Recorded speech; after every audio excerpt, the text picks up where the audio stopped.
সন্ধ্যাতে দিয়ে একবার চেক করো।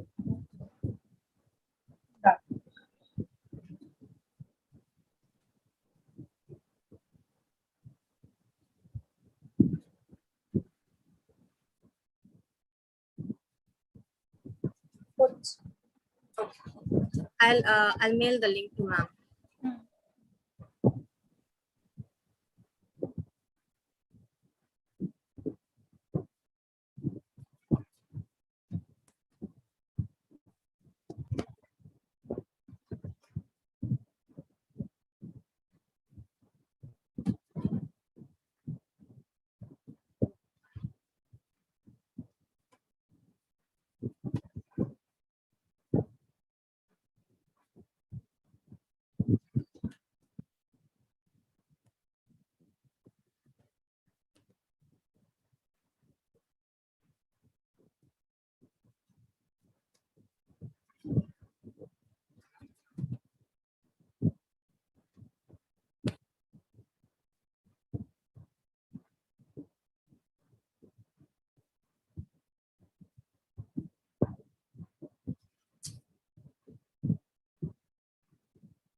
Ma'am, I've sent you the mail. আচ্ছা আচ্ছা, আমি করে দিচ্ছি।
Sukanya, all mail sent.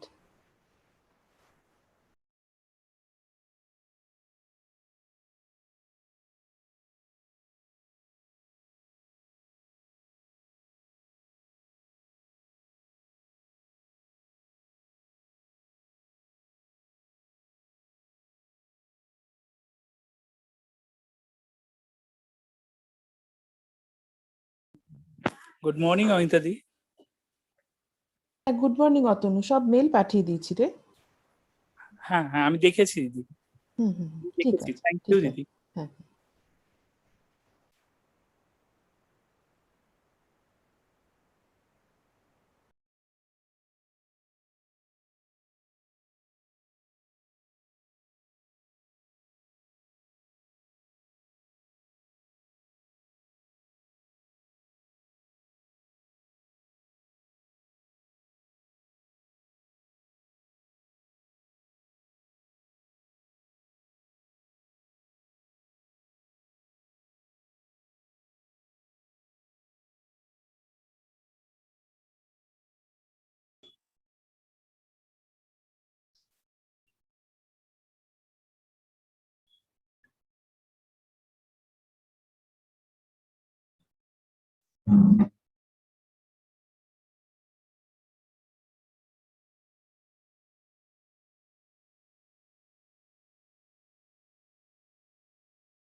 Good morning, sir. Yeah, very good morning to all of you.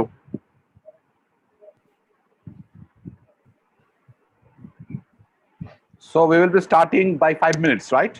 Yes, sir. Yes. Okay.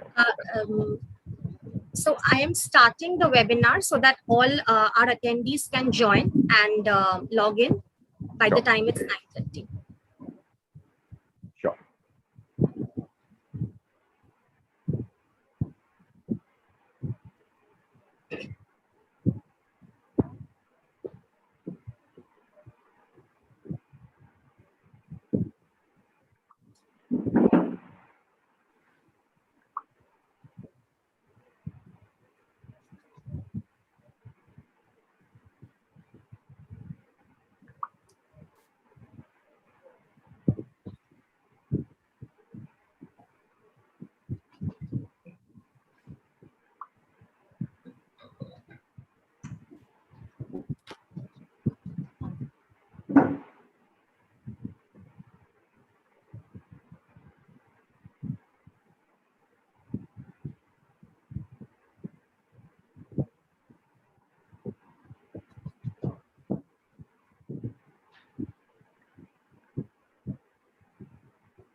A very good morning to our eminent speakers, esteemed delegates, respected faculty members, and to all our participants who've been so supportive of us over the past 2 days. We are overwhelmed by your enthusiastic participation and the wonderful responses that we've received from so many of you over different platforms.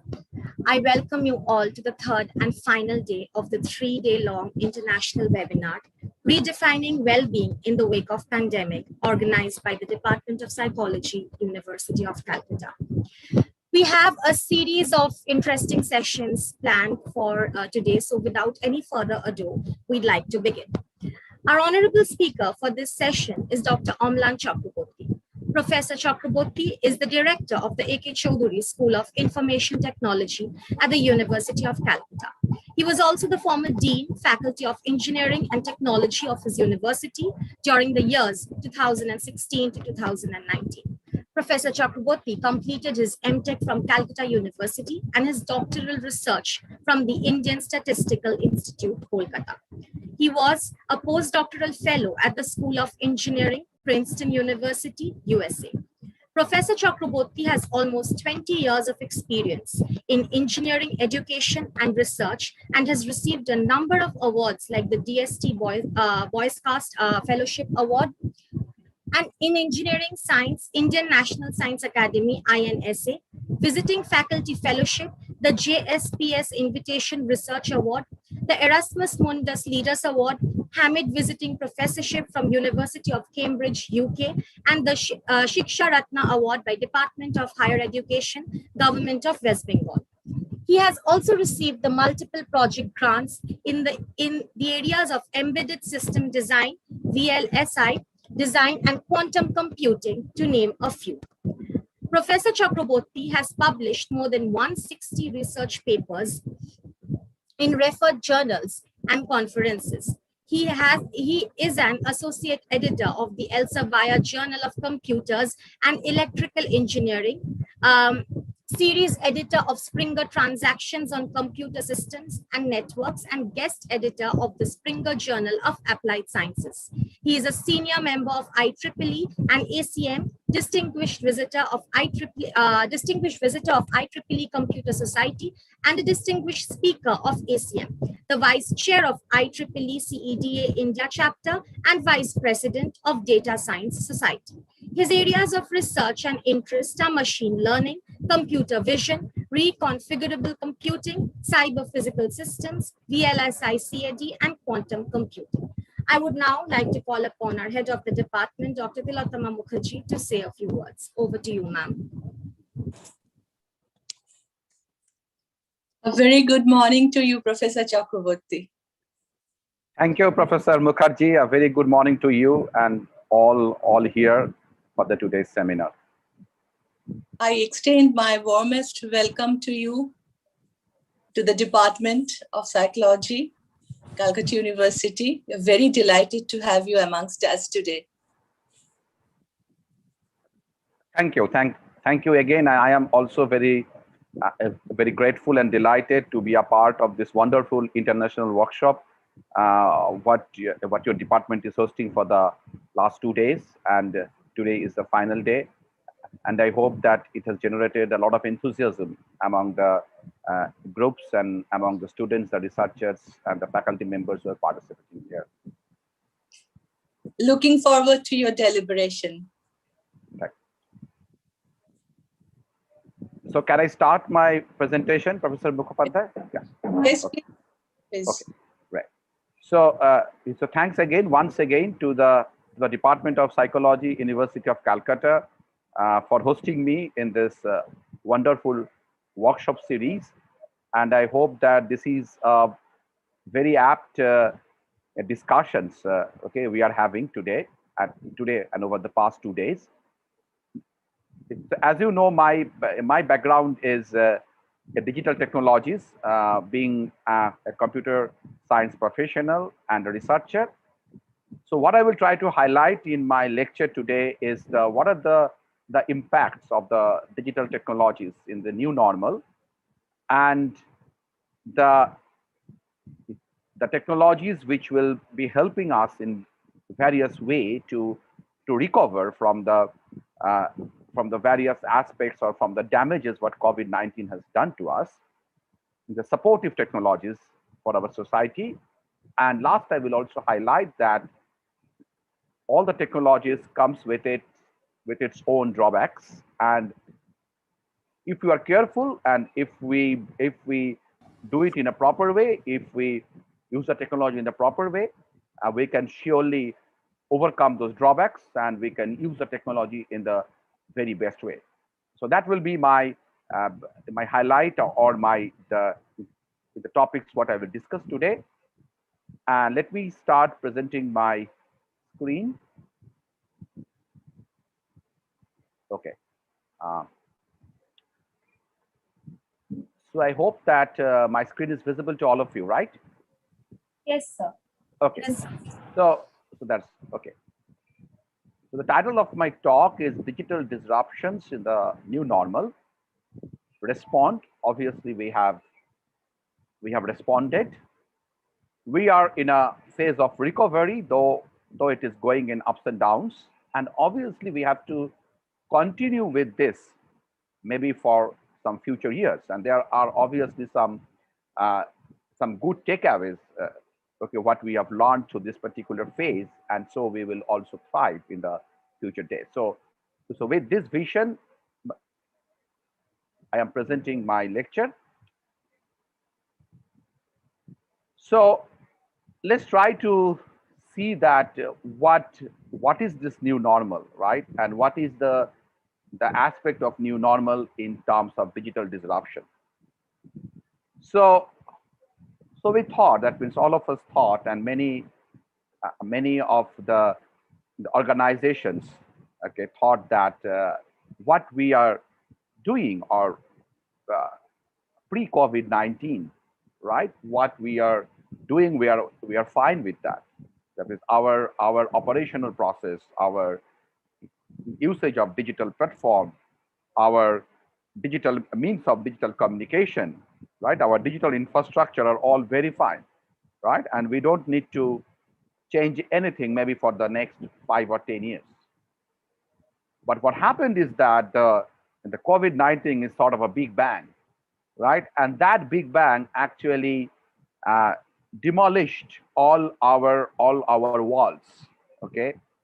And that led to some serious disruptions, okay, and which we will try to look into in this lecture.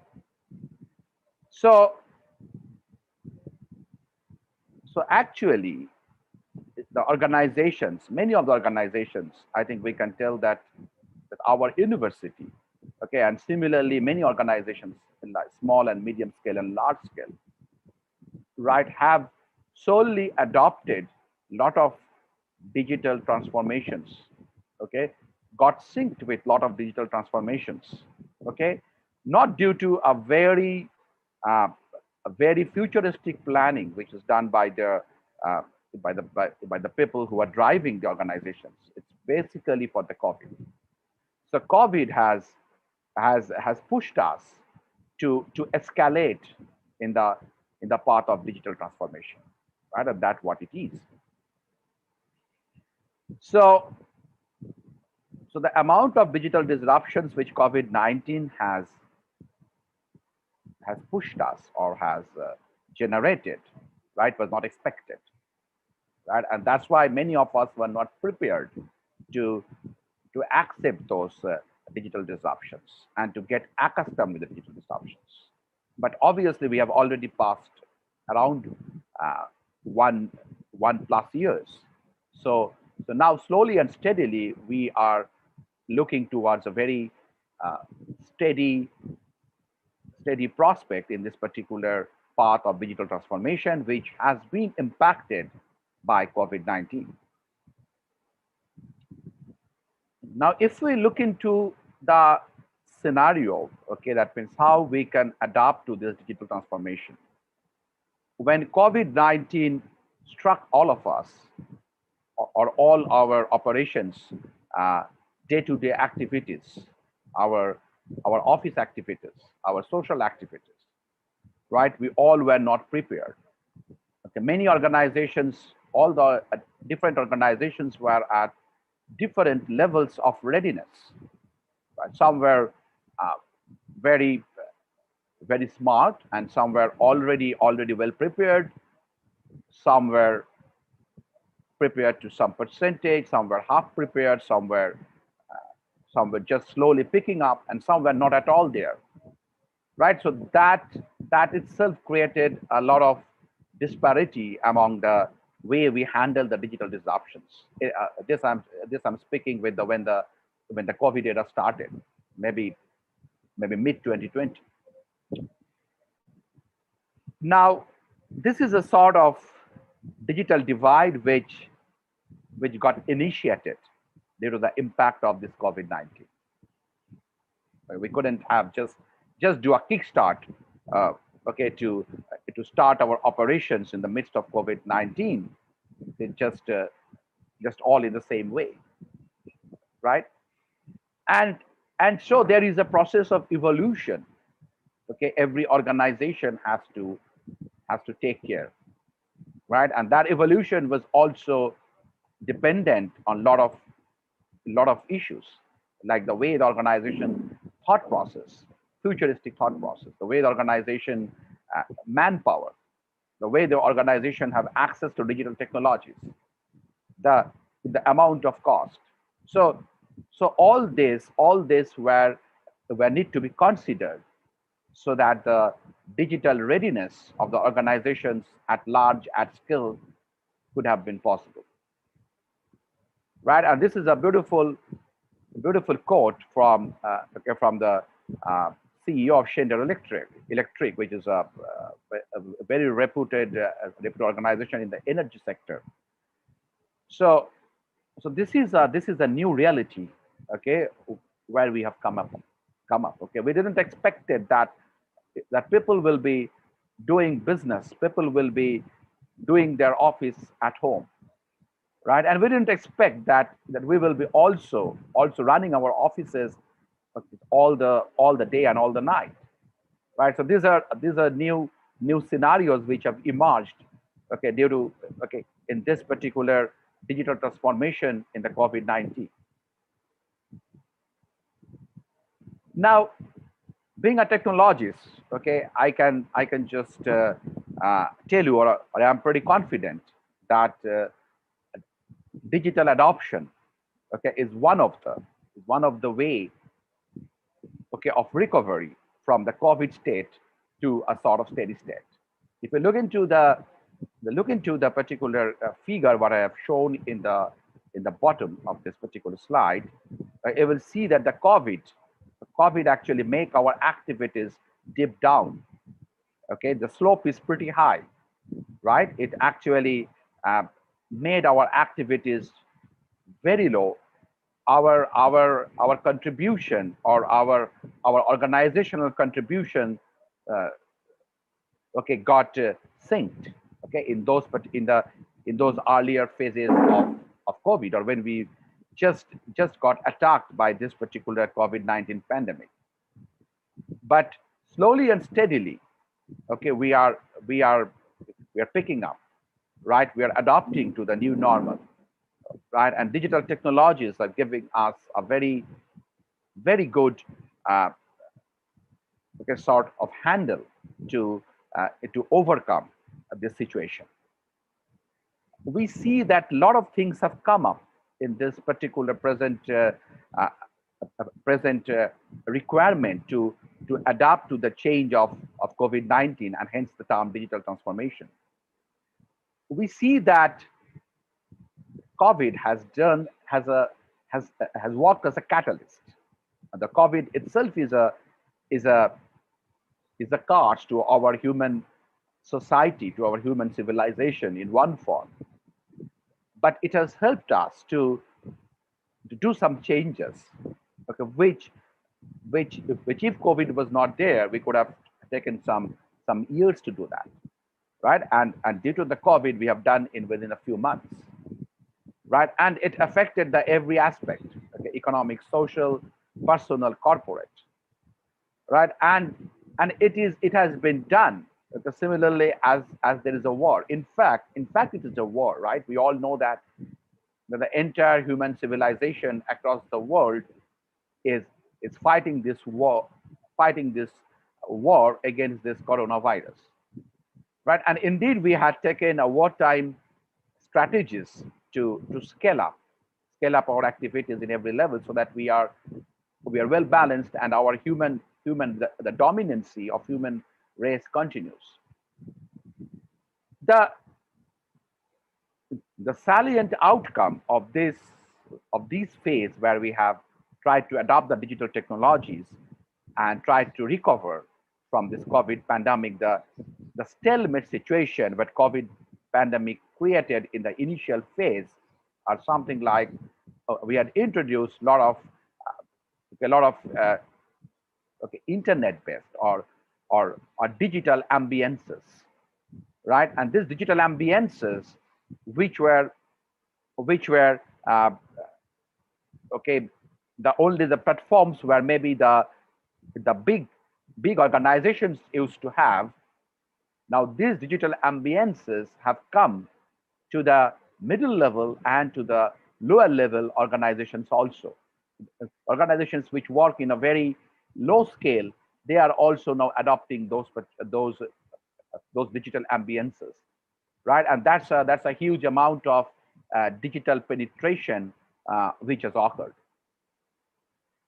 Right, we know the e-commerce or the portals were existing for the big retailers, for the retailer giants.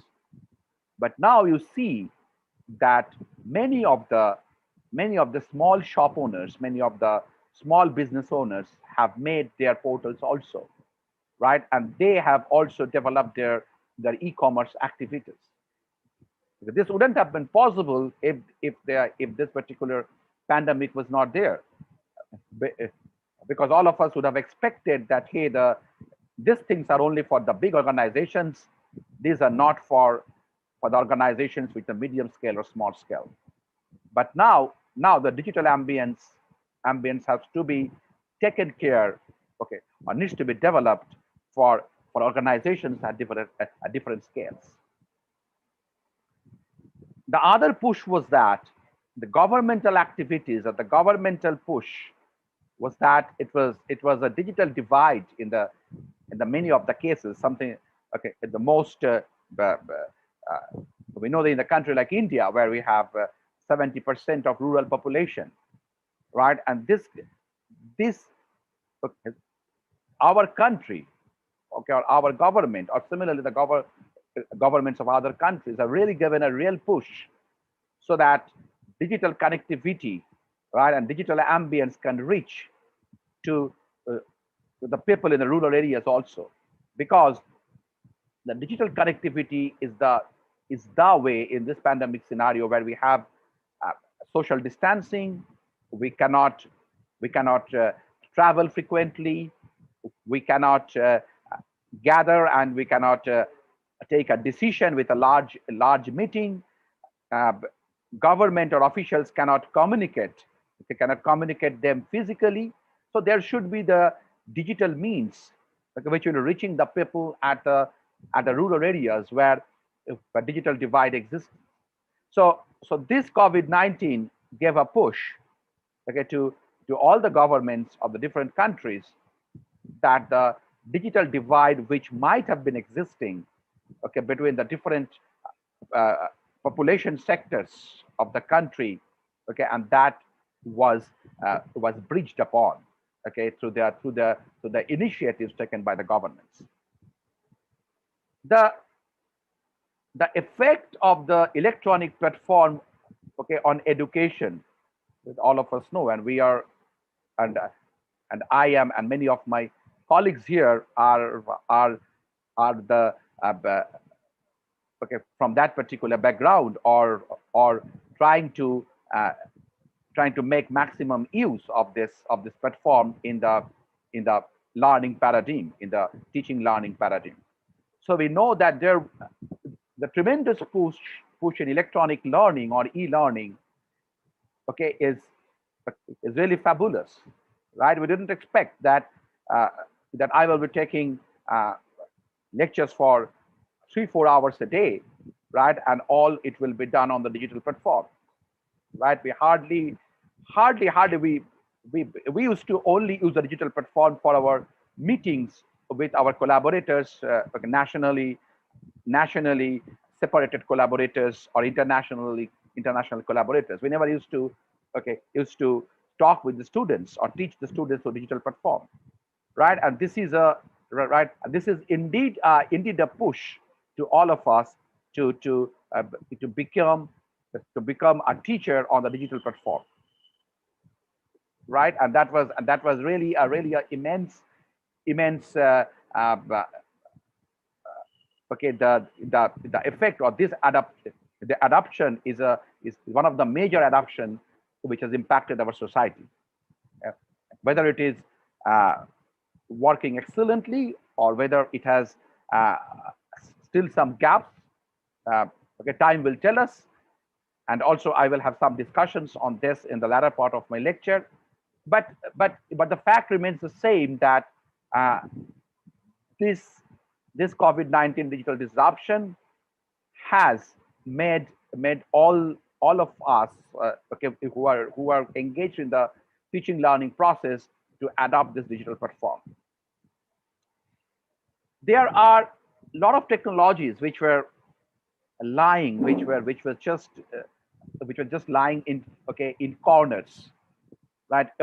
Right, only in some special cases they were used, or only they were used in some very specific activities. But all these technologies have now come to the day-to-day activities of human life. They've connected on human lifestyle. So doctors are using telemedicine.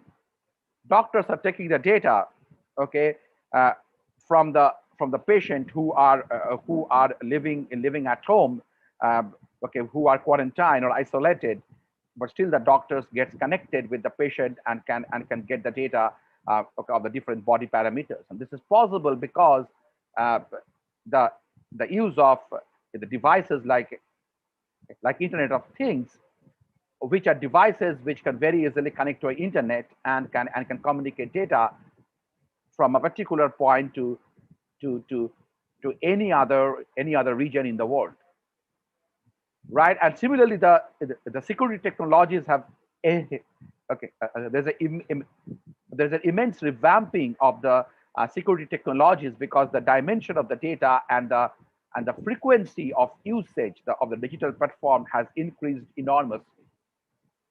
So whenever there is a frequency of usage, okay, gets higher and higher, and whenever the data volume is okay, that is larger and larger, it becomes larger and larger, then obviously there is a chance that the security and privacy breach will occur, because those are the interest points of the malicious attackers.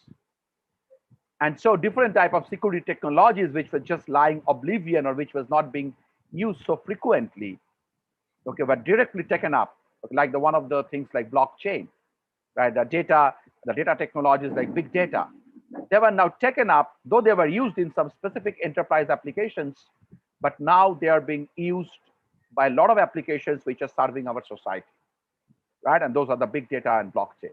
So in a nutshell, the path of the recovery in this COVID-19, okay, through the digital transformations, okay, has gave us a lot of opportunities, a lot of new supports, okay, with which we can believe that we can lead a very good okay, activities, and we can prosper also, okay, though the scenario is pretty bad, but still we can prosper, and still we can continue our work more or less at the same pace. So speaking in the same line, we can look into the technologies which is predominantly affecting our day-to-day activities and helping us to organize ourselves and to fight this pandemic scenario. Internet banking or electronic banking, a lot of which are helping us to do all our banking and financial transactions without not getting physically visiting our financial offices. Social networking sites which are keeping us alive among our friends and among our relatives, among our colleagues, among our students, with which they are helping us to still remain connected, okay, with each other, though we are isolated from each other physically. the the various applications which are supporting us uh, to satisfy our day-to-day needs, okay, in terms of groceries, in terms of foods, in terms of medicines, in terms of our regular supplies to manage our house. So all of these applications are very robust, and they are now serving a large number of users. So they have also scaled up enormously just to take care of this pandemic scenario. There are some applications like crowdsourcing, crowdfunding, right, which are actually really working very good. You know that a lot of things are nowadays are being done as a okay as an yeah, okay, as a group activity. But when we say group activity, it is not that they are uh, physically uh, physically working in a group.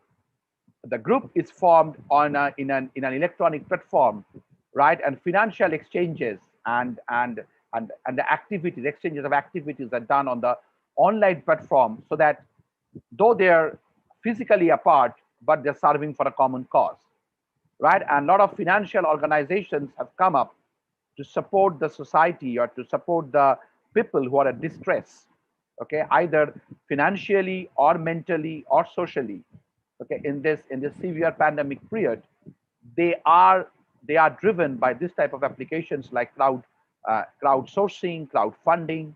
uh, these are the very useful applications which are also playing a great role.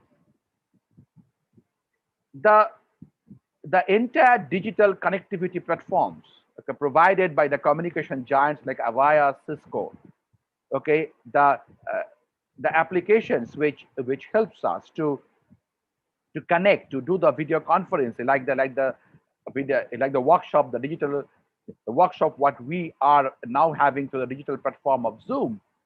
So there are multiple such platforms which are helping us to to meet, to uh, to deliver lectures, to take part in the teaching learning process, to communicate with our distant friends and relatives. So this digital infrastructure, which is one part is the media, one part is the networking, and another part is the data storage. So so it's a confluence of many technologies, and I don't have much time to elaborate on that, but just to tell in a nutshell that it is a confluence of many technologies, okay, by which these digital platforms have been built up, okay, and they are developing themselves. All the digital platforms are scaling up in terms of their ambience, in terms of their user base, and in terms of their security and support for security and privacy. The other technologies which are specifically targeted to cater the need specific to the health and hygiene in this pandemic scenario, because all of us know that health and hygiene is of predominant importance in this particular pandemic. So we have seen that there are there there is a surge of robotic applications to uh, to help the patients and the doctors in the both way. So they take the directions from the doctors and try to serve the patients. They try to collect the information, okay, or try to check the uh, check the biophysical parameters of the patients and try to communicate with the doctor in a very autonomous way. There are use of drones, okay, by which the different logistic support, okay, to the patients, to the people at home, to the okay, can be reached out. There are applications which are just like alarms to make you aware that, hey, you have to do this now, you have to take the medicine now, that means you have to maintain a social distancing now. Okay, that means, hey, this is the person who got infected maybe in the in the past weeks, and so you have to maintain a social distancing. So all these activity apps specially targeted, okay, for the to solve the present scenario of health and hygiene has been developed, and they're serving in a great way. The apps like giving you information about the contact tracing of your peers, helping you to know your vaccination status, or helping you to know that what's the right time to get vaccinated and where to get vaccinated, like the app of Government of India COVID app. So there has been a tremendous digital transformation, or digital showering of digital activities have been generated just to support the need of health and hygiene in this pandemic scenario. Now, when I discuss all these applications, okay, most of these applications, okay, are intelligent applications, right? They can work autonomously. They can understand the behavior of the human individuals who are interacting with these applications. Okay, the applications like chatbots, the applications like robots which interacts with the human, the applications like drones which actually can decide on how it will maneuver, okay, from a point A to point B to serve a purpose. Okay, so there are the activity detectors who are intelligent enough to take your data and know that what you are actually doing or what you need to do, can suggest you what you need to do now. So these type of applications, okay, which we try to adopt, or which we have already being in connection with these applications, they're heavily dependent on the technologies, and the predominant technologies here are machine learning and artificial intelligence and machine learning. So artificial intelligence is something which are artificial agents which tries to mimic human intelligence. Right? Human intelligence in a one word is something like that.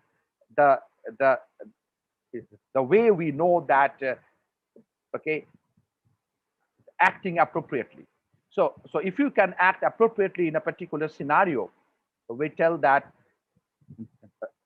the person is intelligent, right? And similarly, intelligence for our artificial agents or our artificial systems, okay, are very similar to that. Okay, if a system can interact, or a system can react in appropriate way, okay, for the scenario may be answering a question from the patient that, okay, what I should do, okay, this is my condition, right? And if my artificial agent can appropriately answer those questions, okay, similar to a knowledgeable human or a knowledgeable doctor could have do, right?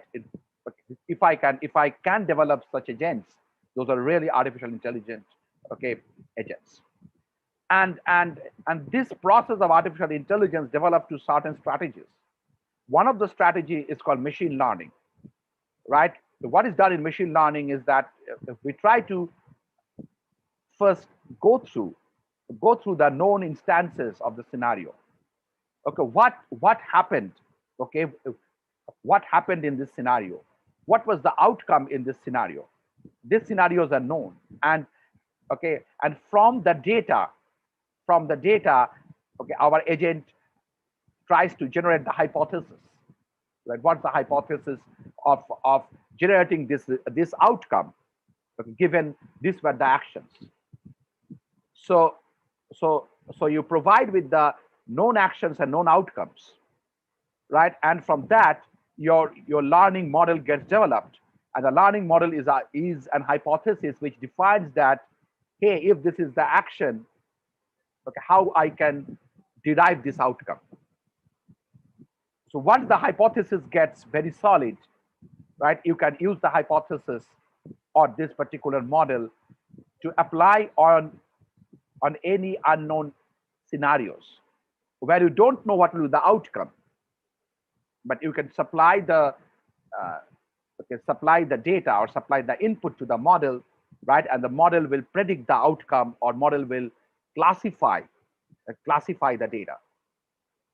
So this is what is actually machine learning, and an artificial intelligence, along with its uh, uh, present advancements in the domain of machine learning, supports a lot of these applications which I have spoken.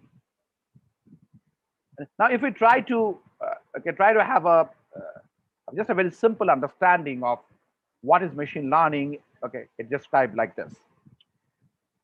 So we all know that we can program a computer, right? And programming a computer means that I try to represent the function or the logic, the mathematical function or the logic, through a sequence of instructions. So suppose I try to develop a program which will do the square root of an input. What I will do, I will try to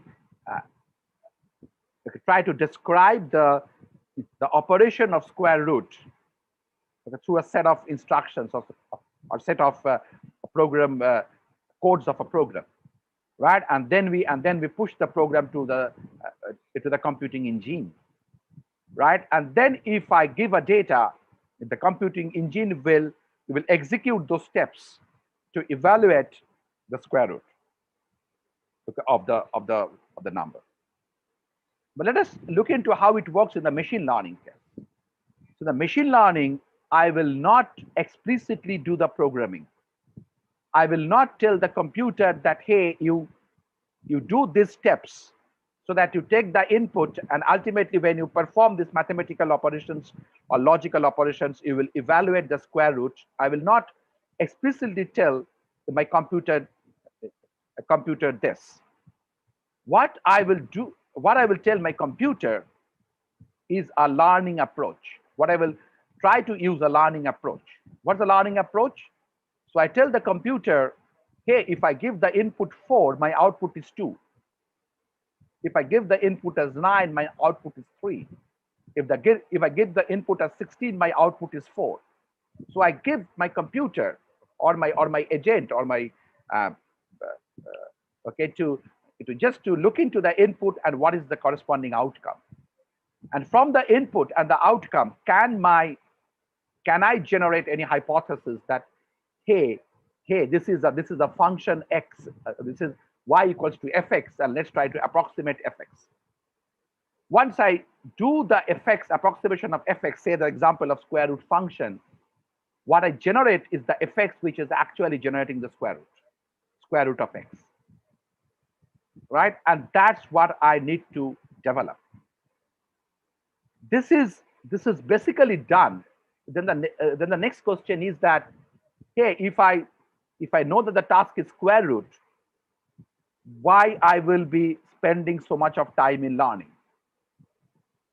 The issue here is that, okay, you don't know what task has actually generated this outcome, right? And that's why you cannot just write the code of the square root. In your real applications, you only know that, hey, these are my input and this is my outcome, right? And you try to build up this functional hypothesis through some iterations, which is called a learning process. Now, assumed you have done the hypothesis well, right? And there are certain metrics by which we define that whether the hypothesis is good or bad, based on some error function or loss function, right? You try to crystallize this, and then you try to push this. So what happens here is that once you develop that function, that, hey, that is how 16 evaluates to 4, and how 9 evaluates to 3, and how 4 evaluates to 2. Okay, it's an approximation function, and once you develop that function, okay, the hypothesis, then you push the hypothesis, which is a model, to your agent. And then the agent actually takes any input. Suppose you give 25, the model will return you 5. You give 36, the model will return 6. Right? And that's the difference how the machine learning works compared to a programmed agent. So there are multiple ways, okay, how machine learning and AI, okay, how AI and machine learning is a better word, because machine learning is a subset of AI. So how AI and its okay, its major engine, machine learning, obviously deep learning. When I tell machine learning, it also considers deep learning, which is the new advancements of machine learning. Again, I'm not getting into that. Deep learning is a learning model which tries to imitate how our brain learns. Right? It's a neural network based learning paradigm. So machine learning, deep learning, and the entire sphere of artificial intelligence actually has has been taken okay, has influenced us, okay, in many of the activities. Some activities are something like they are using a lot of type of analysis platforms. They have a lot of analysis platforms based on chatbots, okay, for use for so that the people can get help. Either they are patients, or they are or their users, or they're employees of an organization. Similarly, there are some scientific research, okay, which okay, in this particular pandemic, which was a new kind of research, not a new kind of research as a great sense, but there is a locality of existence of this type of research which came across. People actually focus, many of the researchers of machine learning and data science actually focused on the local events of COVID-19, and they generated different types of models. The AI and machine learning has also developed a lot of platforms based on image analysis, based on breath analysis, or analysis of a lot of type of body signals, so that they can be analyzed and they can be characterized the disease condition. They are being also used to analyze the data which are already present in the different documents in terms of natural language processing. But that helps. That is a multi-directional activity in terms of artificial intelligence and machine learning. So in a way, we can look into that. The technologies like assisting in fighting against COVID pandemic are some of the key technologies are being shown here. So artificial intelligence, sensor technologies which are collecting the data of your environment, of your health condition, of your hygiene condition, robot which is helping you to do your work, to suggest you, to go to help the doctors where they cannot reach out. Mobile apps, okay, are satisfying our need in various ways. They're connecting to us, connecting the social media. They're giving us the online platform for your teaching and learning. They're connecting us to a lot of the retailers so that we can manage our daily needs, right? And machine learning and artificial intelligence are the two pillars, right? And already I have discussed about the drones and okay, that means, and the way they are helping in the present COVID-19 scenarios. Now, there is as I told, that there is a immense shift, okay, in the paradigm of education, right? And that is the offline to online. There are some very positive points in this regard, and there are also a few negative impacts here. So on the right, I discuss, that means I brief about the positive impacts, and then the red marked text is the negative impacts. They are the negative impacts, okay? So what this online learning has created, okay, the first and the foremost is that there are no backbenchers. Okay, no one is a backbencher here. Everyone is a front bencher. that everyone is connecting to the digital platform, right? And there is no disparity among the students, right, in respect to the teacher who is taking the class or is delivering the lecture, so that shyness or the psychological behavior, okay, of a backbencher doesn't comes up, and that helps to many of the students here. Irrelevance of cheat sheets. Okay, this is one of the, not the common, I will not say the common approach, but one of the approaches which the students take to answer the questions that the teacher gives.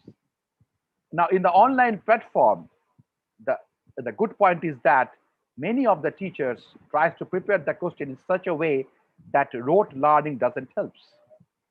They tries to assess the students in terms of more analytical reasoning, more project-based reasoning, more okay, game-based reasoning. Lot of different paradigms of assessing the student have come up in the domain of online teaching. And so many of the cases, the cheat sheets or the rote learning fails. That's a very good point of online teaching. The transformation of a teacher to a performer. So I say that I am giving the lecture on a virtual platform. When I tell a platform, right, it necessarily takes me, okay, from a lecturer to a performer, okay, and that's again a paradigm shift.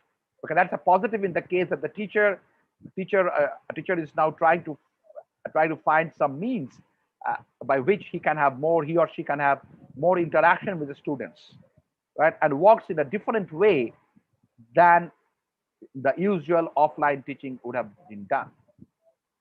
Though that is also challenging for the teacher also, right? It's okay, it's not too easy to become a virtual presenter, okay, just from the physical classroom. Okay, it requires an adaptation from the teacher itself.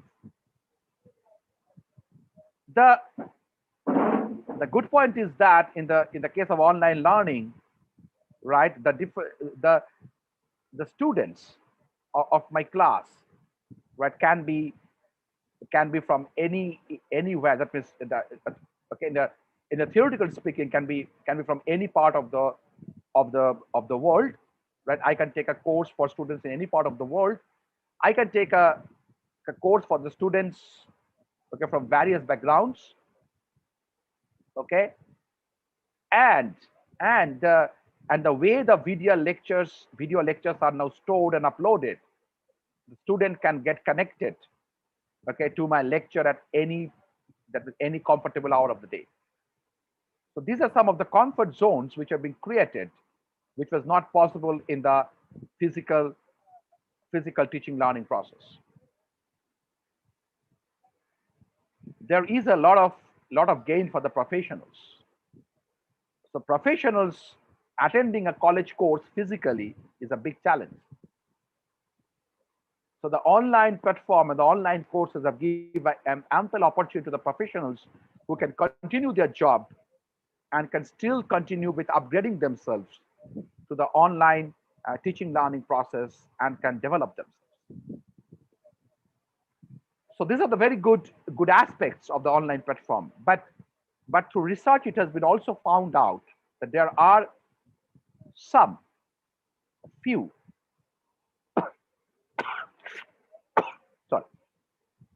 negative aspects of this teaching learning process also. Okay, for example, many of the times the institute or the faculties are not prepared, okay, in this particular paradigm due to their personal limitations or due to their technological limitations or the technological ambience which is being offered to them. There is a tendency, it has been found, that was in the online courses, many of the students are not completing because you have a okay, fair opportunity to connect and to disconnect in online platform. Okay, I am interested to take your lecture 1, but I'm not interested to take your, that means I can just disconnect when you are offering lecture 2. But in the physical class, there is a sort of discipline, right? You have to come to the college or university. You have to attend the classes, and you have the definite breaks, okay, where you can do your own work. But here in the online platform, the students are free to connect and disconnect. That's a challenge. The third one is the process of recruitment. There are some recruitment criteria which tries to analyze the students in 360 degree. Okay, that is possible when you have a physical interaction with the student, or we have a sequence of interactions with the student when they try to recruit them for maybe for masters, undergraduate, or PhD programs. But in the virtual platforms, those interactions are very difficult, right? And many of the universities are facing a difficulty in recruitment of the students in this particular platform.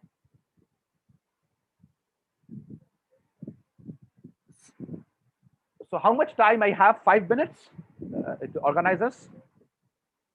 5 to 10 minutes? Can you tell me how much time I have? Actually, there are questions also, so we have so to. 5 minutes. I can. Yes. Okay. Yes. Fine. So I will now.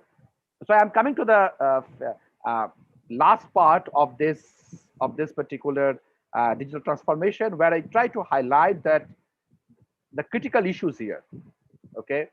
So we have all discussed that there are beautiful technologies, and the digital transformations are leading to some new paradigms, okay, which we take as a very positive direction.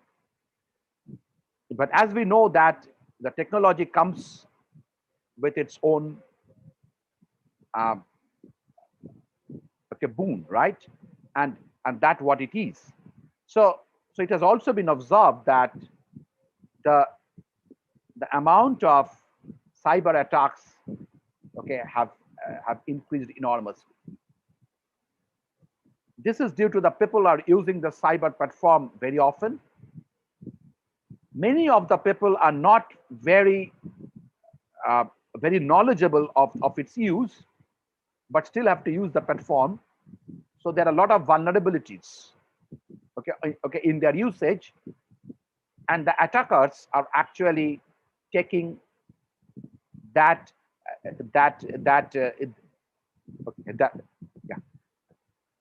attackers are taking that advantage, okay, they exploit those vulnerabilities, right? And this is the statistics which has been done through research, right? Now, there are two aspects of the vulnerabilities. Aspect 1, okay, is privacy, and aspect 2 is security. Or I can come to security at first, and then I will go to privacy.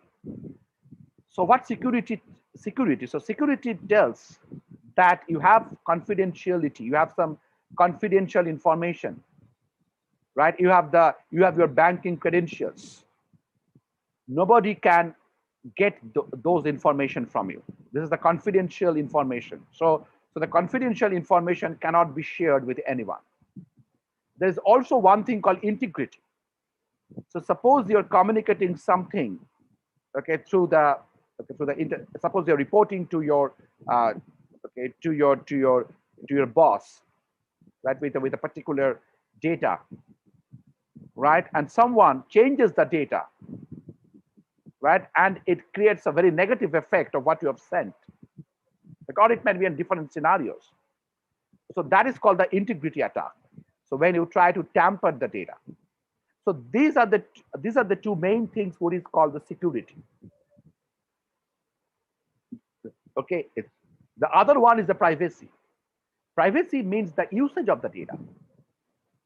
Okay, suppose you go to a bank and you give your personal details to open your account information.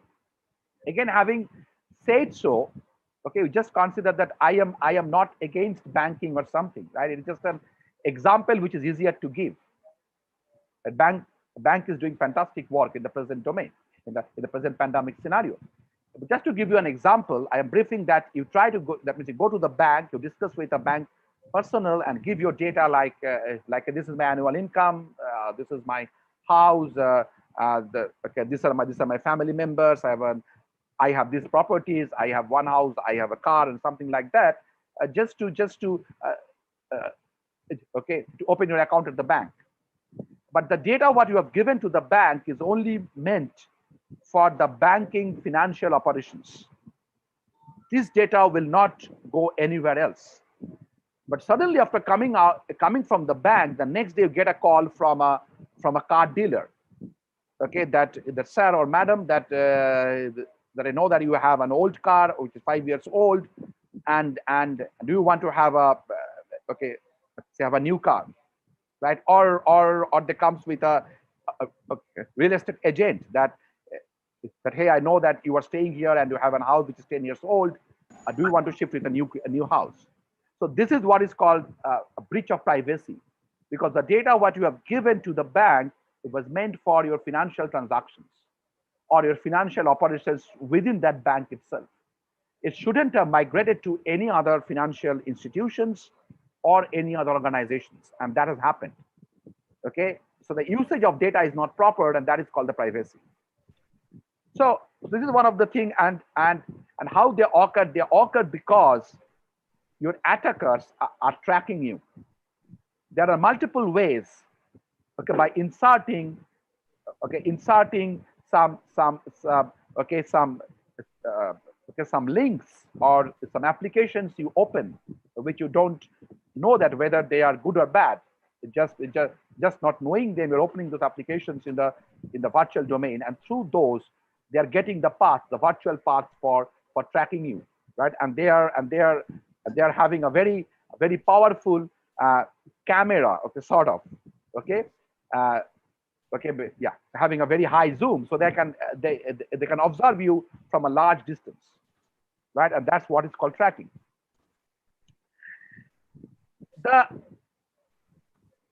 There are certain aspects which you need to follow here, right? You need to connect with the websites which actually works on the encrypted data.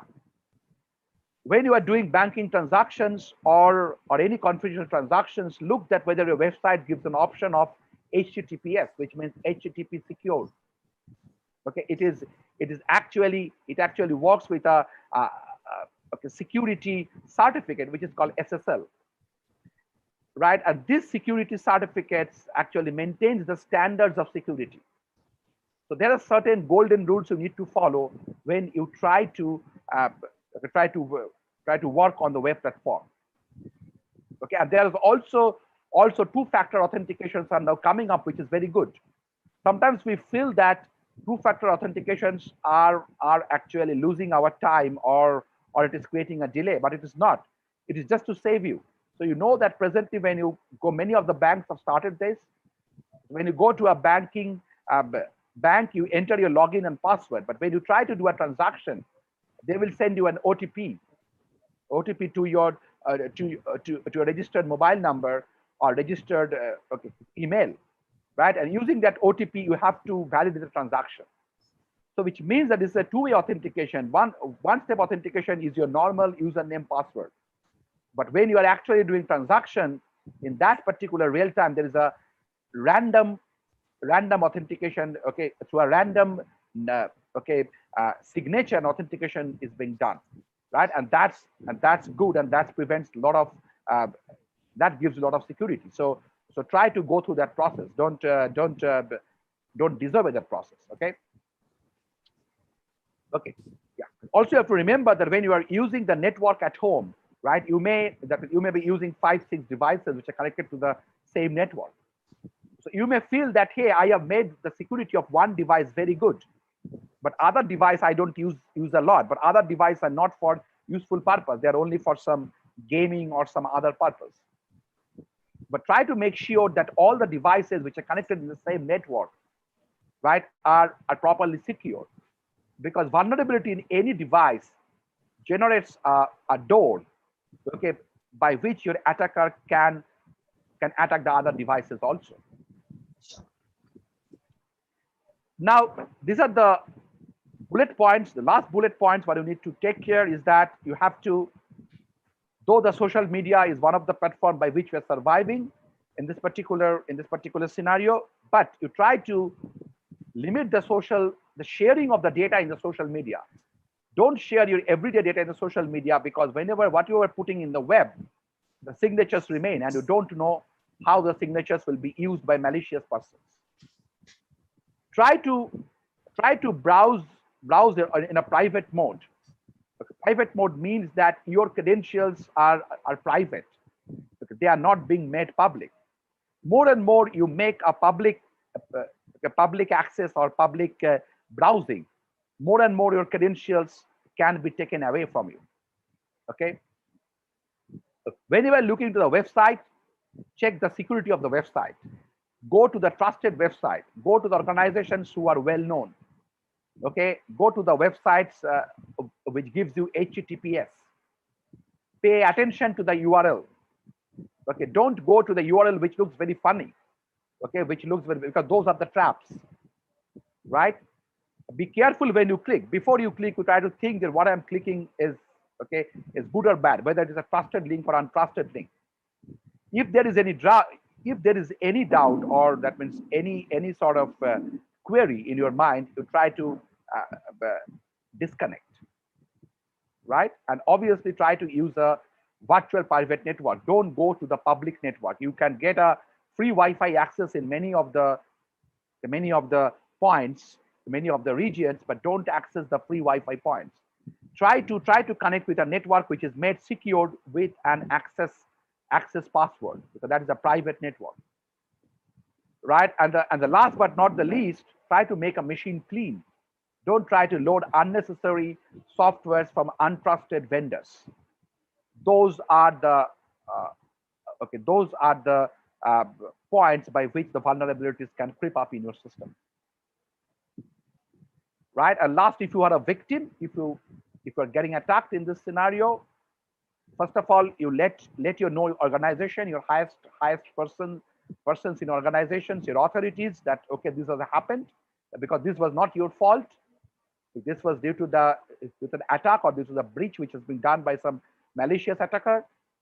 If it is a financial account, you try to immediately communicate with your financial institutions. You try to stop those accounts, okay, for temporarily, unless the things are restored. And last but not the least, you need to report it to the cyber crime cell of the nearest police station, because this is very important. That means if your cyber crime is being reported, okay, it may be a new type of scenario of cyber crime, then the police will get activated to trap those scenario, and trapping those and detecting those attackers can help the persons who might be attacked in the future. So you are helping others to let know the cybercrime investigators that this is the scenario where you got attacked, because this can be a new scenario. This can be a new learning from them. So they will incorporate them as their use case, and they will try to revamp their security policies. Right? And they will help you, or they will catch hold of the attacker, so that he or she gets a good lesson. So these are the golden rules you need to take care in this pandemic scenario when you are using the virtual platform a lot, right? And this is the last tip from my side in this lecture, that whenever you are connecting to the digital platform, okay, maybe on a mobile device, maybe on your computers, you first take your time, then you think whether I am doing everything good as per the rules, right? And then you connect, right? Don't be very rushing to, don't rush to connect, because that can lead to some very extreme consequences. Thank you. And I end here, and now I'm open to any questions if there are. Thank you, sir. It was a very enriching session. We have some questions from the participants. The first question is from Umimala Ghosh. Sir, what may be the possible long-term impacts of this digitization on the organizational climate and organizational citizenship of employees in different sectors? Okay, yeah, this is a very good question actually. So the paradigm of working from home, okay, is positive as well as negative. Positive in the sense that it is being reported that it has increased the productivity of employees. But if you see the mental condition of the employees, okay, who are working from home, it's a little bit not in a very positive scale, right? I am not an expert on the psychological aspect. Like I think the department is yeah, there are a lot of experts on this, but the data what I got from the different reports, I saw that if this is a prolonged continuation of work from home happens, as they are working in isolation, right, it is having a negative impact on their mind, right, and they are becoming more fatigued, okay, more fatigued than usually they would have worked in office. Because if they would have worked in office, they have different ways of connecting to their colleagues and trying to get some mental resource. But in the home, right, as within a family, he or she cannot discuss much professional discussions. Okay, he is isolated, he or she is isolated, and that gives a mental fatigue. So this is really a good question, and this is a really a good topic of research, that what is the mental fatigueness, okay, with time, right, of the employees of an organization, and how this actually okay, that means affects the organization at large. Yeah, very good question. Thank you, sir. Sir, the next question is from Papri Dash. As students are confined to home in pandemic mostly, and studies are only through online mode, hence how digitization is affecting the students, adolescents especially, and what might be the post-COVID impacts of it? This is also a very good question, and I think this is also goes directly into the psychological or the social behavior of the students, right, their outcome. So this is a great point of debate actually. So there is no way that we can't take away from the digital domain, right, and can just do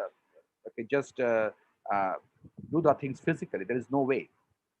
And secondly, that means the digital domain has its own attention driving capability. So the attention what we're giving in the digital domain, right, is in the virtual platform, right, and more we get attracted towards the virtual platform. There is obviously a query that whether we can come back to the physical process of interaction once again, because now we are heavily connected to the social platform through this virtual connection. And also this virtual connection is very sectorized, it's very categorized, because in the social platform we discuss with friends, with our teachers, with our colleagues, with our relatives. But when we do physical interaction, suppose I'm just walking in a road, right, I can connect with any people who are just I have maybe I have seen him maybe only once in this year, but still I am still as he or she is crossing in a road, I am just querying him or her that, okay, how you are. So these type of interactions, which are very regular in the physical domain, right, are not possible in the social domain, in this virtual domain. So these interactions might slowly die down, right, and that is obviously that means a effect which we have to understand, and which we have to see that how this can be overcome. Shimdata, Shonali ma'am wants to say something. Let her speak. Thank you, Tilottama. Am I audible? Yes, you are. Yes, yes. Thank you. Professor Chakraborty, thank you for a very, enlightening morning with this knowledge that really we, those of us who are in the domain of psychology, we don't have that much knowledge about the digital world. While yes, it's true that we'll be missing personal touch. Due to that, you have been just telling. When we go to bank, if we do e-commerce, we'll be missing the people with whom we interact. Personally, when we go out physically, that is a really difficult. Something that we psychologists we feel that it's really a difficult situation. Anyway, my question is, I came to know from a number of. I take it from a number of sources that in rural society, the online classes are not going on. So it is, of course, increasing disparity among, people. Because in urban areas, the children are going to, they're attending online classes. They're, they're in the teaching learning process, getting access to that. But in rural areas, they are not. So what could be done about that? This is my first question. Second one is that what could be the impact of digitalization on environment? It requires technological, innovation, and it requires higher technologies, as far as I understand. So, what could be its impact on environment? This is an issue that is also because we know that whenever there are technological progress, the environment. It has some. It's not always in line with what the environment requires. So these are my two questions. So a very good question, Professor Day. Thank The first question that is the how to bridge the connectivity gap in the rural areas. So this is a really a big question, and in the country like India, as far my knowledge with Ministry of IT Government of India goes, there are efforts, but as we know that India is a large country, right? And there are we have to step up or accelerate in a very good pace. So the problem in the rural areas is the bandwidth problem, and obviously the affordability of the people of the digital devices. There are two things. So many of the government schemes are coming up. Actually, if you see one of the scheme of government of West Bengal, okay, which has come up where the government has tried to equip the students with a digital device, okay, who are the school going students. But obviously there are students out of this class also, okay, who are college, who are in universities, or who are doing some professional courses. Okay, so this is a really this is a thing which is a difficult thing to address, and I think governmental plan should come up so that they can be equipped. The other part of digital connectivity, actually, it has been a big progress, and the progress has been coming up with a technology called 5G technology. So the 5G technology gives an immense amount of bandwidth. The problem of the bandwidth now is that, okay, your backbone technology can support maybe 100 users, okay, at this point of time, or maybe 500 users. So now to support the rural areas, you require to have the backbone of number of units of backbone, right? And to place the number of units of backbone, okay, it's not economically viable because each backbone unit, okay, is a huge amount of investment. But what will happen in the 5G technology is that the 5G, a single 5G backbone, can actually have around 10 times the number of users. So the number of backbones what we will be having in the 5G technology will be much less because your government investment is on the backbone. So number of backbone for the 5G technology will be around 1/10, okay, in a particular district compared to what we have in the present technology. So just to let you know that that we are working with CDAP and Samir, which are the Ministry of IT departments. Okay, one is the communication and one is computing. So we are working with them, and we are in a process of actually submitting a proposal to Ministry of IT for smart home, for smart agriculture, and for smart industry. Okay, in the rural areas. Okay, with the 5G. The second question is more important. Okay, and that's again very critical. It's how we can save environment. Okay, as the technology scales up. So the problem is that when the technology scales up, right, you have a huge digital infrastructure.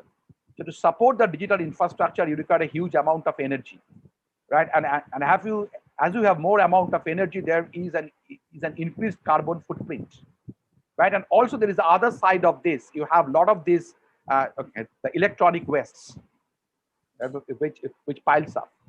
So there are technologies, okay, which are a little bit pretty high cost, okay, which can scale down the effect of environment, and obviously when we try to use the products, commercial products, okay, which are energy savvy, okay, products, energy savvy installations. We don't do random installations. We do a very planned installations of our computer. So now just to go in support your cause is that we need to have more orchestrated implementation procedure, not random implementation procedures of digital infrastructure, because random implementation of digital infrastructure without considering the energy quality and environmental quality can lead to disastrous consequences, because we know that we are surviving due to our environment.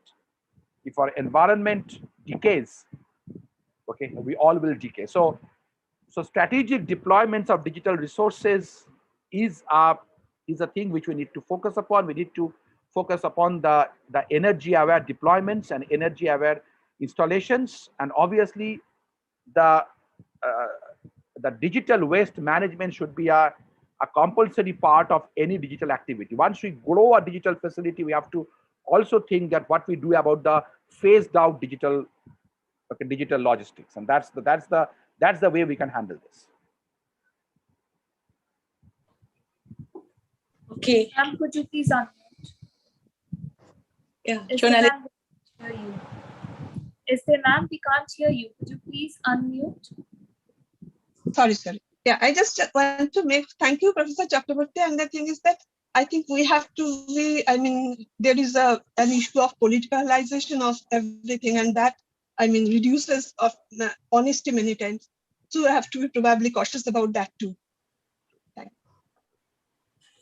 Okay, so we have to conclude now.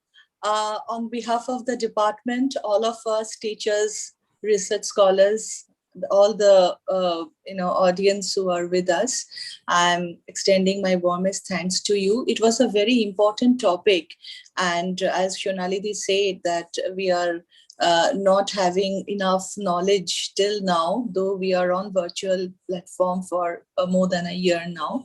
So you have made many important remarks, and will carry forward from here. Wish we could have more time, more discussion, but our next speaker has also joined us. So thank you very much once again. Hope we can do such program in future too. Thank you very much. Thank you, Professor Mukherjee, and thanks to all the members of the Department of Psychology once again. Thank you all. Thank you.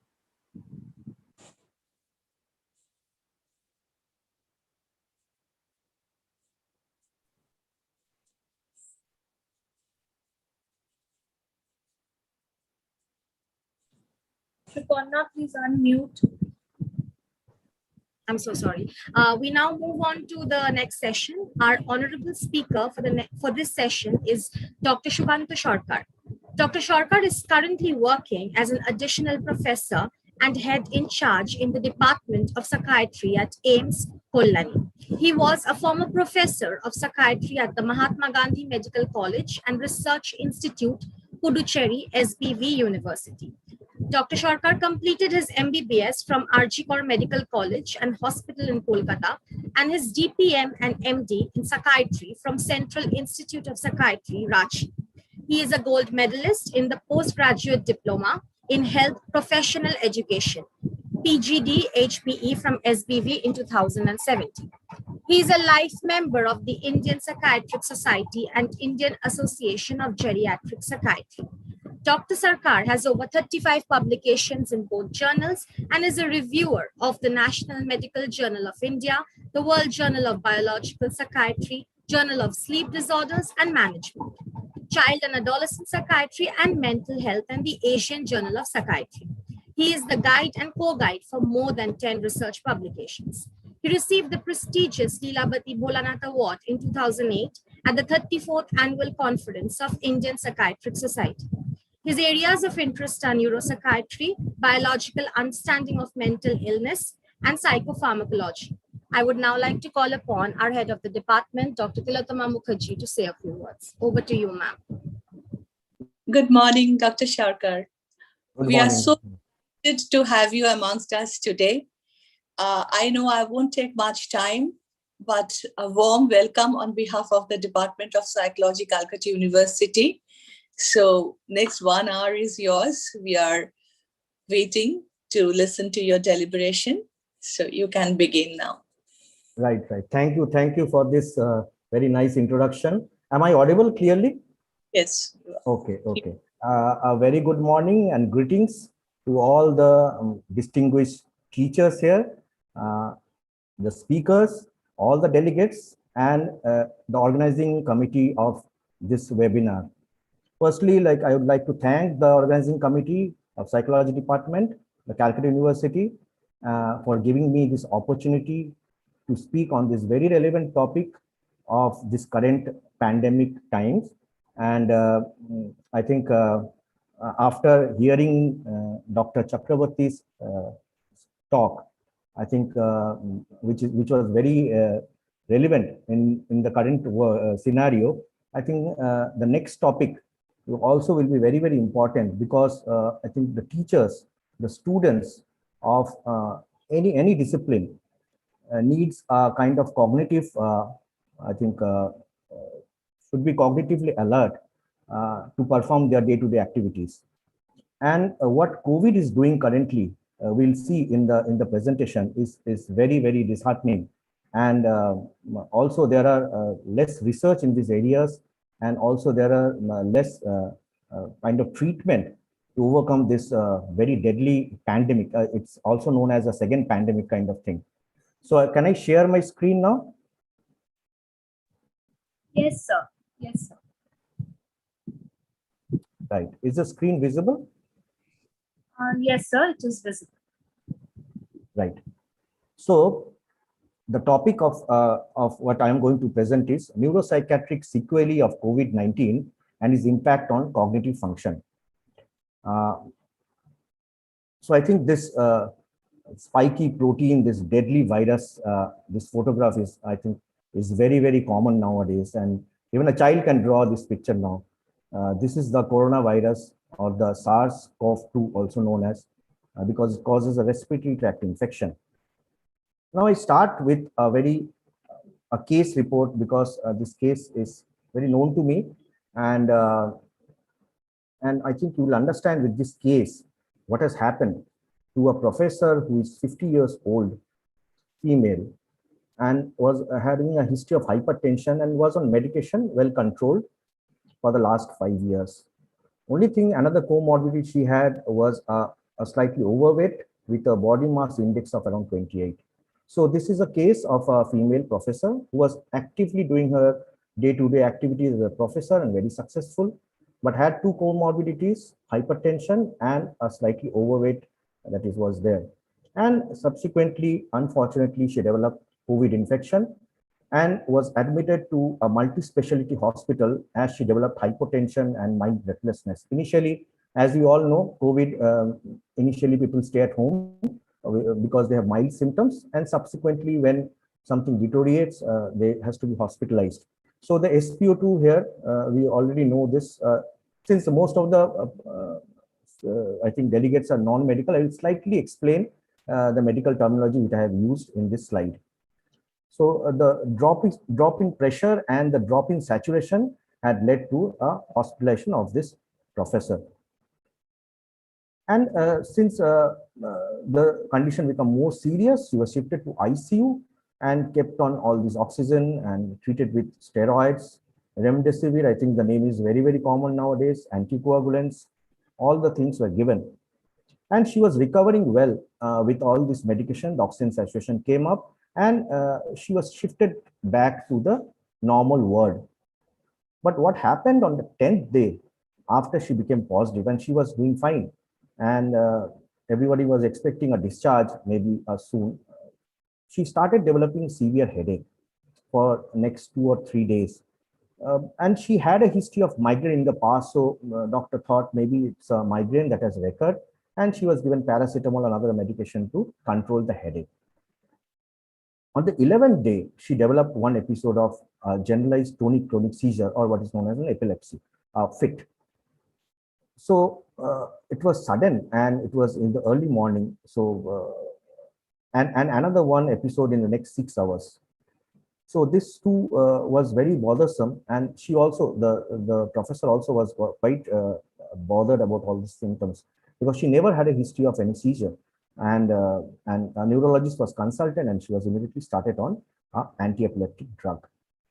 So this is all that is happening during her stay in the hospital, where she got admitted with a COVID infection.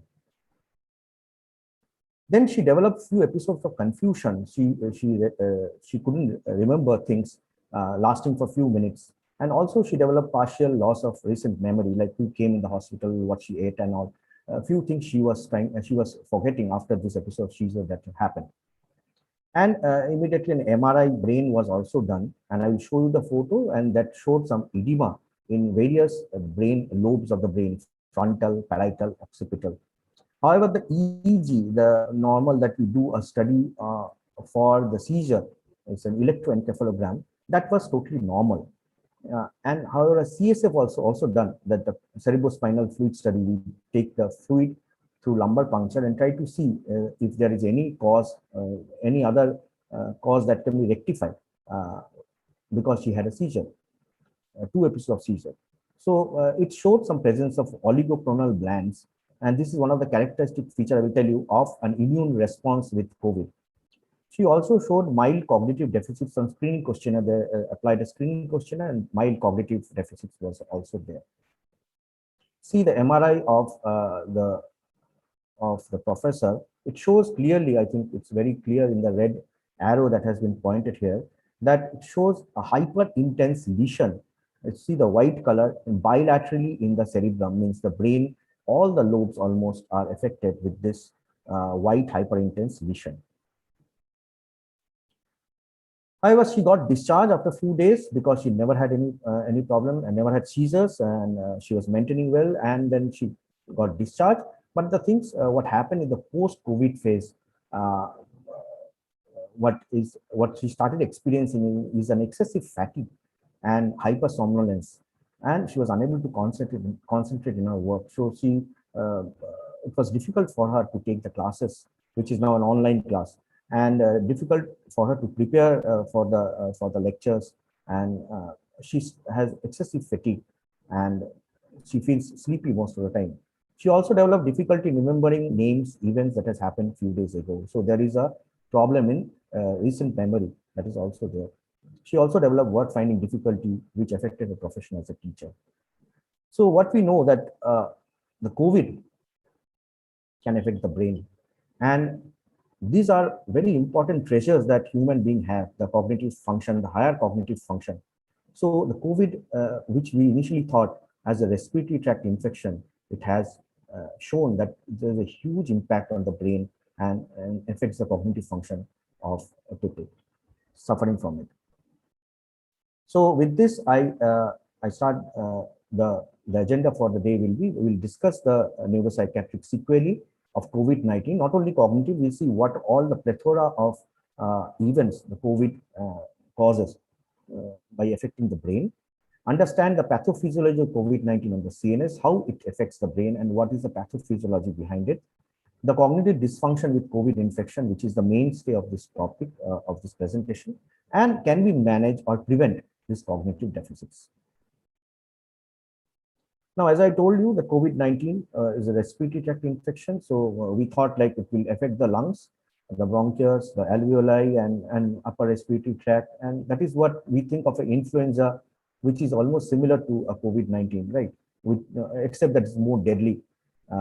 But however, an article came in Nature Medicine in July 2020, a landmark article which reviewed the extrapulmonary manifestation of COVID-19. And many Indian authors were there. The first author you can see is an Indian. And this review article showed that the extrapulmonary manifestation of COVID it's not only a respiratory, it's not only limited to a respiratory system. So it can affect the various other systems of the body, neurology, renal, hepatic, gastrointestinal, thromboembolism, cardiac, endocrine, dermatological, so everything can be affected. But we are much more concerned because we deal with the brain pathology, we deal with cognitive functions, we deal with neurocognition. So we are more bothered with this side effect or this manifestation of COVID, the neurological manifestation. So what we have in the neuropsychiatric manifestation, let's just see. I'll start with few literature because we should give evidence, because it should not be like it's my experience. I've heard for someone, or I discuss a case and I say, okay, COVID had a lot of neuropsychiatric manifestation. So there is an article in JAMA Neurology by Mao et al., which came in 2020, and it has shown that among COVID patients, 36.4 had neurological manifestation. So number is pretty high, right? And among the severe patients means those who had been hospitalized and needing ICU care or ventilator support, and the percentage becomes very, very high. It's almost 88% had neurological manifestation. Now, you know, since there is a problem with oxygen saturation and the oxygen drops, that is the initial sign that COVID is becoming from mild to moderate, right? And we should get ourselves immediately alert and maybe hospitalized immediately. The oxygen drop in oxygen also reflects on the drop in oxygen in the brain, and that is known as hypoxia of the brain. And this hypoxia, if it stays for a few seconds, that can cause encephalopathy or damage to the brain, or known as brain inflammation due to low oxygen. And this is seen in around 18.2% of cases of COVID patients. Means they will have hypoxic changes in the brain that is evident with an MRI scan. Also see this article by an Indian author, Devnath et al. In 2020. It came in Brain, Behavior and Immunity Health. This article also showed that around 22.5% expressed neuropsychiatric symptoms. They studied a sample of 40,000 patients who were COVID positive, and 22.5% expressed neuropsychiatric symptoms. Severely sick patients presented with confusion more often. 20%, like in our case, were severely sick, had episodes of confusion. So confusion is another term that we use which has a very significant impact, which is also known as kind of delirium or acute confusional state. Means the effect, there is a definite impact on the brain. And we should be very, very careful when patient complains of this kind of confusion during a severe COVID. So the confusion state was also 20% versus 6.9% in not so sick patients. And altered consciousness was also reported in 21% COVID patient. So if a patient presents with more of confusion and this kind of altered consciousness, a kind of delirium-like picture, like the mortality also goes very high. I think you know about a famous actor, Soumitra Chatterjee, who passed away last year. I think he had COVID encephalopathy, and you see the mortality becomes very high when there are episodes of delirium, episodes of altered consciousness.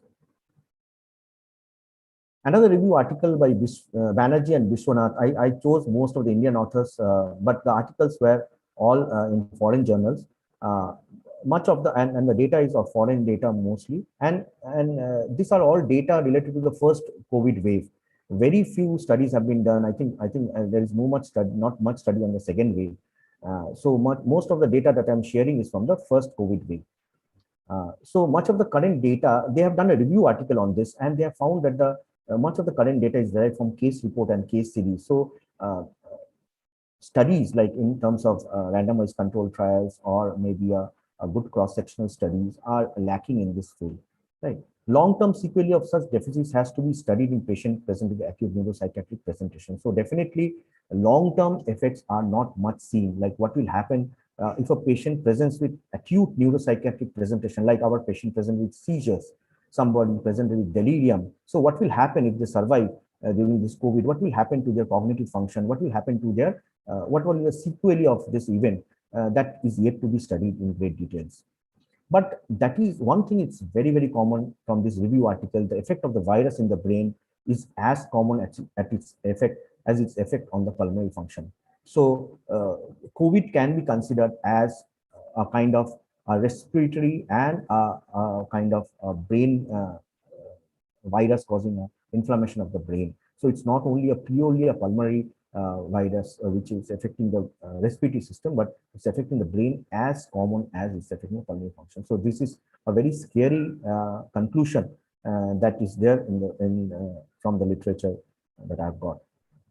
Also, Lancet in 2020 had given a big article, and they have studied around 153 patients from UK-wide surveillance studies, and they also found that the brain is much more affected in COVID infection.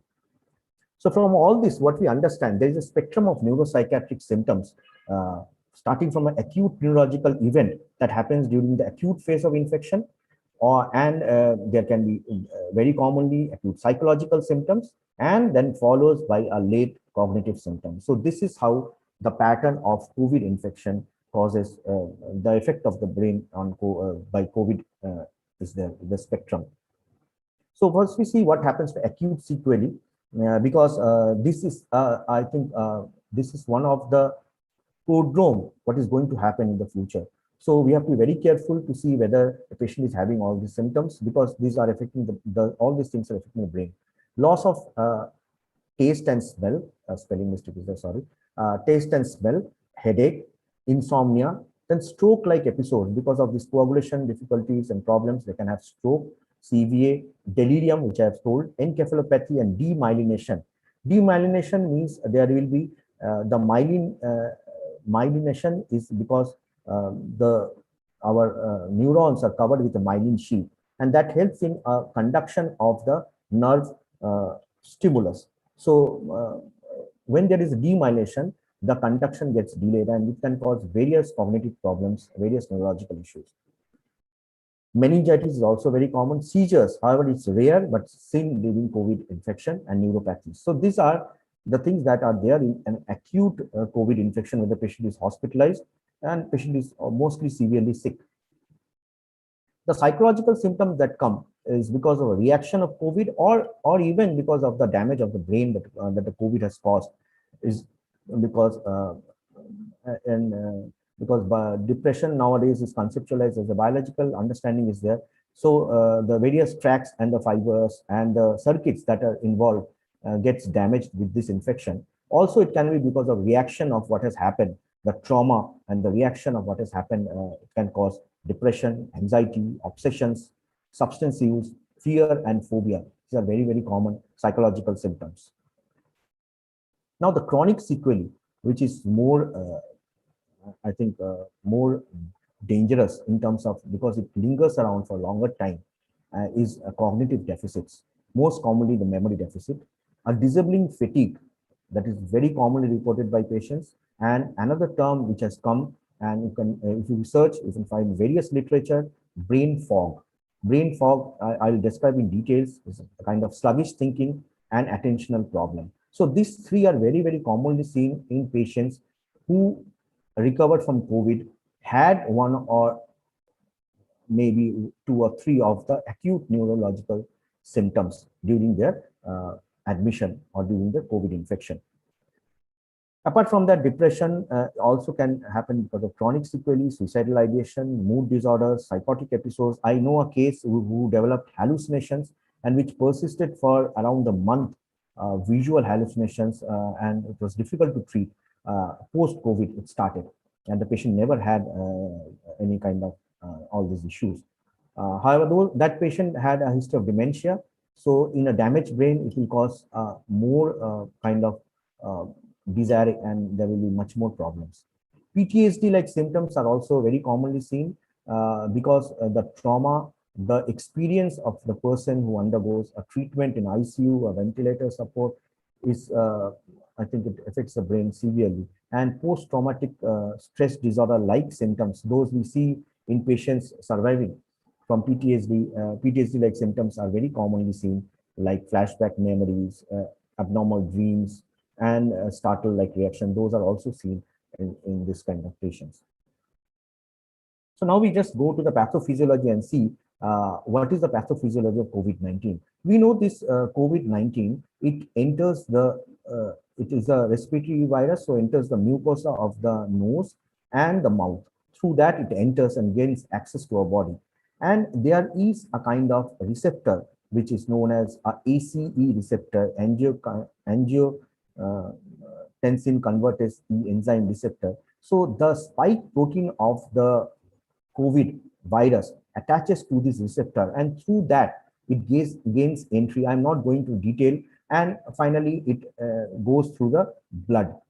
So what it causes in a nutshell is the direct viral infection of the neural parenchyma happens as it accesses the central nervous system through the nasal mucosa. So then I think the nose is very close to the brain, and if the virus goes directly and breaches this neural parenchyma, which is there, so it can go directly to the brain, and that is one of the way the virus can go as a direct viral infection to the brain. Nasal epithelial cells also display the highest expression of ACE2, and that is one reason that it can cause anosmia, loss of taste or smell as the initial symptom of this infection. So one is the direct invasion. Another is like the virus. It causes, there are ACE2 receptors on the vascular endothelium, the blood vessels, the capillaries, the meningeal capillaries, and they bind to this ACE2 receptors there in the vascular endothelium, and the virus enters through the blood vessels. So another way that it enters is through the blood, through the hematogenous route. So either directly it will enter, or through the blood it will enter and cause all the problems. Either it can enter the brain or the respiratory tract, whatever.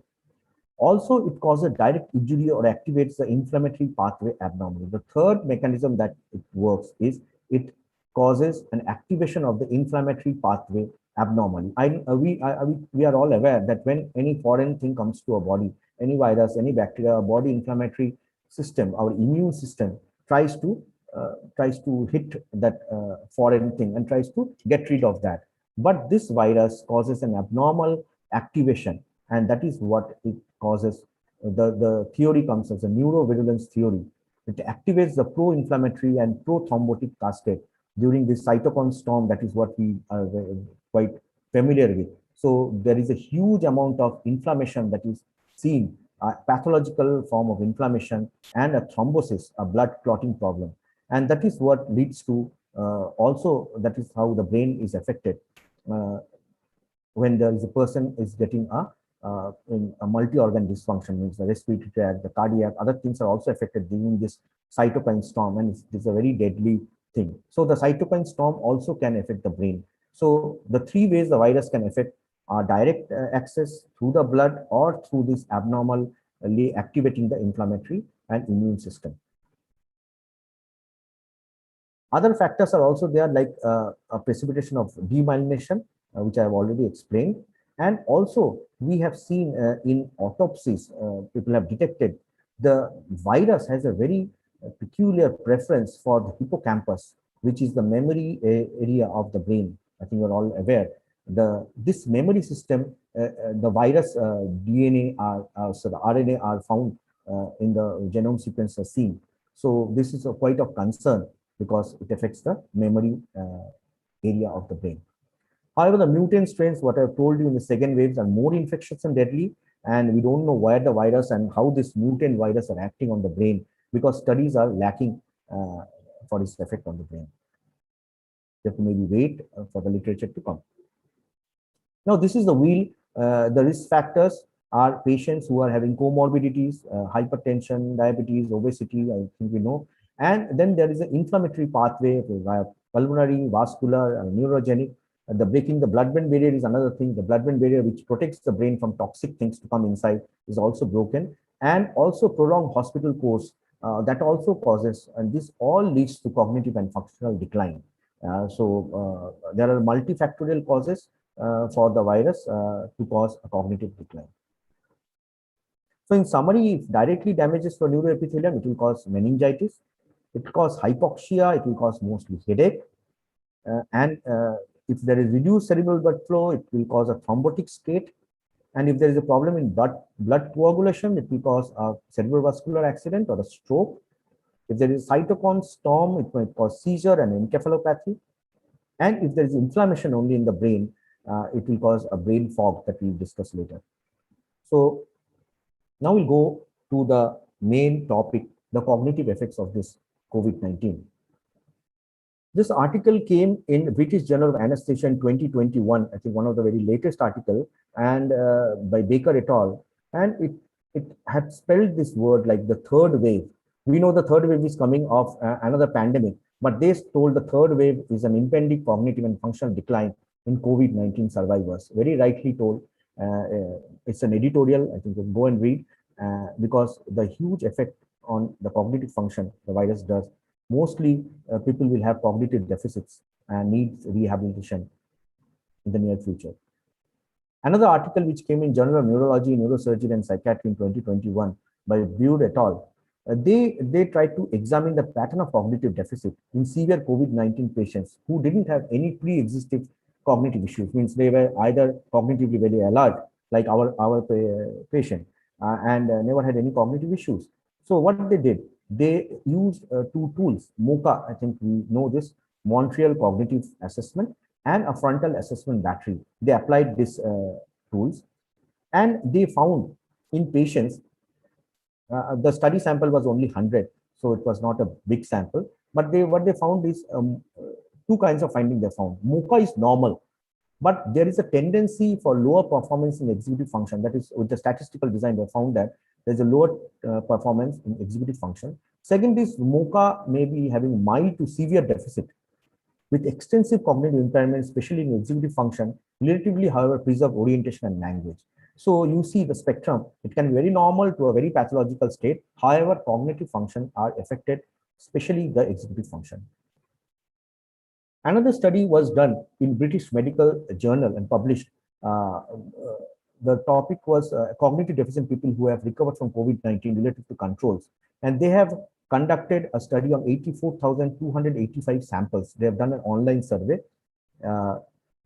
People who have recovered, including those no longer reporting symptoms, exhibit significant cognitive deficits. So they told this kind of patients, they have given a nomenclature saying they are long COVID, means they have recovered from COVID, but the fire is already there. It's still burning. Like if you have a forest fire, we have tried to extinguish it, but still there is a kind of small amount of fire. It's continuing. So that is continuing in the brain of this kind of patients. Even after controlling for age, gender, education level, income, racial group, and pre-existing medical disorders, they have found this kind of problem is happening. The Harvard Medical School has published another one, and they have termed this as COVID-19 long haulers.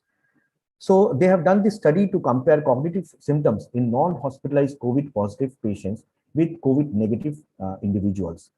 So this is another study. You see, the patients here are non-hospitalized, means they didn't have much more severe COVID infection. And however, they have found even the non-hospitalized COVID-19 experience prominent and persistent brain fog and fatigue that affect their cognition and quality of life. So this is a very kind of a latest article which says that even non-hospitalized, non-severe cases also can present with persistent brain fog and fatigue and difficulty in cognitive function, and that will definitely affect their quality of life. So from a severe, so the spectrum is huge, from a very severe one to a very mild symptom. A patient also can have this kind of problems.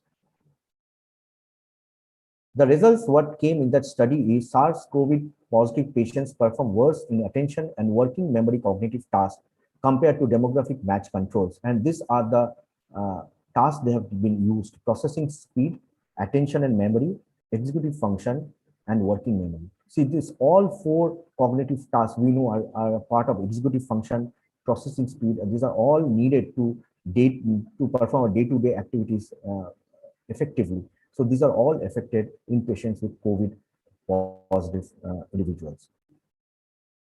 Now, just to explain what is this brain fog.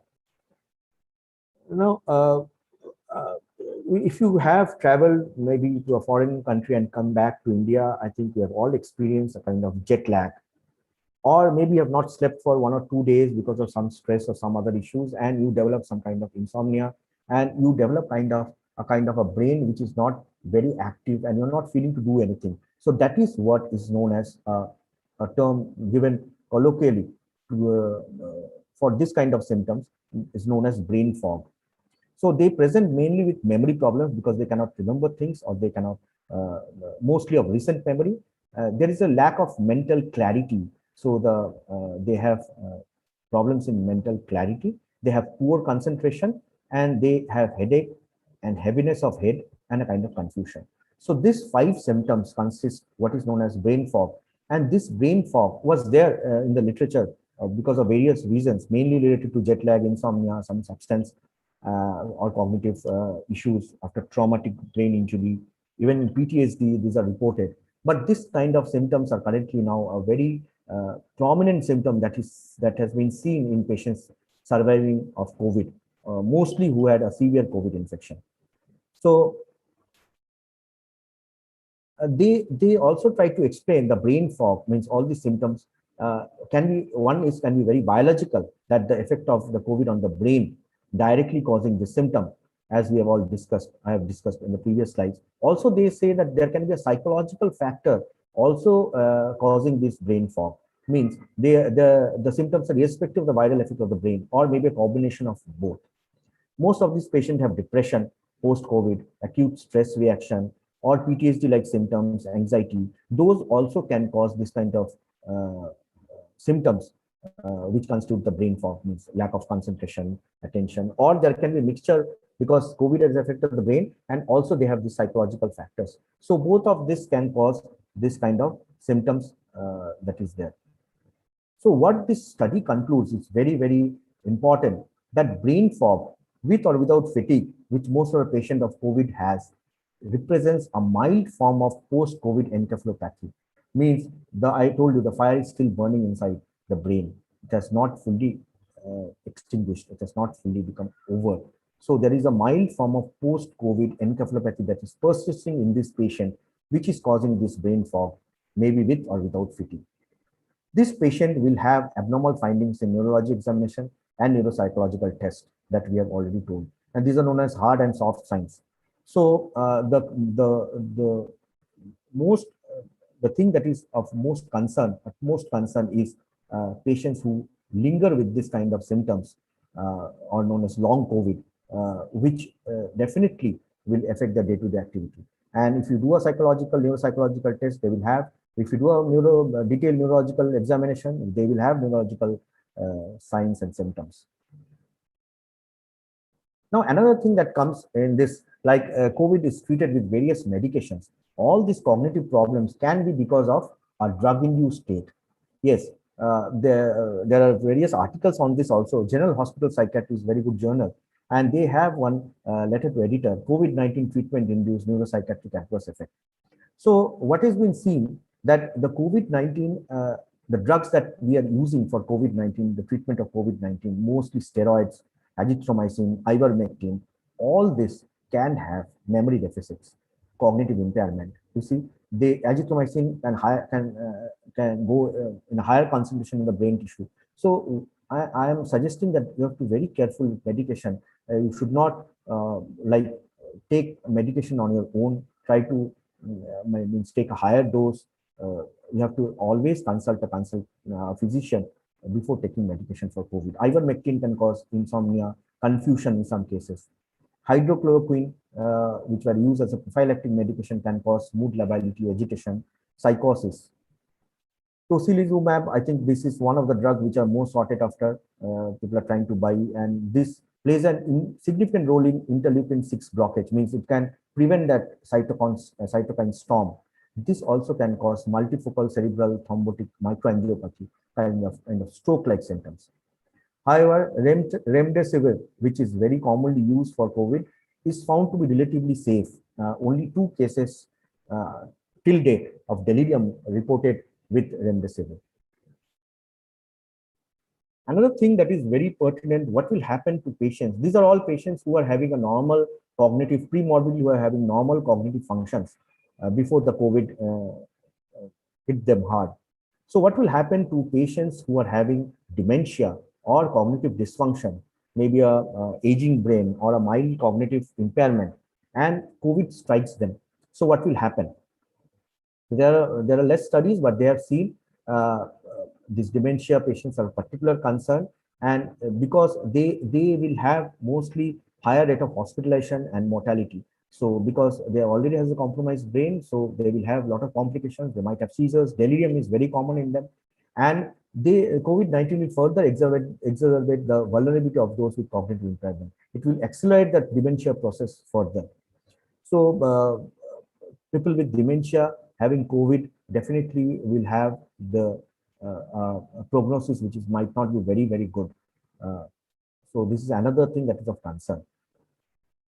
Now, finally, what are the risk factors if you understand for developing cognitive deficit with COVID? One is age, more than 60 years, hospitalization of long duration, pre-existing brain damage, pre-existing psychiatric disorders, mostly depression or psychosis, severe COVID requiring ICU or ventilatory support, acute neurological symptoms during the COVID infection. This is very, very common. If the patient has acute neurological symptoms, mostly will land up with cognitive deficit post-COVID, during the post-COVID time, and presence of medical morbidities, and even it's seen in mild cases. So if you go back to our case and try to understand why, because our patient was not very aged, but still there was kind of ventilatory ICU support was needed, and the patient had acute neurological symptoms, and there was medical morbidities. So maybe 3 kinds of symptoms were there, and that is how she got through this cognitive problems with COVID infection. So the management after this, I think management will be very, very important, but I'm very, very sorry to say there is very less literature regarding how to treat this kind of patients. First, we'll see how to assess, because I think here prevention will be much better than to treat after what has happened. So first, I would like to say, try to be safe, try to not to contract a COVID infection, try to maintain all the COVID safety procedure, all the cough etiquettes, whatever is there. Please keep double masking if required, and don't be near to places in crowded places and all. West Bengal has started this lockdown also now. I think the surge will come down, but please be sensible. Don't remove your mask, and this is what we can prevent. However, like we should not get a COVID. That is the first step. However, if we get a COVID, that also is there. Then we have to have a regular check on our oxygen level, and if we find there are complications, immediately we have to get admitted or take the help of a physician. We should not waste our time. Okay, we'll see in the home and we'll try to manage. However, I know the beds are less, and the problem are there in admission, but still we have to somehow increase our brain oxygen level. That is the one thing. Maybe suspected case when the patient is admitted, the physicians can do an MRI brain, which tries to see the brain is affected, study for CSF and interleukin-6 levels. These are also very important to see whether a cytokine storm is developing. EEG electroencephalogram might show abnormal slowing, which is an indicator that the brain is affected with COVID infection. Now, what we see in the MRI brain of COVID patient is this very clear, non-confident, multifocal white matter hyperintense vision. These are very commonly seen. However, there are demyelination, as we've seen in our patients, white matter hyperintense throughout the brain. These are also very common like this. symmetrical white matter, linear hyperintensity. So these are indicators that the brain is definitely severely affected with COVID infection, and those patients has to be very, very careful. Now, assessment taken together, the long-term cognitive examination of COVID-19 survivors should include at least the test for assessing attention, executive function, learning and memory, and speed of information processing. This is what is mostly affected. So when a person, I would recommend, like when a person comes to follow-up, a neuropsychological team should be there. A neuropsychological assessment should also be part of the follow-up strategy. Even during the hospital stay, when the person is recovering and had an acute neurological effect, all these things should have been done, and we should see how much the brain is affected by COVID. Now, the management, I said, if you early treatment of COVID infection and treatment to reduce the severity of COVID, that is most important. If you have a severe COVID, then the chances are there that your cognitive problems will happen. At times, all these things are not in our hand, and still we get a kind of infection. So remdesivir therapy can be used because this has less neuropsychiatric side effect, as we have seen. So I think this is better. Steroids also has to be given if there is cytokine storm, but steroid is a double-edged sword. It can cause a lot of side effects also. And there are some kind of dialysis that is being done to reduce the interleukin-6. So we try to reduce the interleukin-6 in the blood so that it doesn't go and cause inflammatory cascade. It doesn't activate the inflammatory cascade. Antiepileptics, when and when needed for seizure, should be recommended. Now, in the post-COVID time, what they say is to reduce this brain fog and excessive fatigue, please be in a lifestyle modification you have to do. Please do a regular aerobic exercise of at least 30 minutes, on which 7 to 10 minutes of walk should be there. A balanced diet should be there, Mediterranean diet, that is what we mostly eat, but we should include more of fruits, vegetables, grains. They say you can cook the food in olive oil, that is better. So a balanced diet, that is what we need. Avoid any substance, mostly alcohol, smoking and other drugs. Regular sleep is very important. And another thing that they say is interacting with family and friends, sharing emotions, and keep a positive mindset. That is what has shown some improvement in these symptoms, because brain fog was already there in various other conditions. So they have just extrapolated that and put and tried to treat COVID-induced brain fog. Cognitive remediation studies are very sparse regarding this, the long-term management and prognosis of such cases, because I told you literature are not there and they have not followed up cases which are having cognitive issues.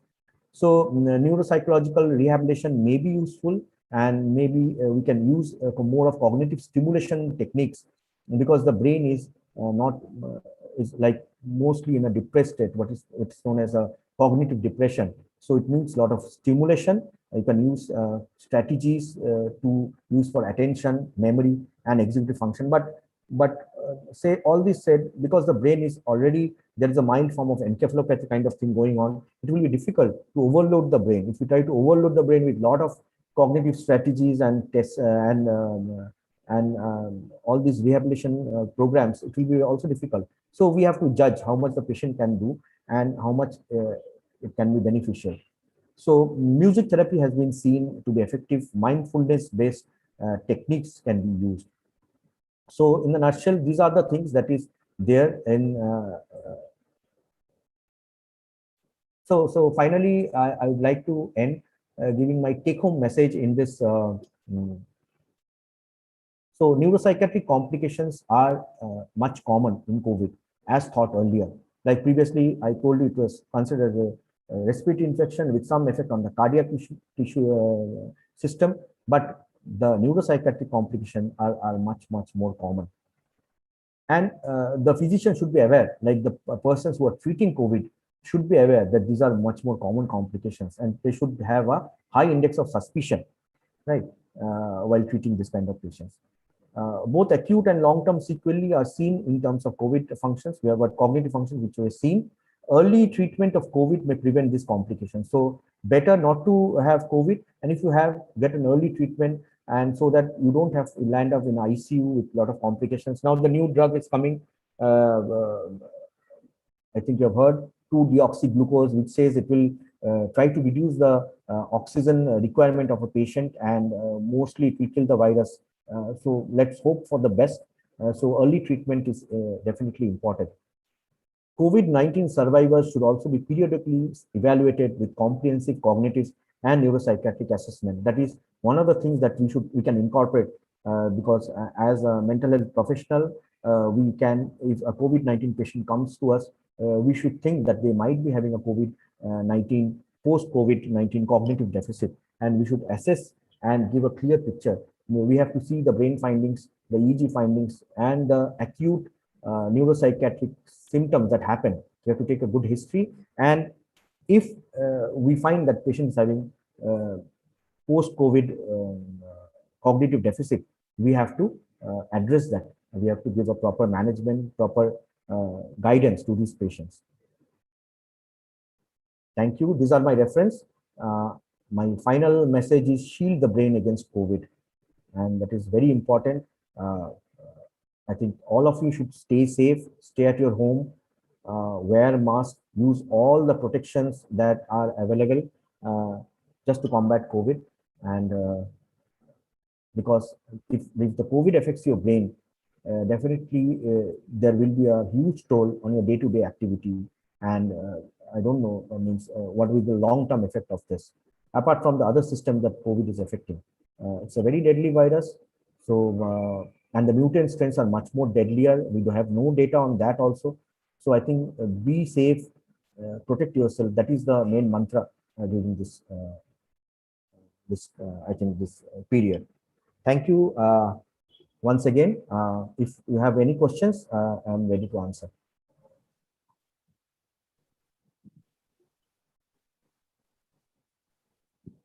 Thank you, sir. It was very informative and enriching session. We have some questions from the participants. Should I read them out? Yeah. Okay, sir. So the first question is from Shinjong Ghosh. As we know that conditions such as depression affects the immunity system, thus can some mental health disorders such as depression also serve as a comorbid factor? Yeah, definitely. I told you that anything that has affected the brain, like I told you, pre-existing psychiatric disorder definitely is a risk factor for a patient to develop cognitive deficit. So anything that has affected the brain in the pre-morbid state means you didn't have COVID and you are quite okay, and you had a psychiatric problem. You have a depression, or you are suffering from psychosis, and you're suffering from mood disorder. All these has effect on the brain. So definitely, if you develop COVID, there are higher chance that you might go into severe COVID, or you might land up with COVID associated cognitive deficits. So this is very, very common. So the next question is from Orithro Chatterjee. How would you look at the prognosis of cognitive dysfunction produced by the viral effects of COVID-19 on the brain? And there is a related question which asks the rate of the sensory prognosis rate of the sensory deficits also. Right. Thank you. I think a good question, because as I told you, the prognosis still is not clearly studied. But what we have seen, and few literatures are there, they have seen patients having this lingering cognitive difficulties for months together. I think one of the studies have shown more than 100 days. And I think my patient who is there maybe has been cognitive difficulty for the last 6 months. So this cognitive difficulty mostly will linger for a longer time. And that is the worry, I think, because if you are in a profession, mostly if you are in a profession where you need to have your cognitive faculties alert and active during your work. So if it affects your cognition in such a manner, so definitely your output will be very, very, it will reduce, and it will make a lot of frustration in you. And that can cause a secondary depression. Means you are not able to perform your day-to-day activities as you are performing. There is a decline. And then people will try to notice that you are not cognitively smart and you are not able to understand things. Maybe you're not able to open a PowerPoint presentation. You're not able to, and the presentation will look slightly jumbled because you are not cognitively alert. You have made mistakes in the PowerPoints. So all these things will be very, very evident for a teacher. For a student, maybe understanding the subject, because nowadays it has become online mode. that also becomes much more difficult. I mean, you have to have a lot of, I think, comprehension, a lot of alertness, attentiveness to understand a question what is being asked. So there are a lot of other cognitive faculties that are working. So with a COVID infection on your brain and with these cognitive abnormalities, definitely the prognosis looks not very good unless we find out that maybe some kind of treatment or drugs are there which can reduce this. We have not tried with the cognitive enhancers that are used in dementia. There are no studies I have not found, like we use all these drugs for dementia. So whether those drugs can improve the cognitive function, studies are not there. So it's difficult to say at this point of time, but definitely the prognosis is, I would say, still guarded. I mean, we cannot say what will happen. Only thing I would say that assessment at a particular time and a proper time, when the patient comes for follow-up or reports of this kind of cognitive problems should be encouraged and should be a part of this process. That will, at least we can understand this the cognitive issues at an earlier stage, and maybe we can start rehabilitation program on the basis of that. And the sensory deficit that you are saying means I am not able to understand what you're meaning. Sensory deficit means whether there will be visual, other auditory deficits. That is what you are saying caused by COVID. I'm not able to understand, but definitely these are not much studied. Suppose it affects the sensory system. I told you I've seen a case having visual hallucinations which persisted for more than 2 months, and it was very difficult to treat the patient with normal antipsychotics that we give for schizophrenia or other psychotic illness. And so it might be some types of resistant problems can also happen. Because it's not a very simple illness, and much more is to learn. We are in the process of learning, I think.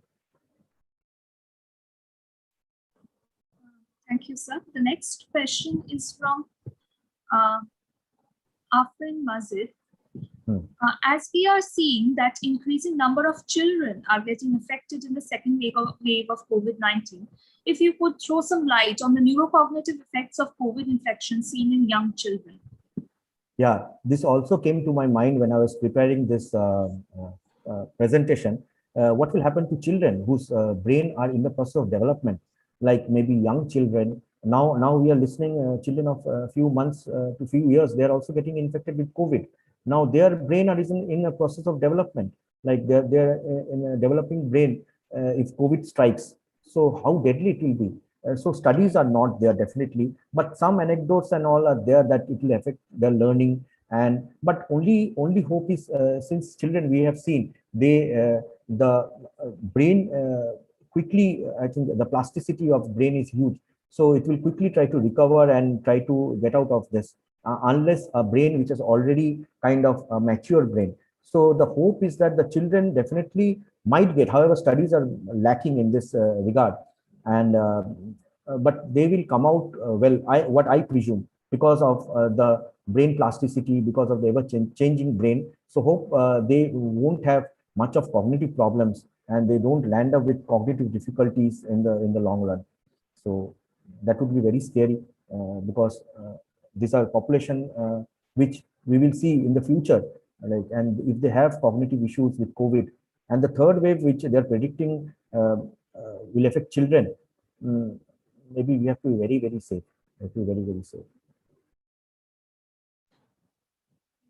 So the next question is from you, Banerjee. Sir, according to you, what can be the tentative time gap for assessing a COVID survivor for cognitive dysfunction post-discharge? Right. This I have discussed already, but I will just elaborate. What I feel like when the patient is being, suppose the patient had been in the hospital and had a COVID, severe COVID, that is what we are presuming will have more of cognitive deficits. However, even mild COVID, asymptomatic COVID also might start having cognitive deficits. So it's better to first assess the patient at the time of discharge when he or she is hospitalized with a brief screening tool to find out what are the cognitive deficits are present. That was done in my case, in my patient. And later in the follow-up, when they come for monthly follow-up, because it will start showing this cognitive problem after the acute phase. So the monthly follow-up, definitely they have to be asked whether you are having any cognitive difficulties, whether you are having this headache, what I have told you about brain fog, whether you are having difficulty in concentration, thinking. At least a checklist should be there.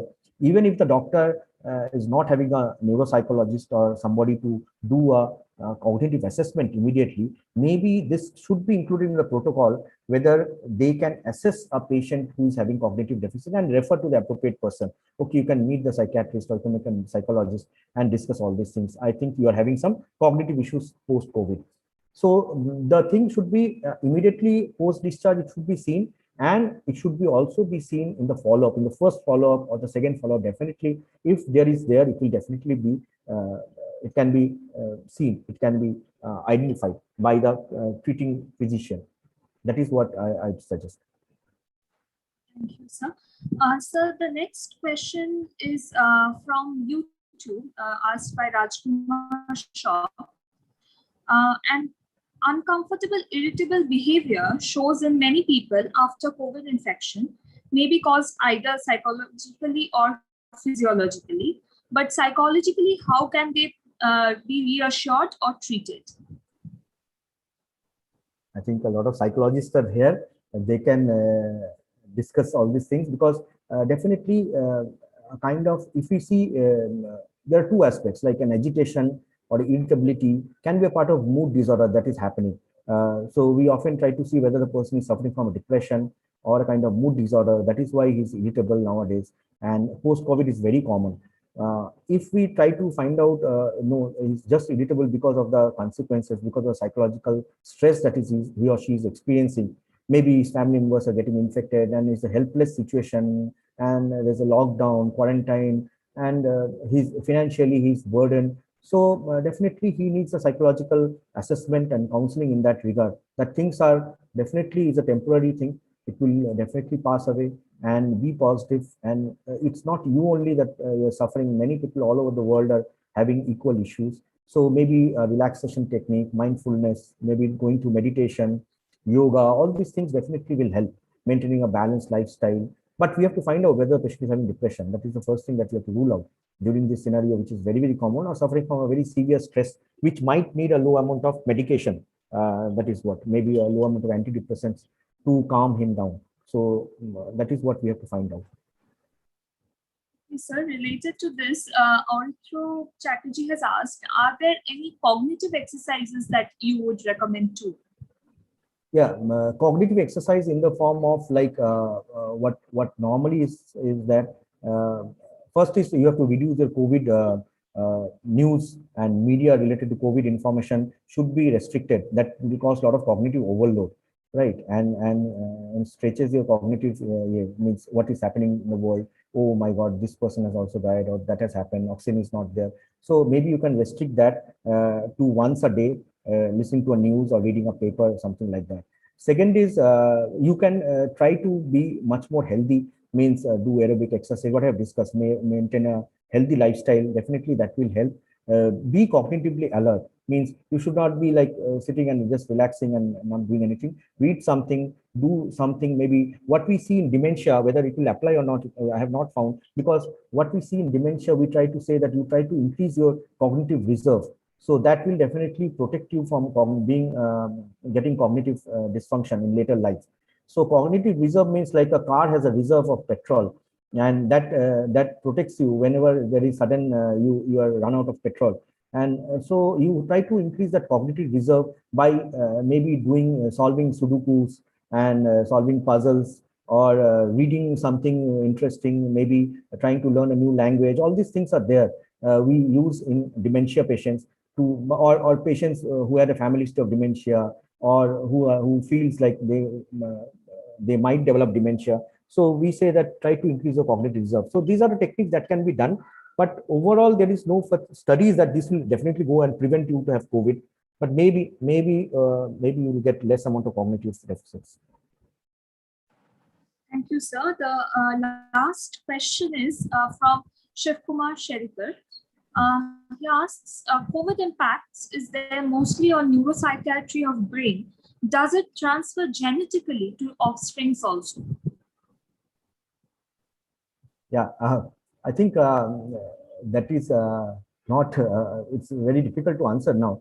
Offspring thing, when what goes to the offspring is the gene of the parents. Like suppose you are saying, suppose an unmarried person getting a COVID infection and then developing cognitive deficit, and then this deficit is passing on to his family.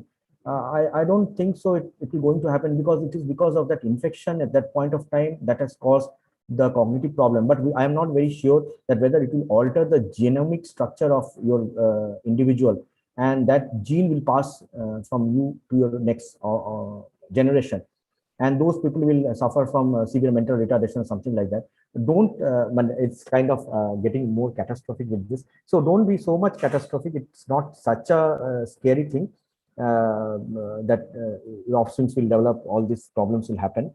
Since it's an infection which is happening to you, and you are pre-morbidly, you're cognitively, you're very fine, so you're not carrying any abnormal pathological gene with you, but the infection has caused definitely a cognitive decline, and that might or might not change your genetic sequence. Studies, I don't know, have done to see in that.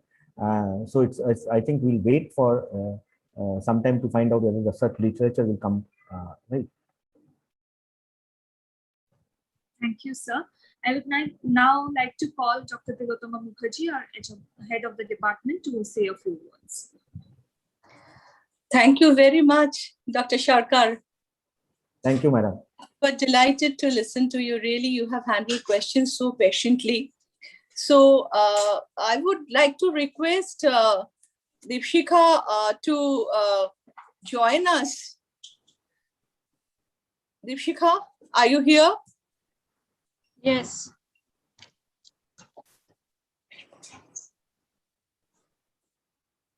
So Shukanto, it was a nice presentation, and it was enlightening to hear to the hitherto unexplored area of COVID complications. I could personally relate with some of the complications because I had some neurological complication following COVID. Otherwise, it was a very explanatory presentation. Thank you. Look forward to hear more from you in the recent future. Thank you, Deepshika. I am also very thankful because I got this opportunity, and this is an unexplored area. And many of the physicians, I think, they don't have this idea that what COVID can cause to the brain. So it should be like maybe they are seeing only hardcore neurological things like a seizure or a stroke or something like that. But this subtle thing that is happening and that might linger for a long time is definitely has to be highlighted in them. Right? I don't know how to do that. Maybe we can do something to prevent this, or maybe at least assess in the right time and give a right advice to those patients. Thank you, Doctor. So much. On behalf of the department, I'm conveying my most humble thanks to you. I hope we'll meet again in personal space in the department you will visit, and looking forward to more interactions in future. All the best. Stay safe. Take care. Thank you. Thank you. You also stay safe, madam. And all the delegates, speakers should be safe and try to protect our brain, like that is what, and from this COVID infection, deadly virus. Thank you. Thank you once again.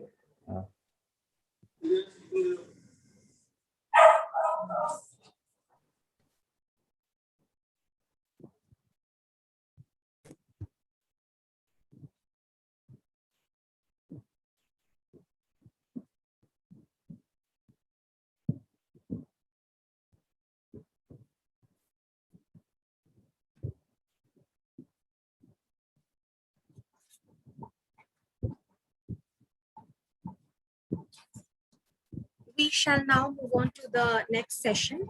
Our honorable speaker for the next session is Dr. Shubhanna Goswami. Dr. Shubhanna Goswami is a public health specialist with expertise in epidemiology. After completing his MBBS from RG Kar Medical College in Kolkata, he has completed both diploma and masters in public health from the All India Institute of Hygiene and Public Health. He has been serving the government of West Bengal, India, since last 17 years in different capacities. He pioneered many public health intervention programs, including vector-borne disease control program, programs for the prevention and control of non-communicable diseases, and led a number of epidemic control programs in many districts of the state. Dr. Goswami is one of the few experts in the state who are leading from the front in designing, planning, and implementing effective COVID control programs in difficult terrains of the state of West Bengal. He is a popular columnist and public opinion influencer here. I would now like to call upon our head of the department, Dr. Tilakama Mukherjee, to say a few words. Over to you, ma'am.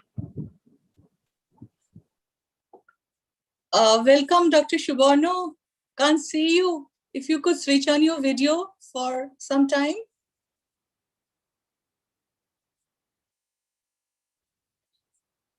Shubarno, can you hear me? Yeah, I can hear you.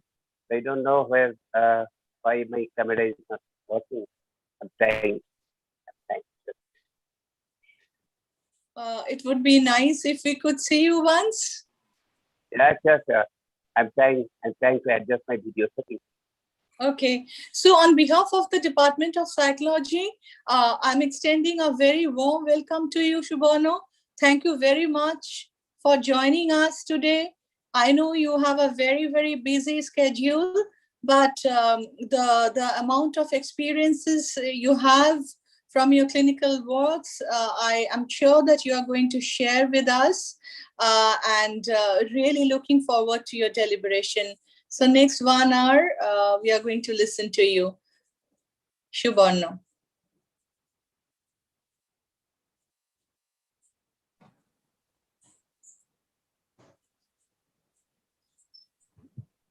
I think there is some, he has joined. He has joined again. Yes, now we can see you, Yes, Shubarno. Yeah. Thank you. Much. Thank you. Yeah. Welcome, Am I Shubarno. audible? Am I Yes. audible? Audible, visible, both. Oh, okay, that's great. So let us straight away go to the presentation first, and we will come to the discussion. Just Shivani, if you could adjust your microphone a bit, there is a little bit of echo, I think. If you could adjust. is it all right now? It Hello, is can you hear me? Yeah, much better. Yeah. Okay. Just a minute. Let me just try.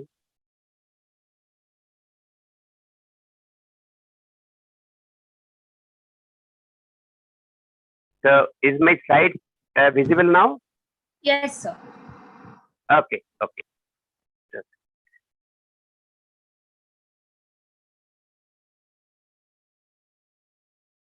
okay. So just a minute.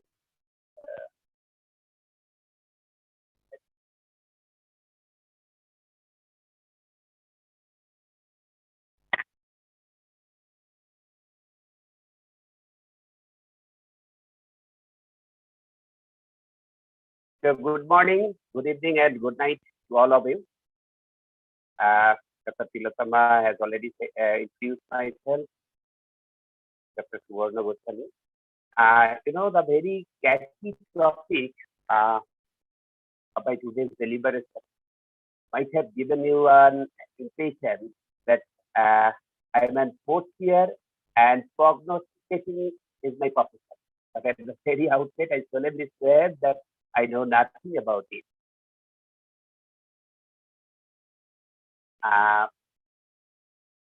So let us start with the basic and fundamentals of the science behind causation of infectious disease.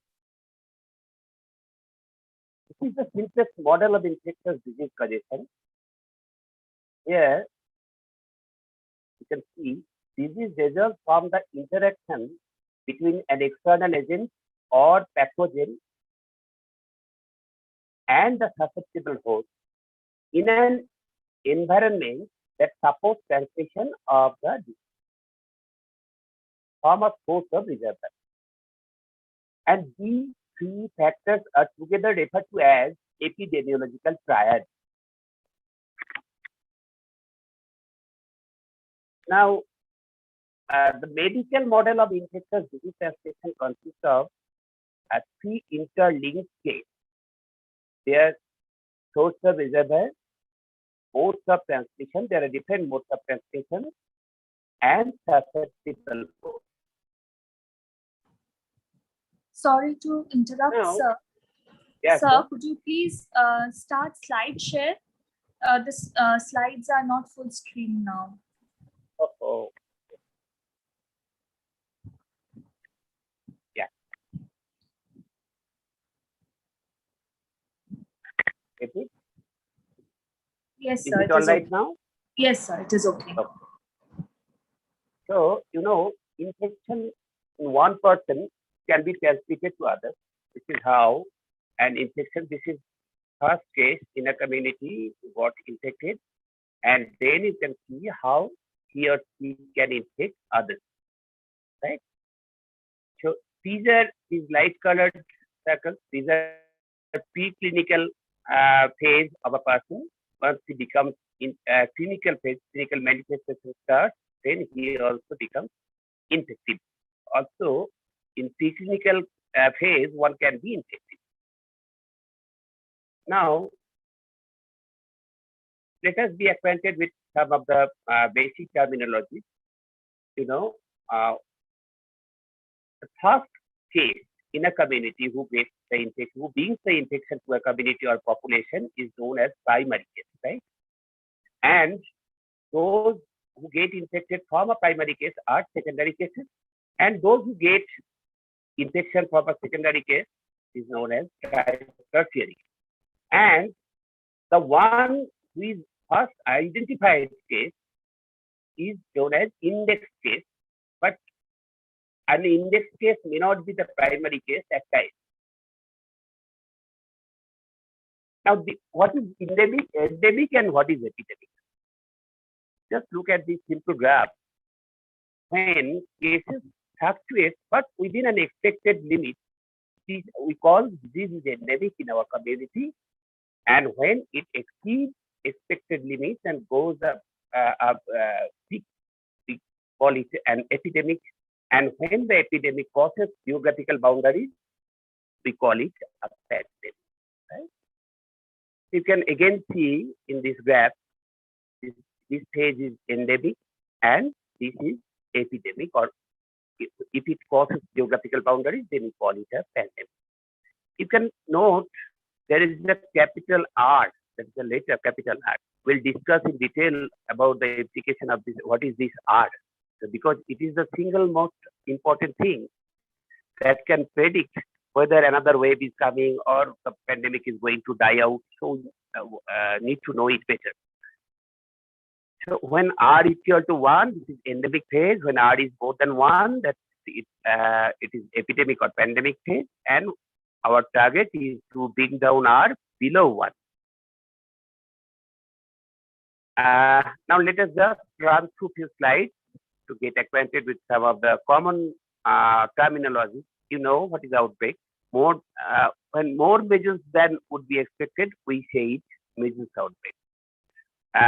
Diseases that remain in an area naturally, that is known as endemic, right? Sporadic outbreaks can take place in some endemic areas also sometimes. Now, when it becomes a major matter of major concern, WHO declares public health emergency of international concern, say PHEIC. And epidemic, the regional outbreak of a disease that spreads suddenly and unexpectedly, and when it crosses geographical boundaries, it's pandemic. So how do we manage an epidemic or pandemic? There are few things: prevention, containment, and mitigation. So for prevention, we have vaccines, we have some worst methods, water sanitation and hygiene, infection prevention control measures, and other measures. For containment, we need to isolate the sick person, trace the contact, and quarantine the exposed person. And to mitigate the pandemic or epidemic, some non-pharmaceutical interventions we take up, like at personal level and in social level or community level.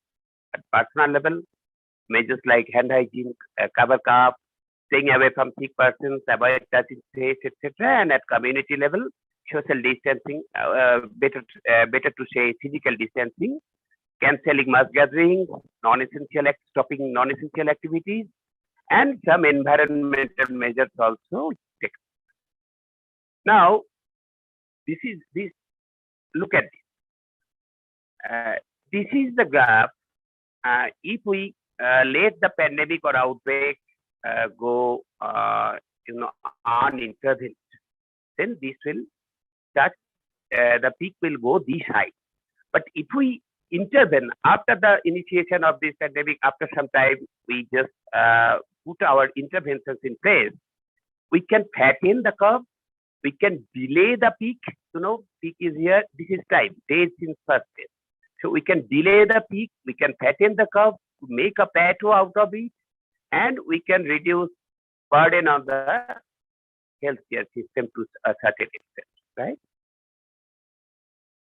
So let us come to the capital R later. I have already mentioned in a previous slide.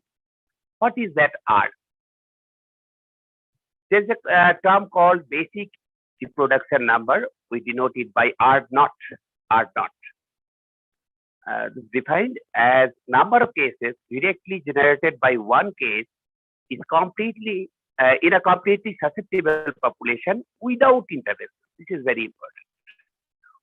If it is without intervention, like the previous this graph, then it is basic reproduction number or R naught.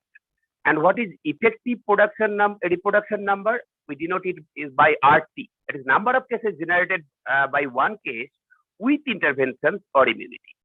Actually, in this scenario, we calculate RT. So some individuals either get immunized or already infected and recovered, so they are also immune. And there are some non-pharmaceutical interventions, as I already said, like social distancing, quarantine, isolation, both at personal and community levels and environment level. Then it is effective reproduction number that we calculate. So this reproduction number is a measure of the potential for transmission.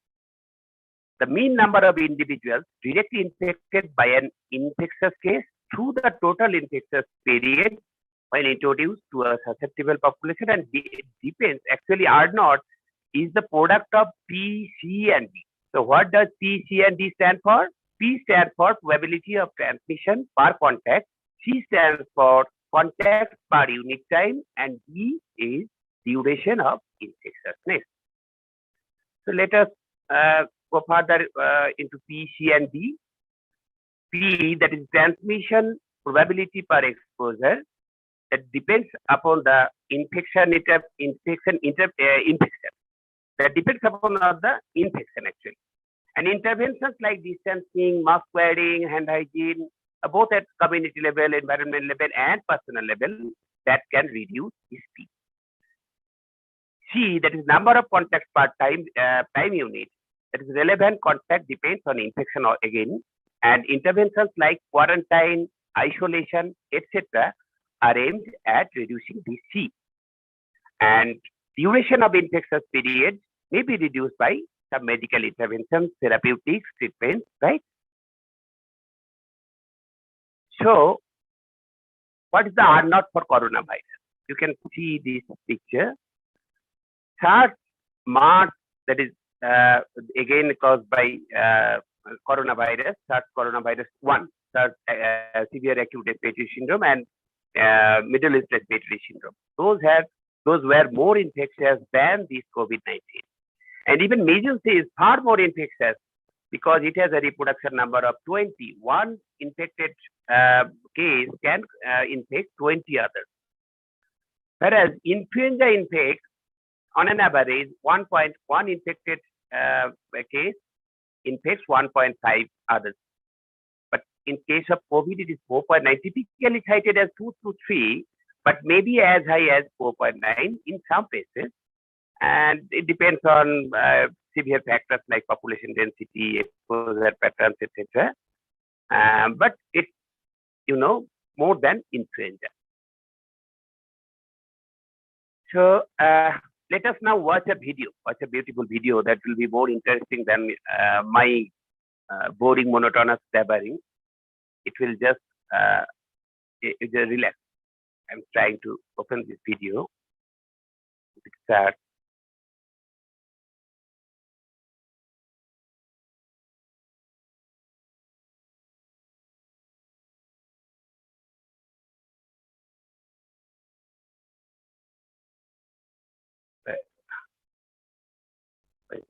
Working. The beautiful video. Yeah.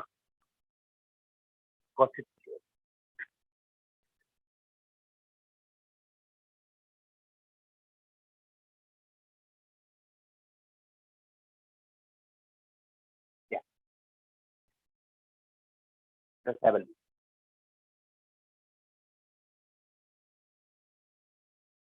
Can you hear? No, sir, we can't see also. You can't see, na? No, sir. Oh. Okay, then leave it. It's actually a biostatistician has beautifully exhibited with different process how the things are in a pandemic or epidemic stage. Anyway, leave it. It's not working. So let's go to the next slide. What are the implications of this R naught? R naught. If R naught is below 1, then infection cannot invade a population. So it implies infection control mechanisms are not that much essential. Actually, not that much possible. But if R naught is more than 1, then control measures are very essential to put place, and that is the actually to prevent an epidemic or to arrest an epidemic or pandemic. It is necessary to put control measures in place. If R naught is more than 1. Now, after invasion, what is the effective reproduction number? As the pathogen invades, the coronavirus obviously invades the population, the number of susceptible declines to recovery, either to recovery or to death.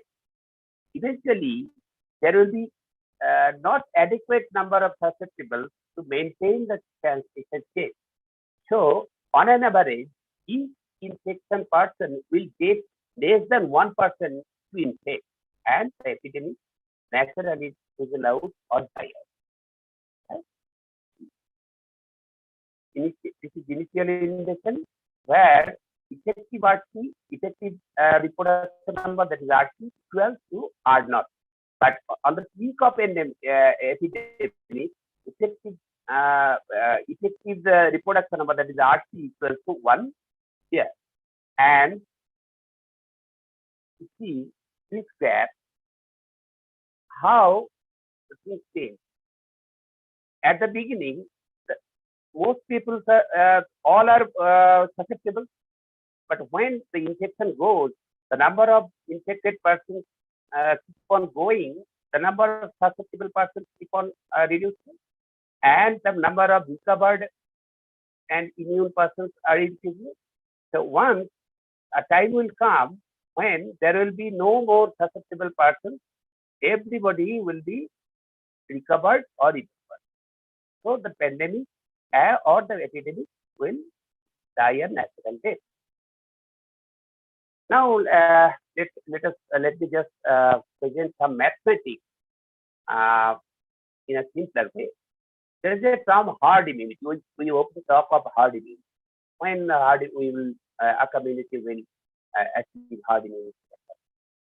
So if R naught is the mean number of secondary cases in a susceptible population, then R is the mean number of secondary cases in a population where a proportion P are immune, we denote it by P, right? And what proportion needs to be immune to prevent epidemics or pandemics? Actually, that is herd immunity. So if R naught is 2, then R is less than 1 if the proportion of immune P is 0.5, that is 50%. 50% of population are immune. If R naught is 4, then R less than 1.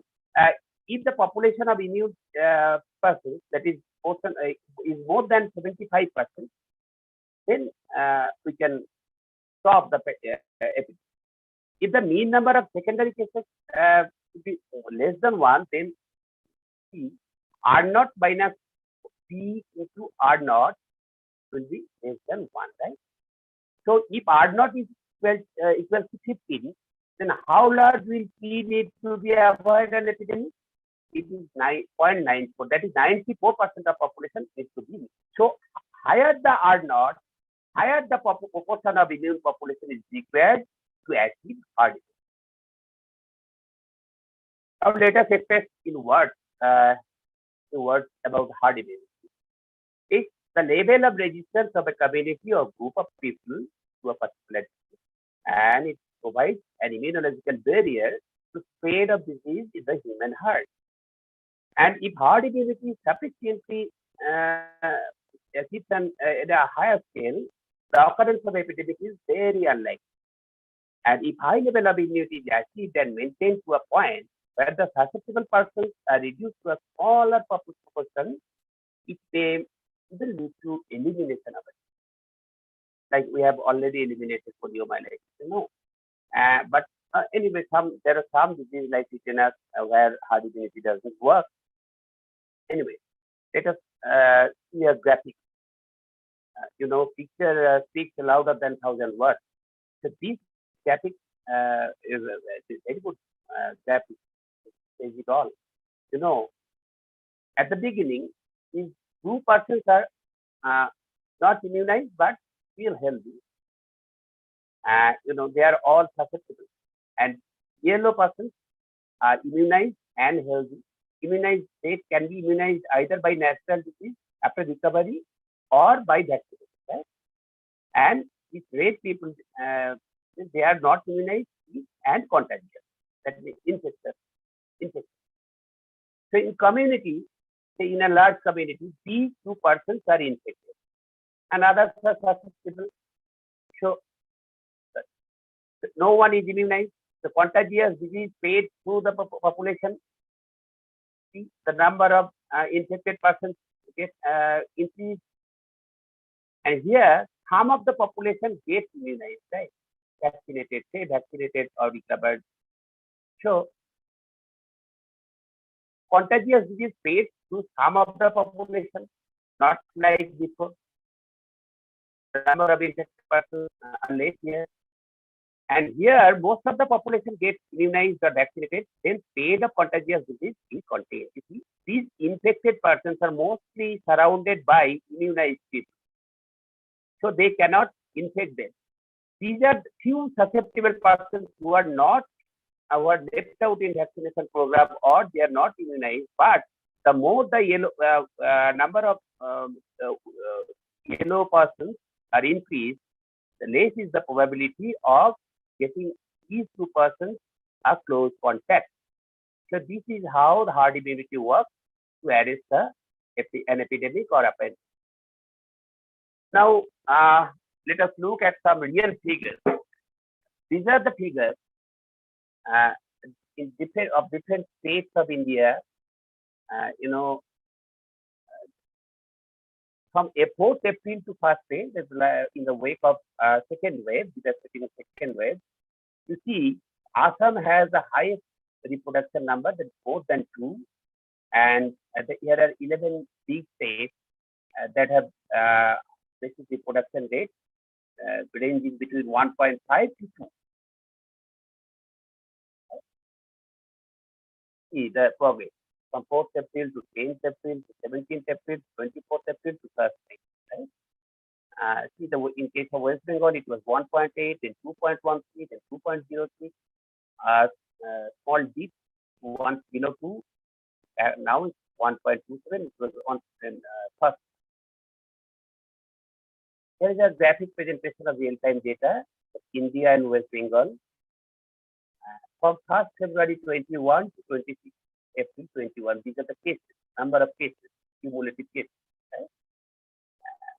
And this is from 1st March 2020 to 1st May 2021. This is the graph. Here it was highest and then came down and then again arise. In West Bengal also, this is data from 1st February to 26th April, and this is 1st May 2020 to 1st May 2021. Now, RT for Southeast Asia region. So in the Southeast Asia region, Nepal, Sri Lanka, Maldives, Thailand, Bhutan, India, Myanmar, Timor, Indonesia, and Bangladesh. So you see, Nepal has highest effective reproduction number now, that equals to 2, followed by Sri Lanka. Then here between 1.5 to 2, there is many more countries, and Bangladesh is the lowest, has the lowest RT. So let us look at some figures of some of our neighbors. Bangladesh. The graph lies from 1st January 2021, 30th April 2021. The graph rises here, and again started falling. That of Sri Lanka, the graph rose in February 21, and then fell down, and then again is rising now. What about Bhutan? They maintained a very low level of infection for a long period, and now it's again rising. What about Nepal? They maintained a baseline throughout the year for 1st January 21, but now they are also on the rise scale. This is again India, comparison between India and Indonesia. See, the R naught is falling from 1.39 to 1.35 in spite of increasing new cases. It is the last week, figure of last week of April, right? From 23rd April 29th. Whereas in Indonesia, see, there are almost there are no such big rise, but there are not has fallen from 1.98. See what is Bangladesh and Bhutan. See the you can see the graph. R naught is falling. The case of Bangladesh, the case of Bhutan is again falling. Yes, Nepal it is falling, but the case of Sri Lanka is on the rise still. And come to West Bengal. Here, the number of new cases and R naught are plotted against test per million, because testing has a great impact on the detection of new cases and both determination of R naught. You can see that it process. It is R naught, which is test per million. When the testing rises, the test new cases detection increases and R naught also. So now comes the projection.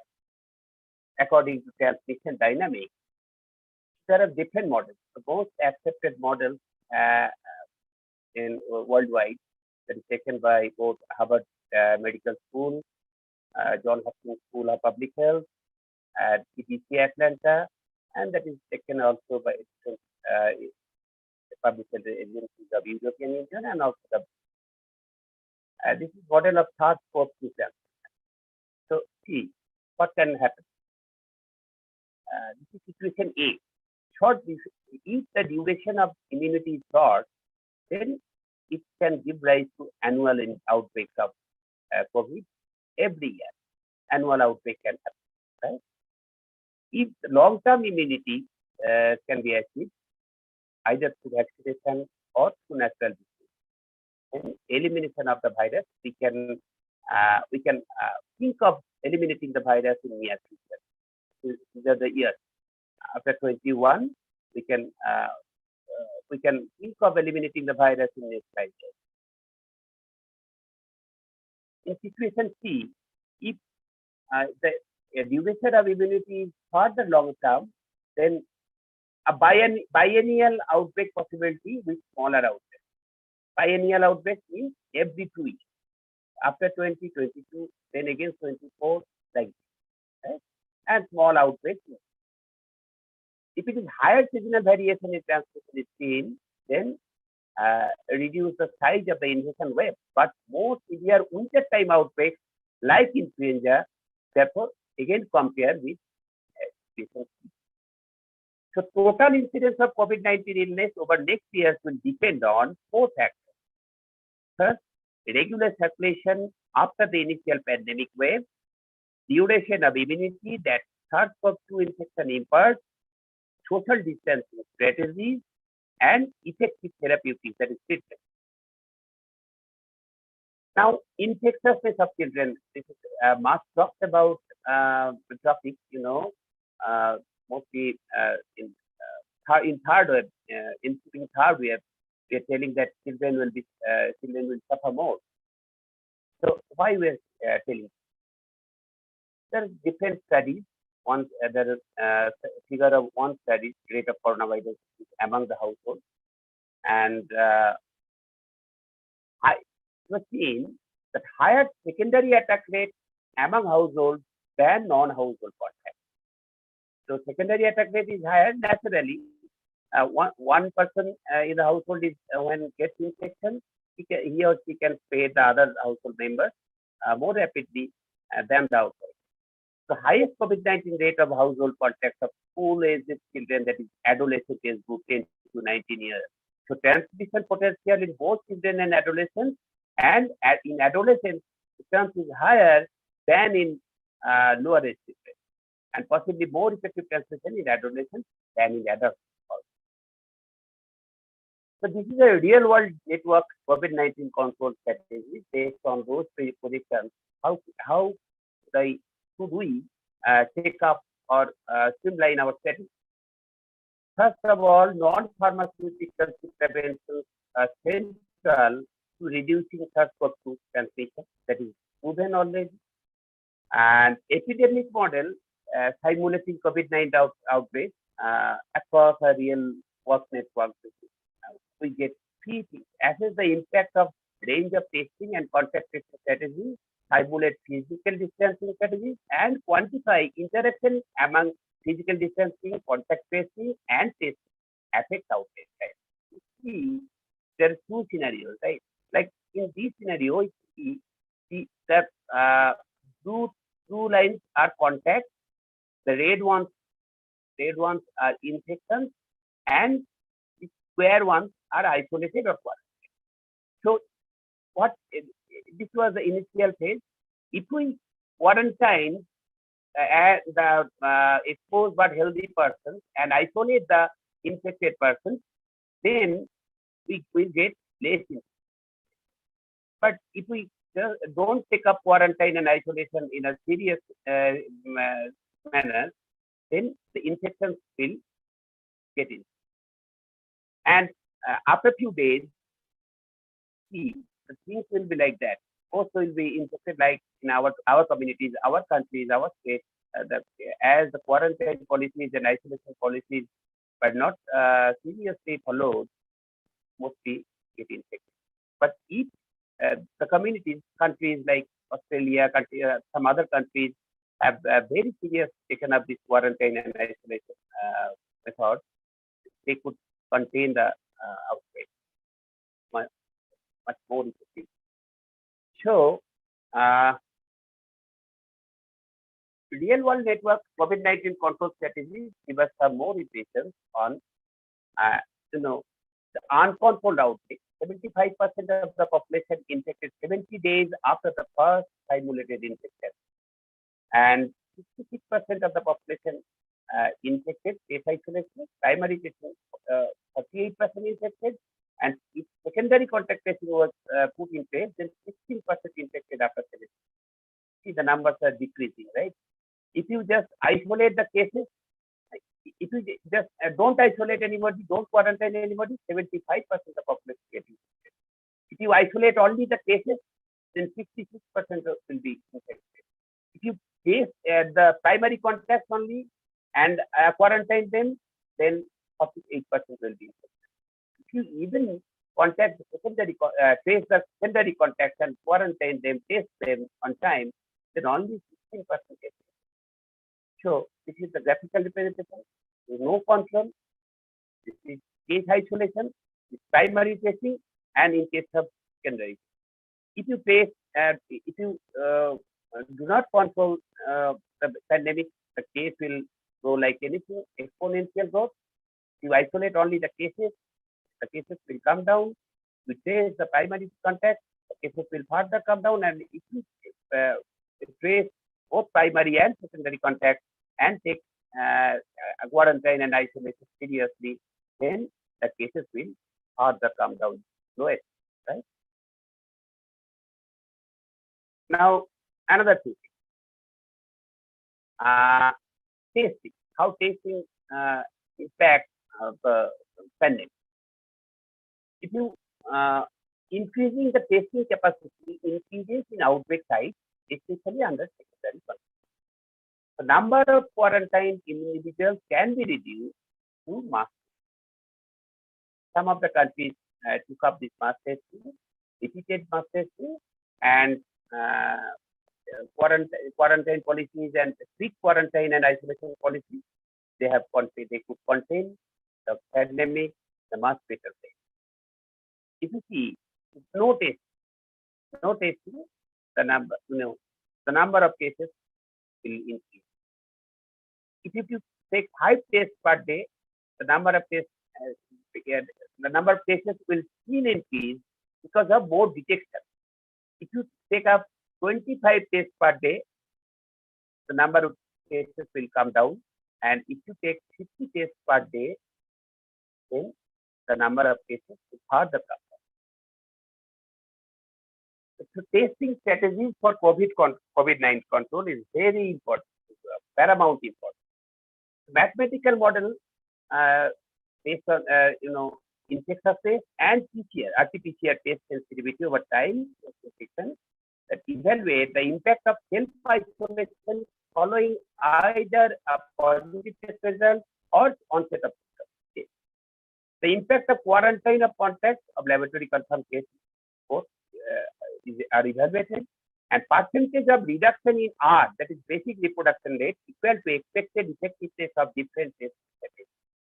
So based on different literature we get in internet, 33% of infections are asymptomatic, which have a relative infectious rate of about 50%. And if self-isolation was 100% effective, plus all individuals with symptoms, that all symptomatic persons compatible with COVID-19 COVID-19 got samples. So both these, I should got self-isolated, then a reduction of basic reproduction of 47% would be achieved. If he does this graph, once people get this percentage of reduction in R by self-isolation following onset of symptoms as a function of the proportion of infections that are asymptomatic. If people just get symptomatic and isolate themselves, then we can bring down the basic reproductive number and thus control the pandemic to a great extent. Again, you see self-isolation following onset of symptoms of COVID-19 reduces the contribution to SARS-CoV-2 transmission. How? See, detection of pre-symptomatic SARS-CoV-2 infection and subsequent reduction in transmission to self-isolation after a positive PCR test. See, after a positive PCR test, this comes down, right? See, this graph also, PCR testing of symptomatic individuals reduces the number of individuals needing self-isolate, but would reduce the effectiveness of self-isolation. That is false negative in case of false negative reports. Particularly, it is true about the newer strains, the new mutant variant also often gives a false negative PCR report. Regular PCR testing, irrespective of symptoms, could reduce transmission and depends on frequency of testing. The timeliness of results and sensitivity of the test both are important. But additional percentage reduction in the basic reproduction rate by a policy of repeated PCR testing is proved. The communities, the nations that took policy of repeated mass PCR testing would additionally reduce the percentage of cases and basic reproduction rate. 30%, 10% reduction, they are 15%, 20%, 30%, 40%, right? And testing strategies for a COVID-19 control, isolating the contact of symptomatic SARS-CoV-2 positive individuals, dependent on proportion of symptomatic who are tested, success of tracing their contact, and timeliness of obtaining test results and identifying and quarantine. See, if the cover is more, then the reduction. Test and only test and trace strategy, right? Test and trace strategy. The number goes here and the participants goes here. But once you reach 100% test and trace strategy, it will come down to 5%. Initially, increase is for more detection. The more tests, the more detection. But ultimately, it will achieve a better, a much lower basic reproduction rate. And here, in comparison to this, look at this. This is test, trace, and again test. This was only test and trace. And this is test, trace, and repeat. You see, this is much better. You know, the more you test, trace, and test, it will be static. It will be static. It will not go much higher.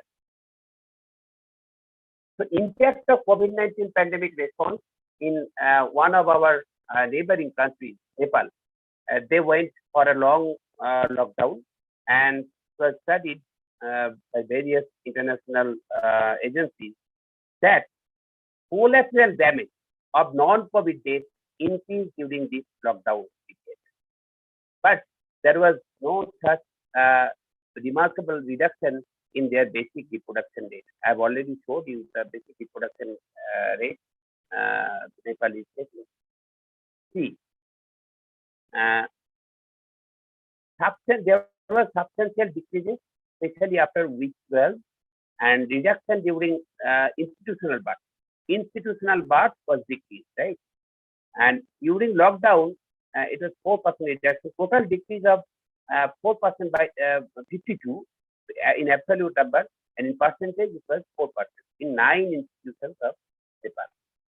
And if you see on the other indicators like institutional neonatal mortality, interpartum fetal heart rate monitoring, every other sensitive indicators got affected negatively by the lockdown. So what I want to say that lockdown, it is proof that lockdown is a very, not very effective measures to stop the pandemic, but to testing, contact testing, and repeat testing is proved to be a far better intervention to stop or to slow down the pandemic. Now comes to the vaccination. Vaccination coverage is, we have already discussed about herd immunity. To achieve a substantial amount of herd immunity, we need mass vaccination. So this time,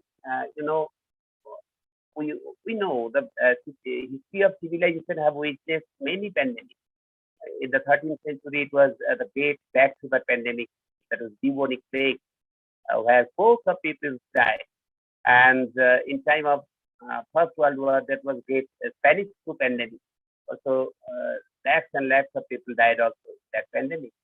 And there were many more pandemics in between. In 1957, there was a great influenza pandemic.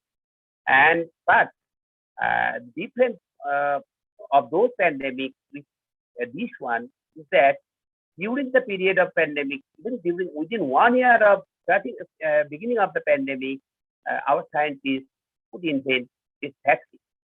It was never happened before. So we should not wait for the natural death of the pandemic, but we can foreclose the pandemic by mass vaccination. Now, how many people are to be vaccinated to achieve a herd immunity? So in case of rubella and measles, we know, in case of 80% of the susceptible people are to be vaccinated to achieve an immunity. In case of measles, it's nearly 95%. 95% are to be vaccinated. 95% of the children are to be vaccinated to stop measles outbreak or epidemic, right? But in case of COVID, we could not have calculated this, how much percentage of population should be vaccinated, but the more the better, the more the merrier. So what is the vaccine distribution and adaptation status in the world right now? World Health Organization has set up a network, vaccine distribution network, COVAX, so they have first proposed in the phase 1 that 20% of total population of a country should be vaccinated in the first phase, so they will distribute the vaccine accordingly. But it was seen that the poor countries, especially that of Africa subcontinent and some of the Latin American countries, did not get their share because they could not pay. Now, phase 2, WHO changed their policies. They started weighted allocation beyond 20%, right? Based on their threats and vulnerabilities. What are the threats and what are the vulnerabilities? They started a risk assessment score, and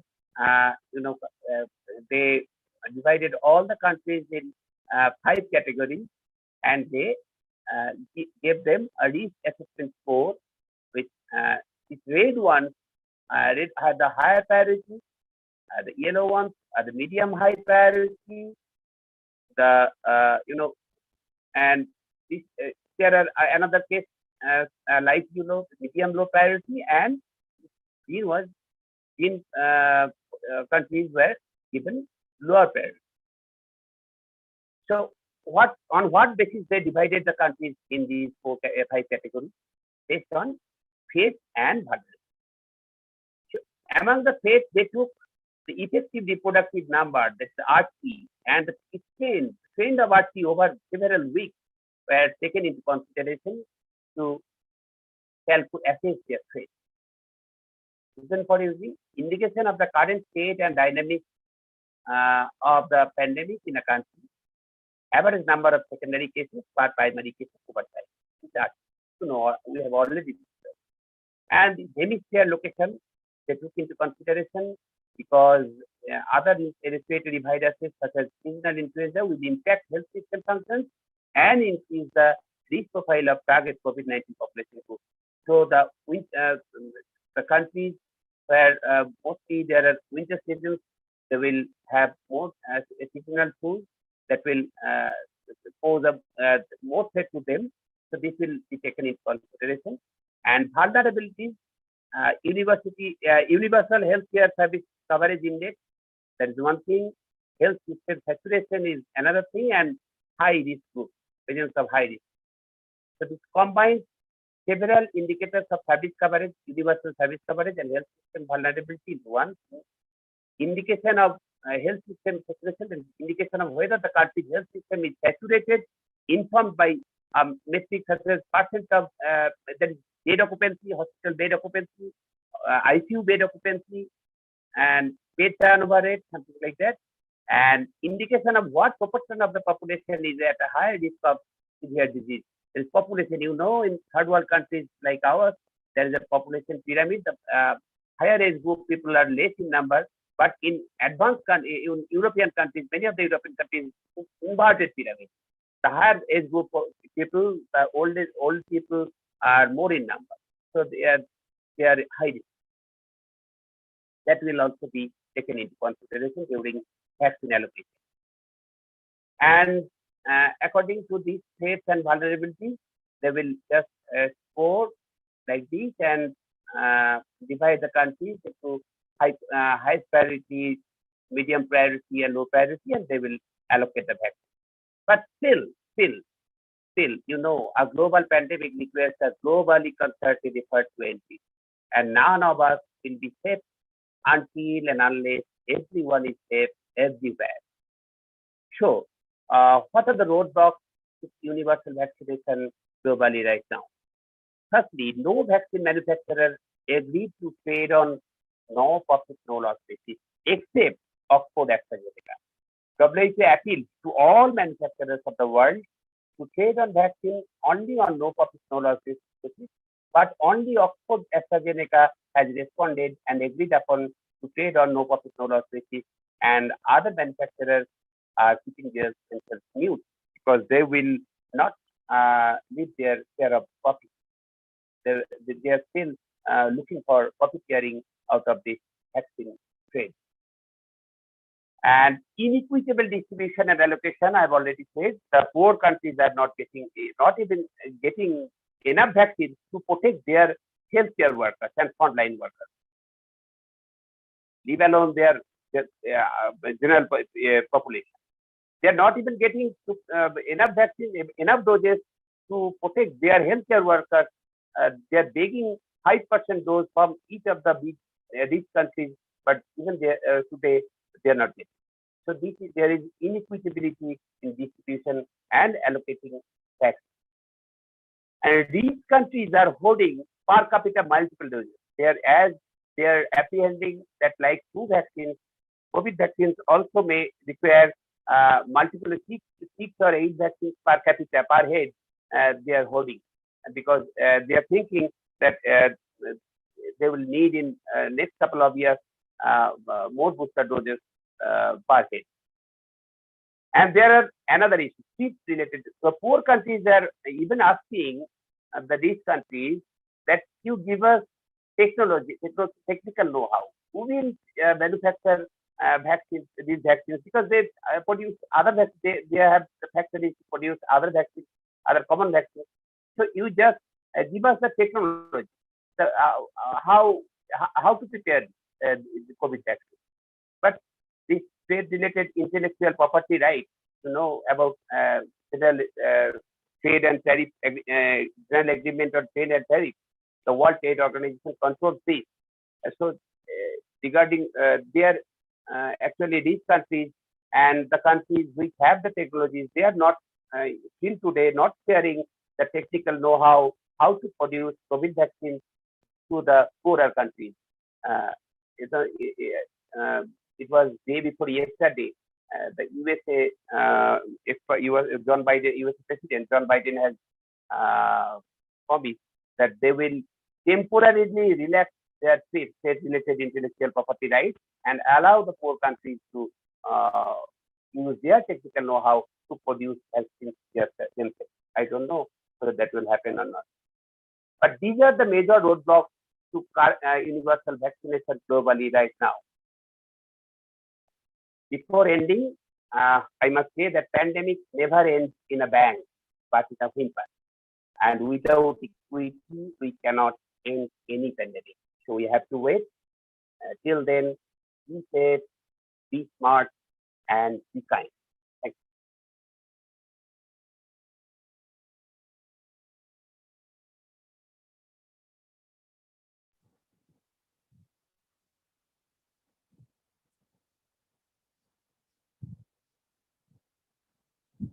Thank you, sir, for such a nice presentation. It was rich of all the data. And there is a question from the participants. Should I read Yes. it out? Yes. Coming back. Okay, so this question is from Shukriti Das. Good afternoon, sir. There are so many myths all around. So are there any contraindications of taking the vaccines? Yeah, there are some contradictions. Just give me 2 seconds. I'm just coming back. No, I'm not steady actually. So I don't know that I lost.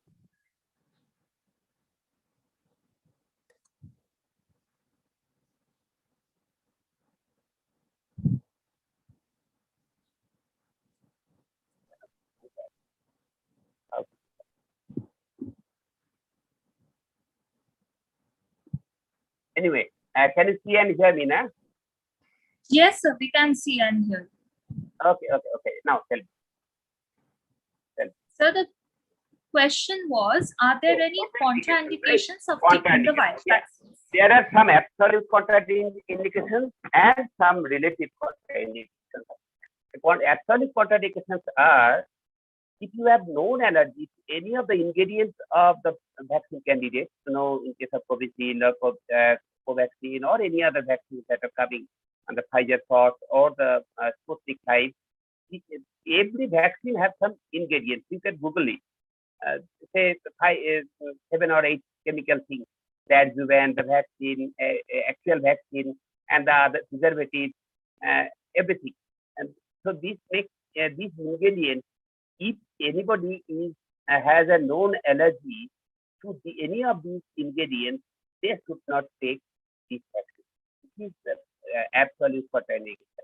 And as we had not, there was no data of a vaccination trial among the pregnant ladies and the pregnant and lactating babies and those below 18 years.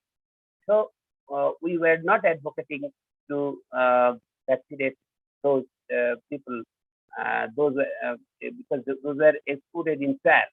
But now we are asking those the pregnant and lactating mothers to take this vaccine, as there were on later part there were some clinical trials among the high risk pregnant and lactating mothers. They were vaccinated and they are already being protected. So pregnant and lactating mothers can now take vaccines, both Covishield and Covaxin. And I know about all of the vaccines because in our country these were readily available right now. But below 18, we are not giving vaccines right now. The trial of Covaxin in under 18 has just started. So in a couple of months, we'll get some data and then only we can tell about that. And those who are taking some medication, like cancer chemotherapy, like blood liquid anticoagulant medicines on a long-term basis, they should, there is a relative contraindication because they should stop their medicine some 7 days or 30 days back based on their medical history and their duration of taking these drugs before vaccination, and then after vaccination they can again start this medication. So these are the relative contraindications. Thank you, sir. That was really informative. So the next question is, could there be any difference of the impact of pandemic on overall livelihood of the people based on the geographical differences in India? Pardon me, would you repeat please? So should I repeat the question?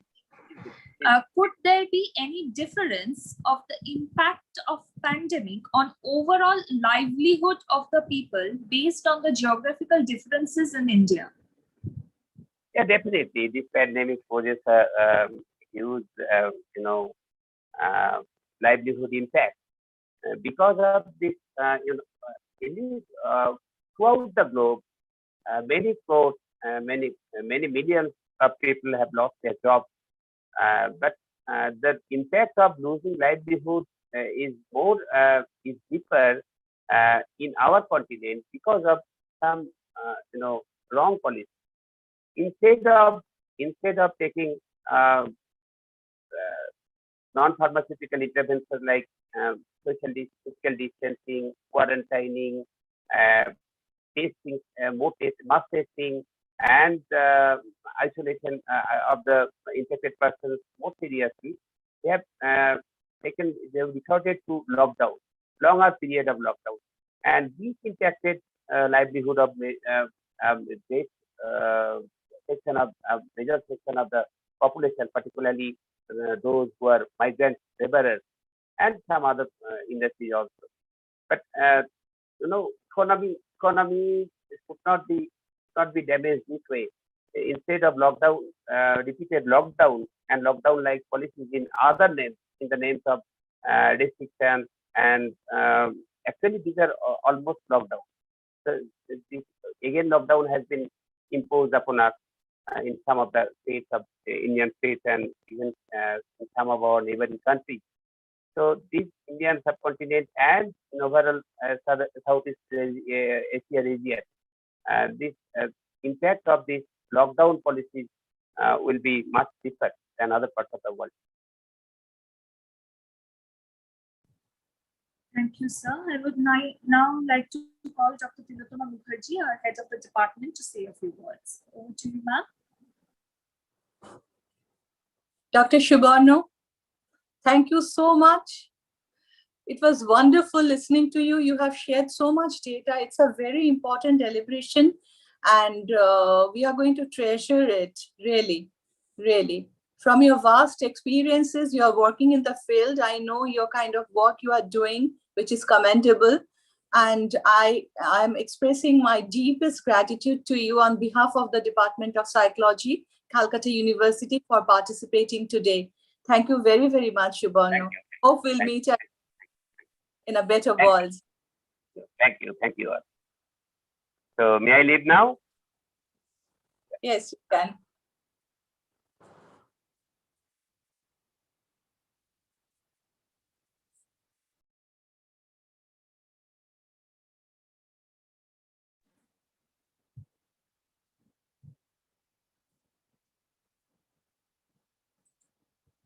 We will now be commencing on a short break, but before that, there is a song performance by Patri Dash, and after that, we'll be returning at 1:30 for the panel discussion. Stay tuned with us. Over to you, Patri. Hello, am I audible, Shomdatta? Yes, you're audible. Thank you. Namaskar and hello everyone. I'm going to sing Tujhse Naraz Nahi Zindagi. It's a song sung by our Nightingale of India, Lata Mangeshkar ji. Before proceeding, I will just like to share the meaning of the song with you all. The song says that I'm not angry with your life. I'm simply baffled. I'm distressed with your innocent questions. I'm not angry with your life. I'm simply baffled. I'm simply distressed. I never thought that to live I would need to bear such pains. I never thought that I would have to pay to a smile.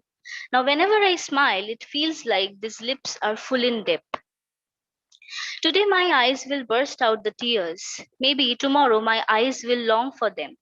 Where have I lost that one drop of tear which I had tucked away safely? I am not angry with you, life. I am baffled. I am distressed.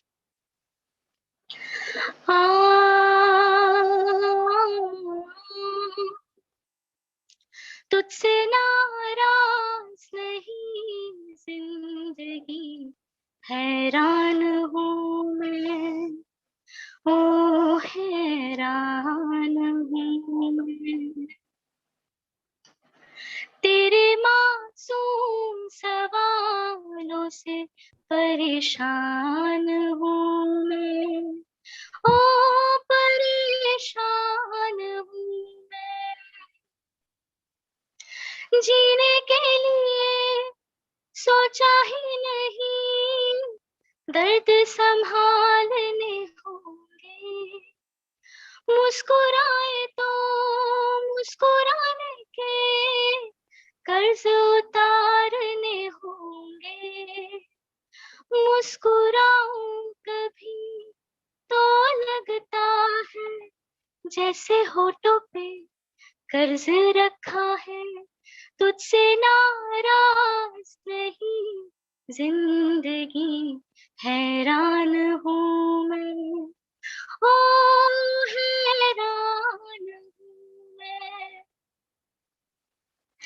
आज अगर भर आई है बूंदे बरस जाएंगी कल क्या पता इनके लिए आंखें तरस जाएंगी ओ जाने कब गुम हुआ कहाँ खोया एक आंसू छुपा के रखा था तुझसे नाराज नहीं जिंदगी हैरान हूँ मैं, ओ हैरान हूँ मैं।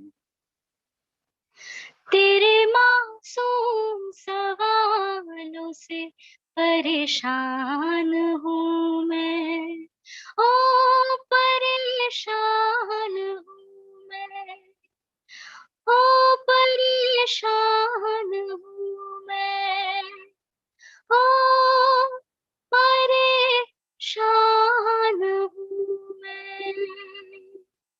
Thank you so much.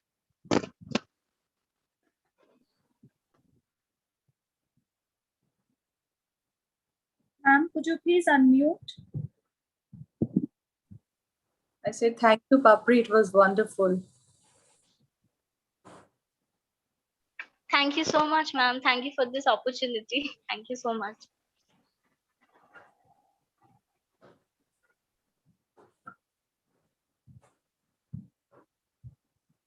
We would now be commencing for a short break, and then we'll return at 1:30 with our panel discussion. Please stay tuned with us.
Hello, good evening, good afternoon.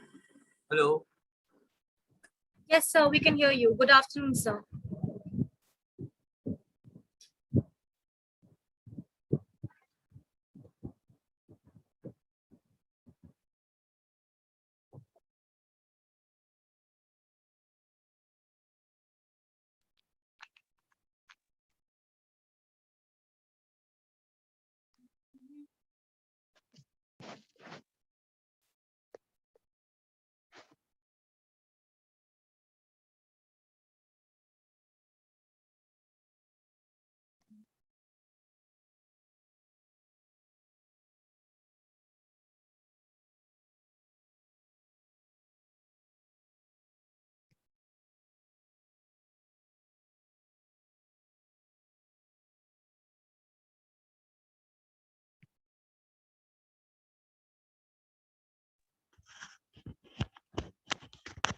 Welcome back. Redefining well-being in the wake of COVID. Since the first session of day one, we understood that well-being during this pandemic is integrally interwoven with mental health. It is not just the immediate effects of the virus, but the long-lasting impact of the pandemic that bothers researchers and healthcare professionals equally. Today, we are extremely fortunate to have a panel of exceptional experts from diverse fields to not only enrich our understanding of the current scenario, but also guide us towards a future that is supposedly less panic-stricken and more systematically planned. The topic of our discussion is Designs for a Post-Pandemic World, Visions of the Future.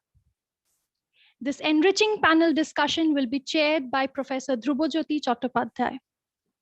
Professor Dr. Dhrubajyoti Chattopadhyay is currently the Honorable Vice Chancellor of Sister Nivedita University, Kolkata, from January 2020 onwards, and was the founder, Vice Chancellor of Amity University, Kolkata, from 2015 to 2019.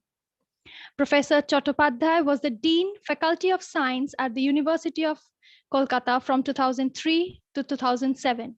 He was the Pro Vice Chancellor at the university from 2008 till 2015. He was also the Director at the Center of Research in Nanoscience and Nanotechnology at the university from 2007 till 2015.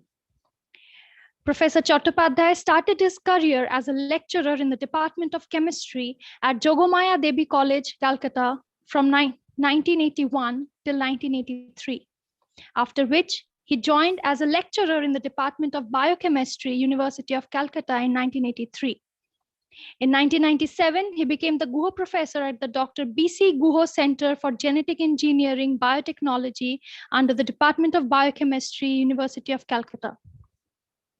He graduated as a Bachelor in Science from Presidency College, Kolkata, with a major in chemistry. Professor Chattopadhyay did his Master's in Science and Biochemistry and completed his PhD from the Department of Biochemistry at Bose Institute, Calcutta.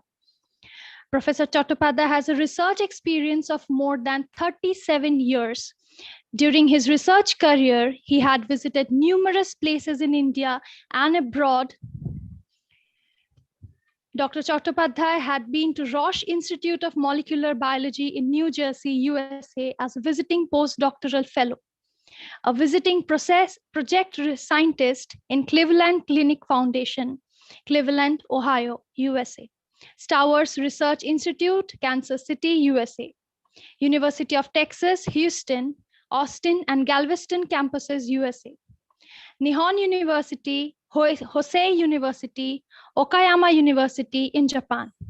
He also visited research institutes and universities in South Korea, Taiwan, Republic of China, Malaysia, and Thailand. He's also the recipient of numerous awards and accolades and distinctions, which includes the Young Scientist Award in 1989, member of Guho Research Conference in 1992, Professor Umakant Sinha Memorial Award in 1992, Fellow of the National Academy of Science in 1998, He received the prestigious UNESCO IUMS Mersenne SGM Fellowship to carry out research under the Department of Biochemistry in the University of Texas. He was the fellow at the Indian Academy of Science in 2004, fellow of West Bengal Academy of Science and Technology in 2006, to name a few. Dr. Chattopadhyay has a lifetime membership in various organizations and scientific associations like Indian Science Congress Association, member of the Asiatic Society, member of Biotechnology Society, member of Virological Society, and so on. And above all these, Professor Chattopadhyay is a wonderful teacher. He has a teaching experience of more than 40 years, during which many students have completed their PhD successfully under his able guidance, and has brought fame and glory to themselves as well as to the country. 35 students obtained their PhD under his direct and joint supervision during their PhD program. He has around 131 research papers and 9 book chapters to his credit till date. Professor Dr. Dhrubajyoti Chattopadhyay is a scientist and academic par excellence. He has an established track record of highly innovative ideas and in-depth research activities. He is an excellent communicator with an impressive logical approach of delivery and communicating ability. His gifted communication skills make him an excellent classroom teacher. His amiable personality and willingness to share group responsibility allow him to be a precious member of any administrative team.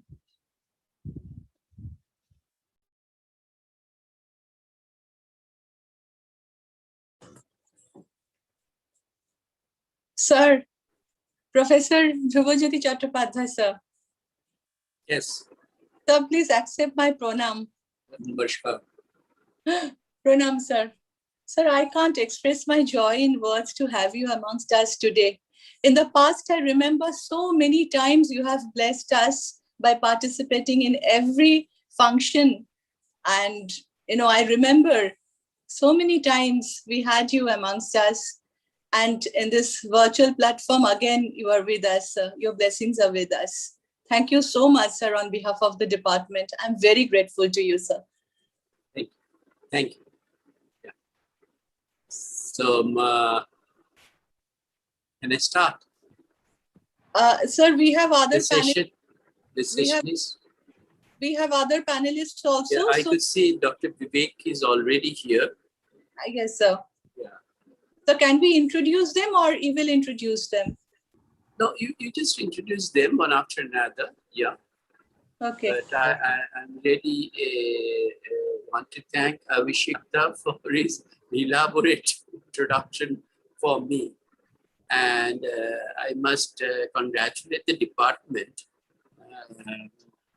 with which I'm very deeply connected for a long, many years. Then Tilottama is just a little girl from that time. And now she actually became the head of the department. That's something, congratulations. But one of the most important part of this department is that they, all the time, they try their best to actually remain on the top and try to make their feel their presence. And under the leadership of Tilottama, I must congratulate for organizing this 3-day international seminar, webinar actually. And the webinar topic itself defines a very interesting thing. Redefining well-being in the wake of pandemic. And it is very, very important right now as we can look at it, that this well-being, concept of well-being. In fact, yesterday also I've been in another webinar where one of the major topic is well-being. But this is actually, it should be looked upon from various different angles. And this international webinar from 14th onwards, what we could see that the program organized in a very, very well-defined manner from the date of inauguration with the delivery of Dr. Panda, the famous epidemiologist, and then we have the neurodevelopmental thing, the different types of crisis.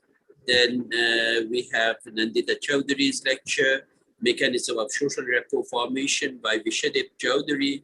We have with Ritish Patrunshins from the Viantas Magnus University of Lithuania.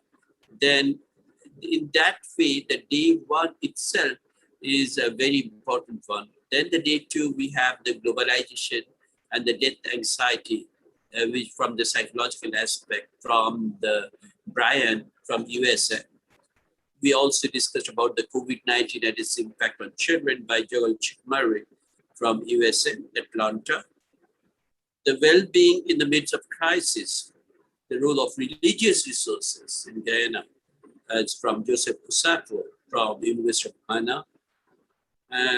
Shuparna Chatterjee, the Xavier University, USA, she also participated in the well-being and some sort of unthoughts.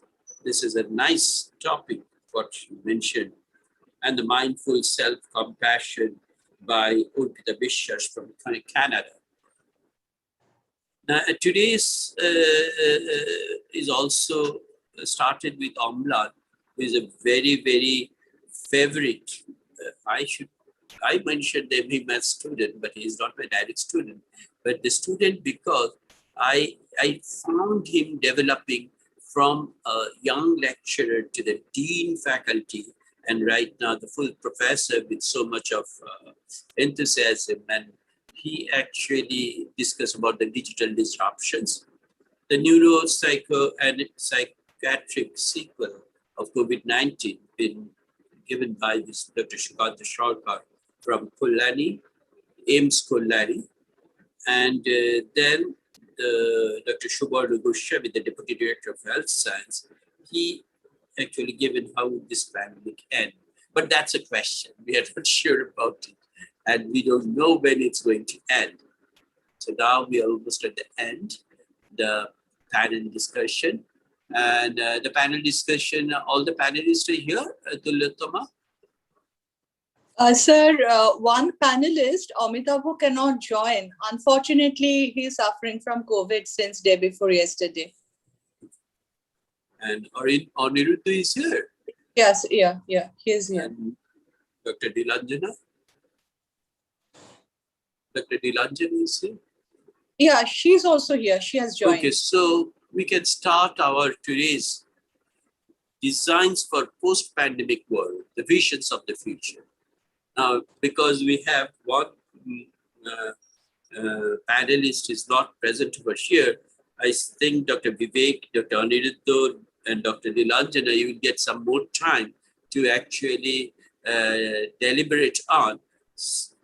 So just before starting, to my view, I just wanted to say that now a person's ability to enjoy life is frequently used as an indicator of mental health and wellness.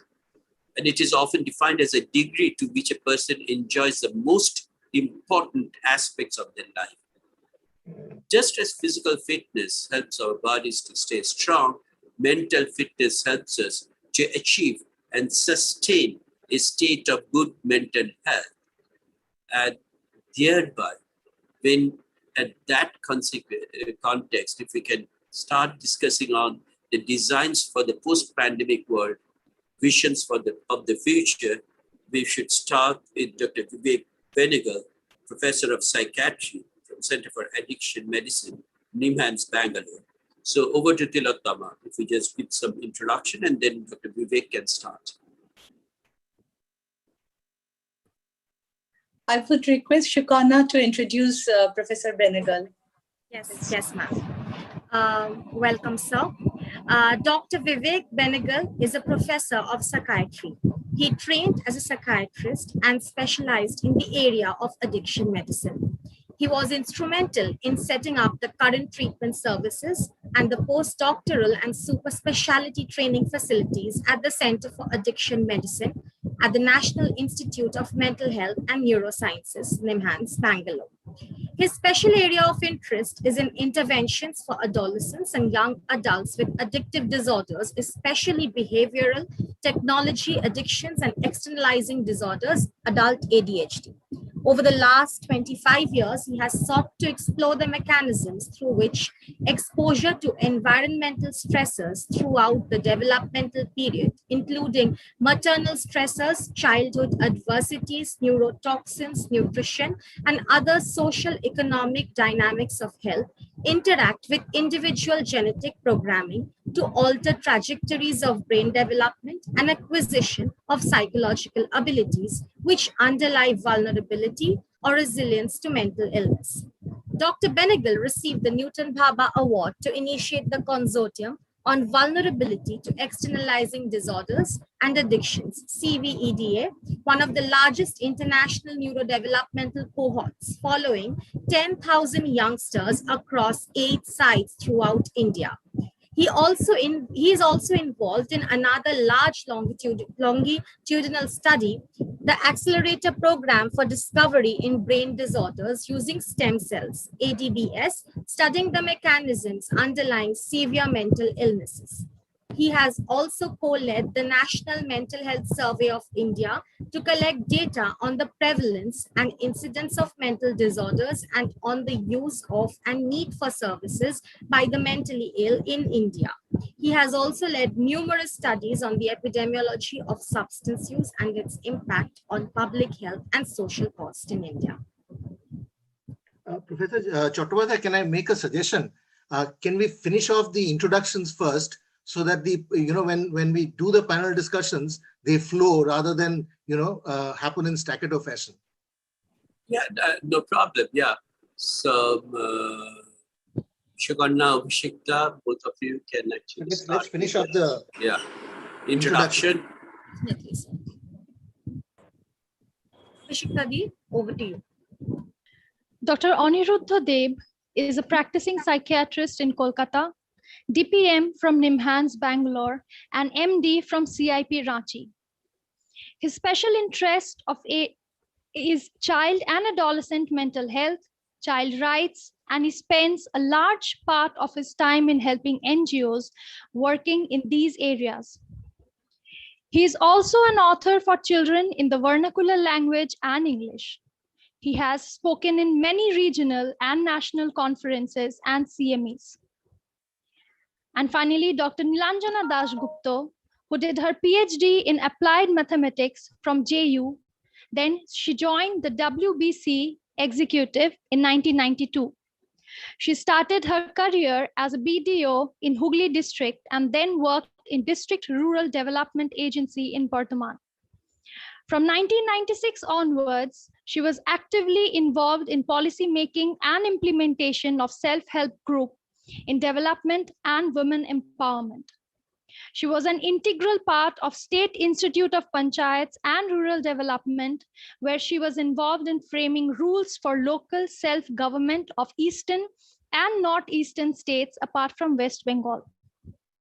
Alongside, she was involved in various studies related to local self-government and self-help groups. She joined these administrative posts in Panchayat and Rural Development Department in 2008 and served there till 2019, where she worked in strengthening LSG, poverty elevation, and women empowerment, self-help groups, etc. She also worked as a state nodal officer for socio-economic caste census.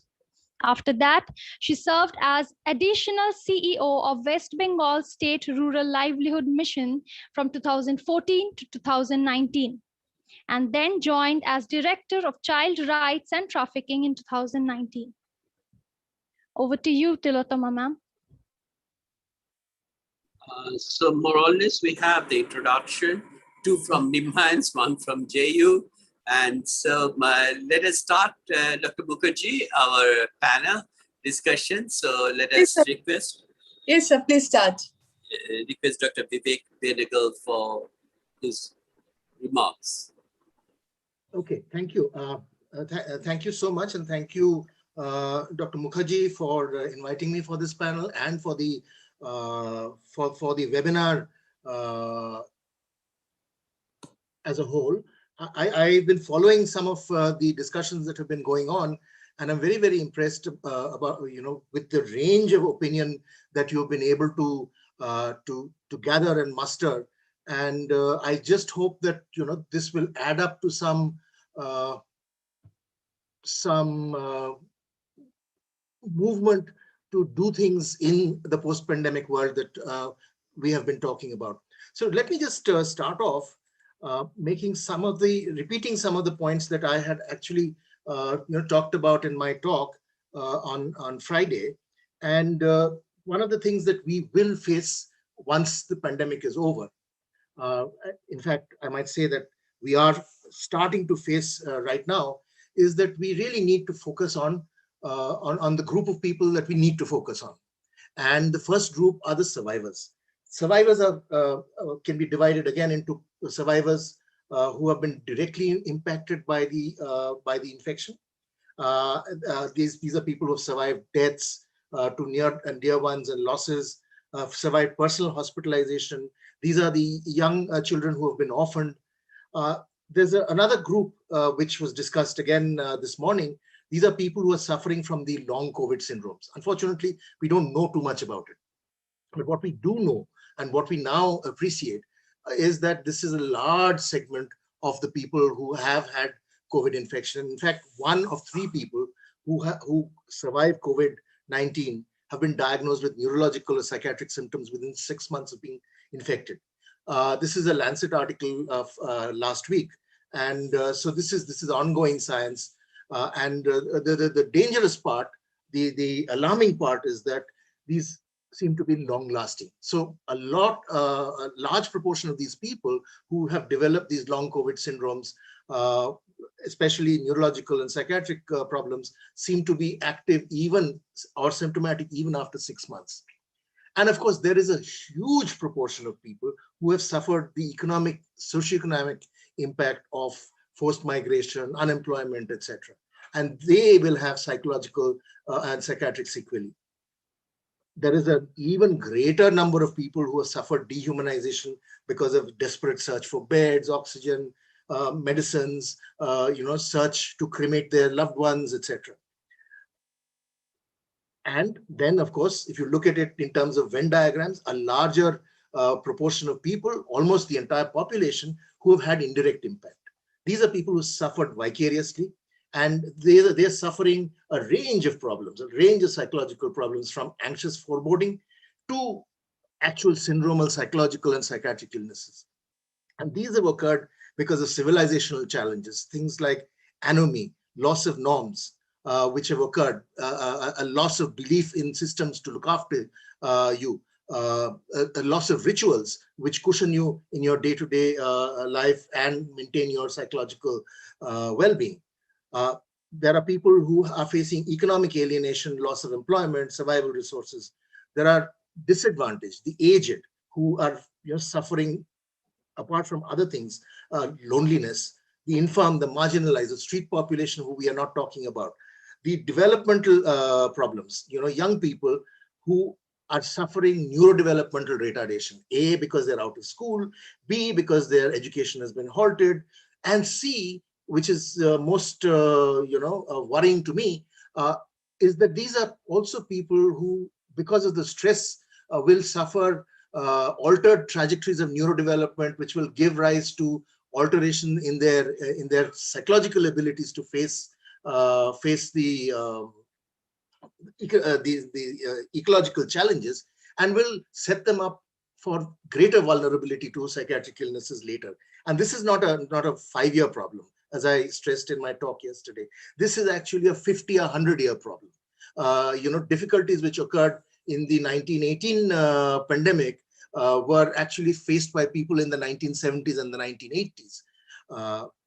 And the third group of people are healthcare workers and frontline workers. So, most of the healthcare workers will suffer stress syndromes like PTSD, burnout, exhaustion, etc. But they also suffer stigmatizing attitudes and contamination worries. They are stigmatized because they are facing infection and can carry infection to the community. And this other problem, that is secondary traumatic stress disorder. Standing by and choosing who will live, who will die. Standing by and choosing who you will give support to, who you will help, because the resources are so limited. And of course, I've already talked about the long COVID syndrome, so I will not really talk about too much, but we really know very little. But this is a growing tide, and this is going to be a major worry and a major thing that we really need to prepare for in the aftermath. So from prior research on disasters and epidemics, we know that in the immediate wake of a traumatic experience, large numbers of affected people report distress. But most recover, although this recovery can take a variable amount of time. But a notable fraction develop chronic symptoms severe enough to meet criteria for a mental illness. And this is something, again, that we need to be able to prepare for, to look for, once the major waves of this pandemic is over. People who have been exposed to more severe stressors, more severe disruptions, are more likely to have enduring symptoms. Economic or social supports and coping strategies which can be given to these people are known to lower and maximize a person's chances for recovery. The other high risk group is, and this I've alluded to, but these are young people and children. These, as is already being talked about, will constitute the third wave, which will get infected. Adolescents, younger adults whose education has been halted, who are part of the workforce whose work has stopped, and of course, young people 18 to 45 who are having to participate in these vaccine hunger games, where they're trying to get vaccines desperately while somebody is gaming the system, and people who have better access to technology are getting access to vaccines. People with poorer economic backgrounds, poorer web connections are lagging behind. And of course, I've already talked about the neurodevelopment costs of COVID. I shall not expand further. But there is a larger ecosystem of a growing anomie. People who are finding that the norms of social being, the norms and things that sustain them as social animals, those are disappearing. There is a loss of belief in systems and structures, whether it is the executive, the judiciary, so these are disappearing. And we know that anomie leads to a whole host of problems related to suicide, violence, substance use, psychiatric problems, etc., etc. And we need to be prepared for that. We also need to remember that this COVID is not happening in a vacuum. Rampant economic growth, population pressures, and climate change is the driver, and will continue to be the driver for relentless waves of natural and man-made disasters and pandemics. And you cannot but go forward without looking at the larger picture, the larger canvas. So there are potential interventions. I will not really spend too much time on it, but there are indicated interventions which are going to be useful for survivors. There are interventions which are going to be useful for the vulnerable population, but a lot of it will also depend on structures, public health delivery structures, which A, did not exist to begin with, B, whatever existed has been strained to the limits. And this is something that we really need to remember in the future. So in terms of healthcare providers, what do we do ourselves? How do we prepare ourselves? I have said earlier that we need to collect, create, and share resources, information and interventions for universal, indicated, and selective intervention. We need to reskill ourselves and also to skill shift. We cannot do it all. We need to be able to shift some of these skills to other providers using accessible platforms of sharing and delivery. Above all, we need to make lists of verified and willing treatment providers. Like I said, if I want to refer to somebody in Kolkata, I do not know who to refer to. If you want to refer to somebody in Darjeeling, probably you don't know who to refer to. And we need to make these lists available, and we need to collaborate to build a stepped care delivery model for mental health care and keep records which are shareable. Policymakers and executive need to step up to the plate, and we need to strengthen our public healthcare delivery systems in the future with prominent mental health components as laid down by international best practices.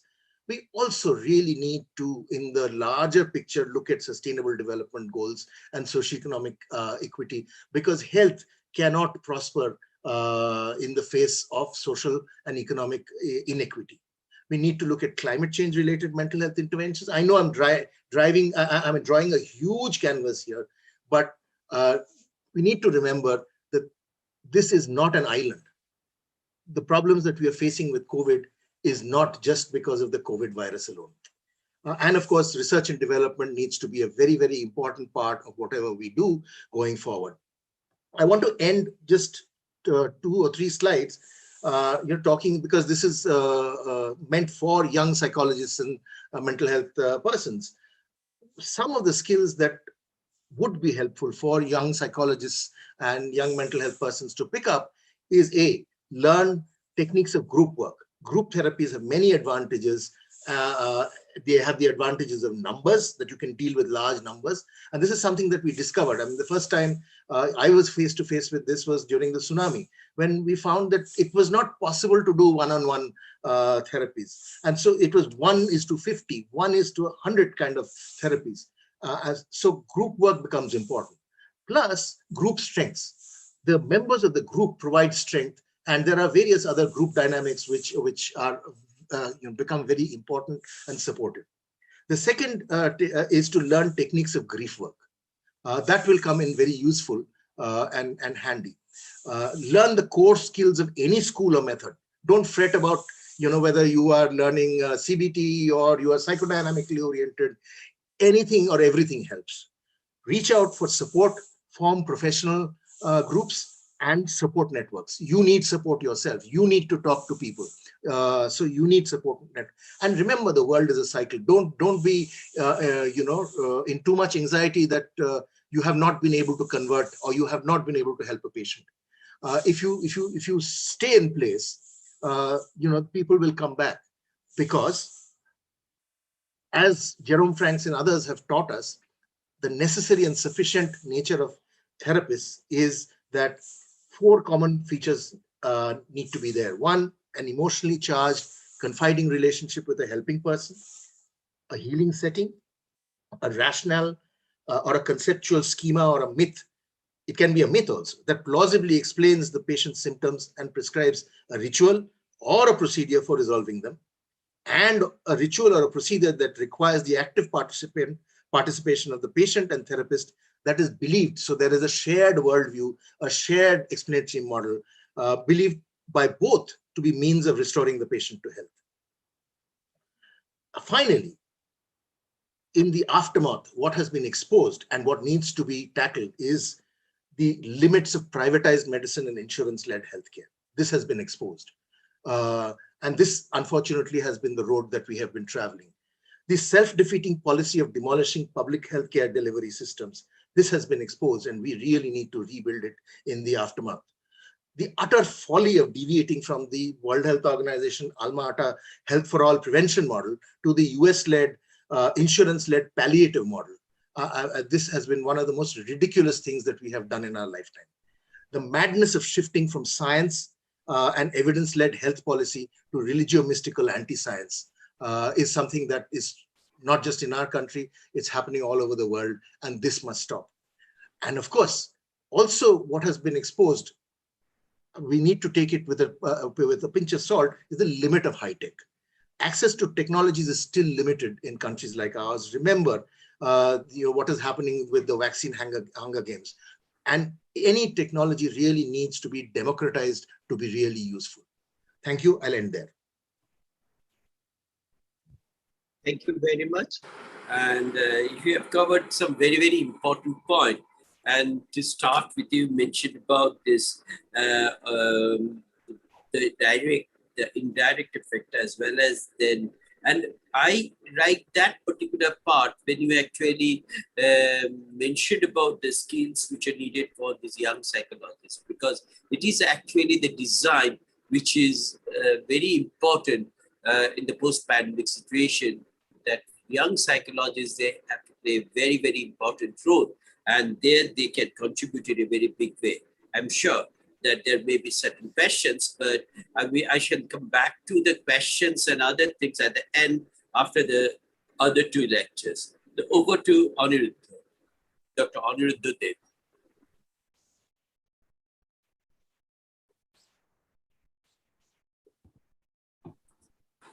Thank you, Dhruvada. And I must thank Professor Mukherjee for including me in this webinar. It is always a difficult task to follow Vivek in a seminar or a conference. And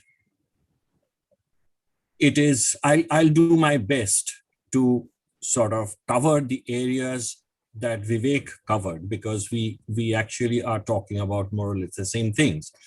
But Vivek's view is much more global than my view is. Vivek talked about difficulties that are going to affect most people all over the place, and the kinds of difficulties that we are going to face in the future. However, I am going to bring it down to more local concerns. I belong to the private sector myself. I do not work in a government sector like Dr. Benegal does.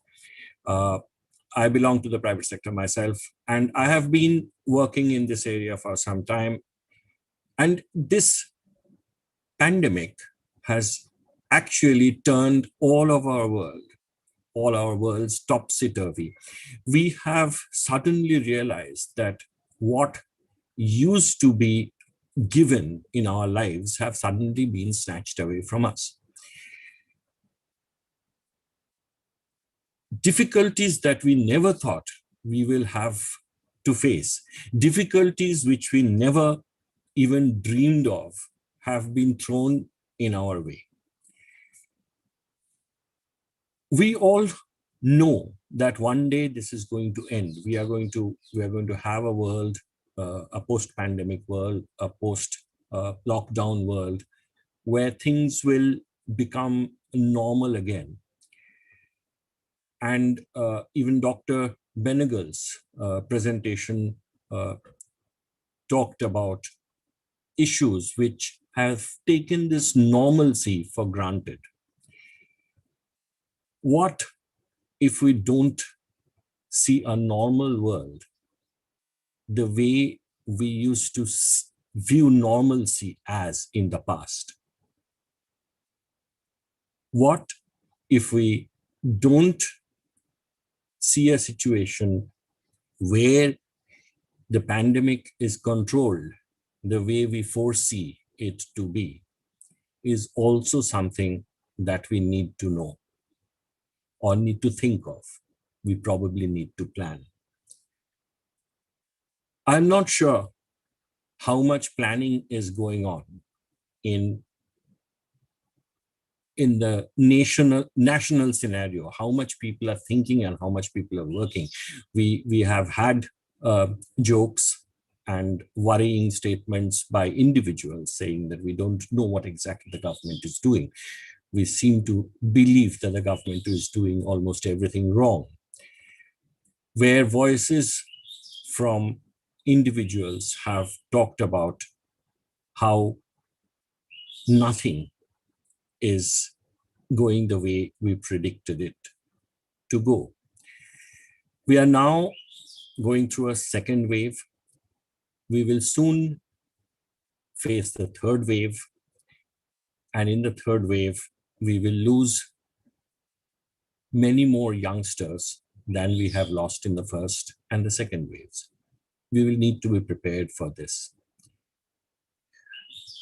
Since I deal mostly with children and adolescents in my practice, my concern will be mostly regarding the children and adolescents post-COVID. Now, what we understand to be post-COVID, I repeat, may not be a world that we knew pre-COVID. It will not be a world that we knew pre-COVID. What if it is not even a world that we think it will become after COVID has gone? What if we still have to maintain physical distancing? What if we still have to remain mostly indoors? What if we keep on worrying about contamination? What we still have, if we have to worry about contracting infections? We take it for granted that the vaccines are going to protect us. Let us hope it will, but we'll also have to prepare that it may not. We may not be able to get complete protection with vaccines.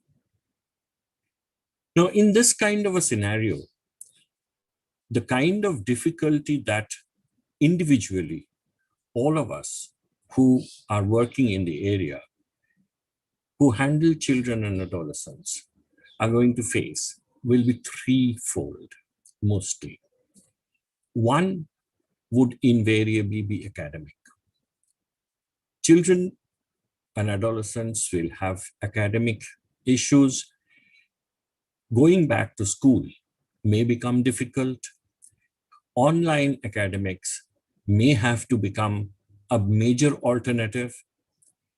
Services will have to be thought of, and the direct effect of a child sitting at home and studying in front of a screen will have to be handled on a day-to-day basis by parents. The kind of difficulty that parents and children are constantly facing now will or may become a permanent story in our lifetime, even in a scenario or in times that we fondly now think of will be called a post-COVID world. Difficulties in controlling a child who is sitting in front of a very powerful electronic equipment, which has got a streaming video capability to help studying, will also bring within easy reach of the same children the other areas of the World Wide Web, which may actually interfere with academics. I have been telling my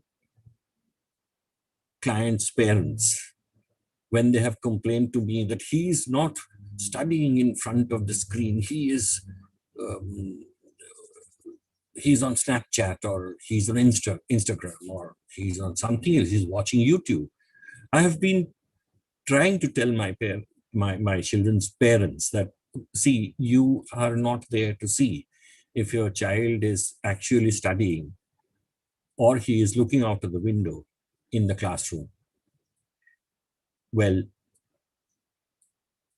think of it the same way, but I personally know it's not exactly the same.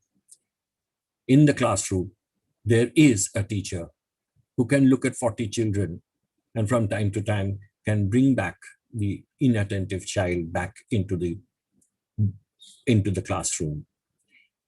It is impossible, almost impossible, for a teacher to do the same thing with small screens on a Zoom meeting screen to sort of keep an eye on every child, especially if the video is off. One wouldn't know what the child is doing or where he is at that point in time. We will need teachers to brush up their technological skills. I have heard one too many times that teachers are complaining that we are not capable of mastering this kind of technological advances, and it's impossible for us. These are the same teachers who insist that children will have to master whatever they're teaching in multiple subjects. So I'm not very pro-teacher, so I don't bother about teachers complaining, but it is a difficulty that is not, it's going to affect students more than teachers if the teachers cannot handle the advancements of technological equipments and methods, and cannot manage to handle and a complicated electronic equipment.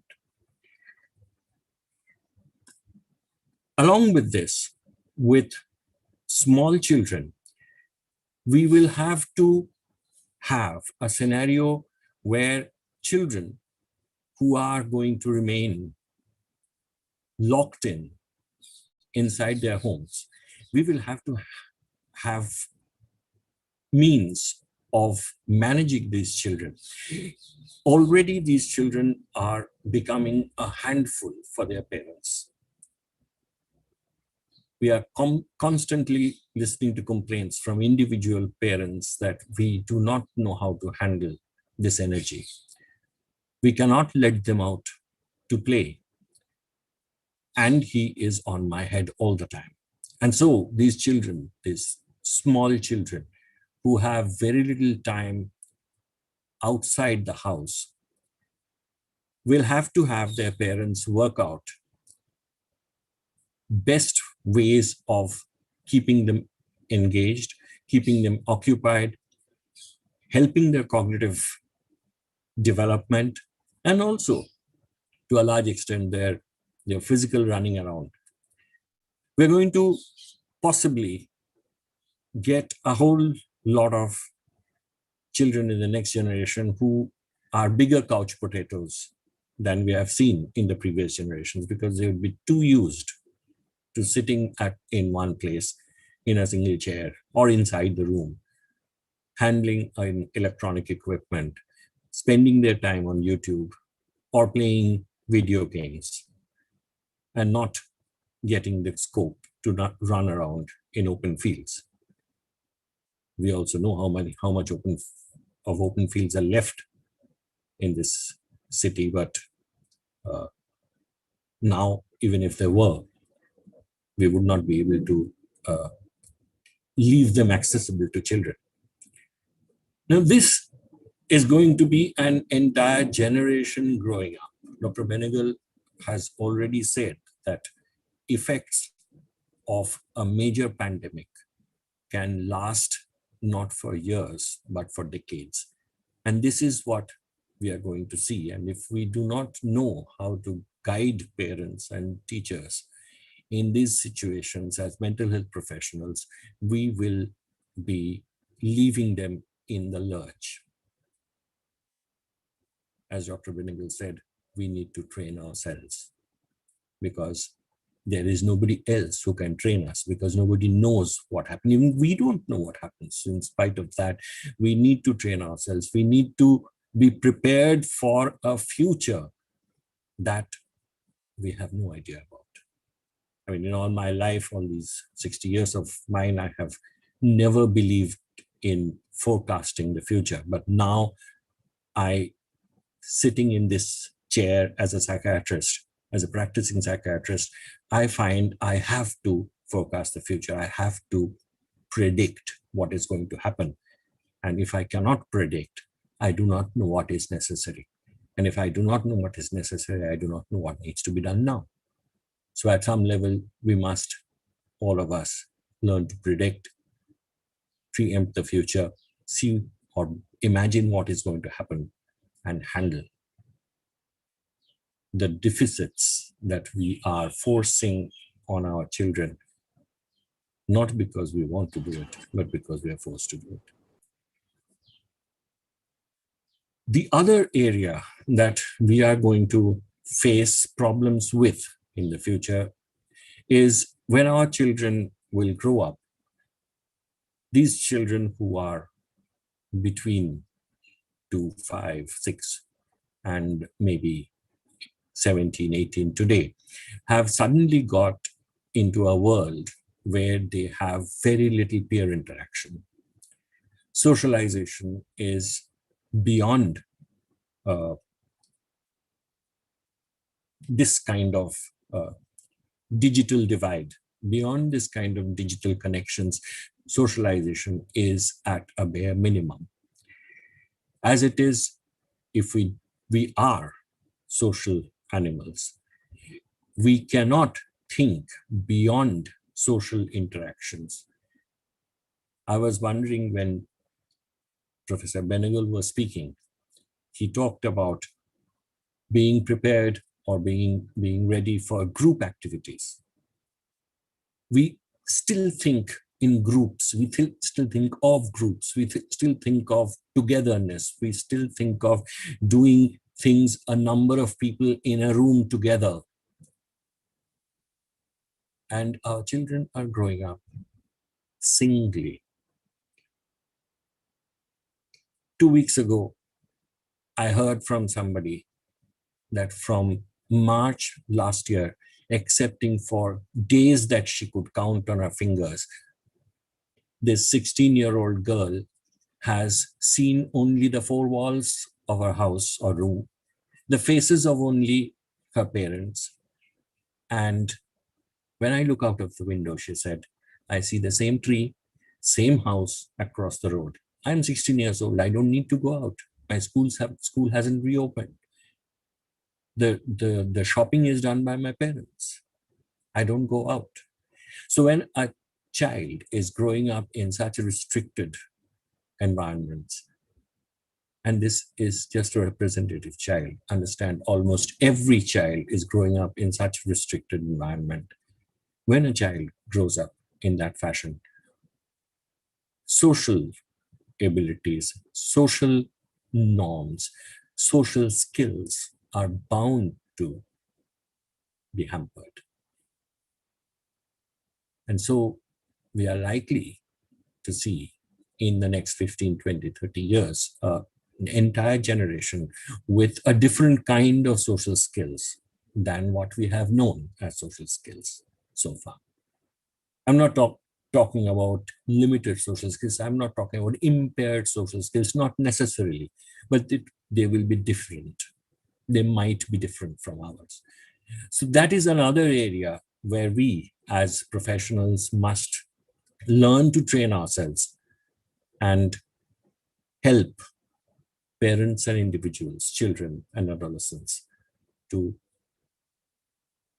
adjust to a world which we think will truly be post-COVID sooner or later.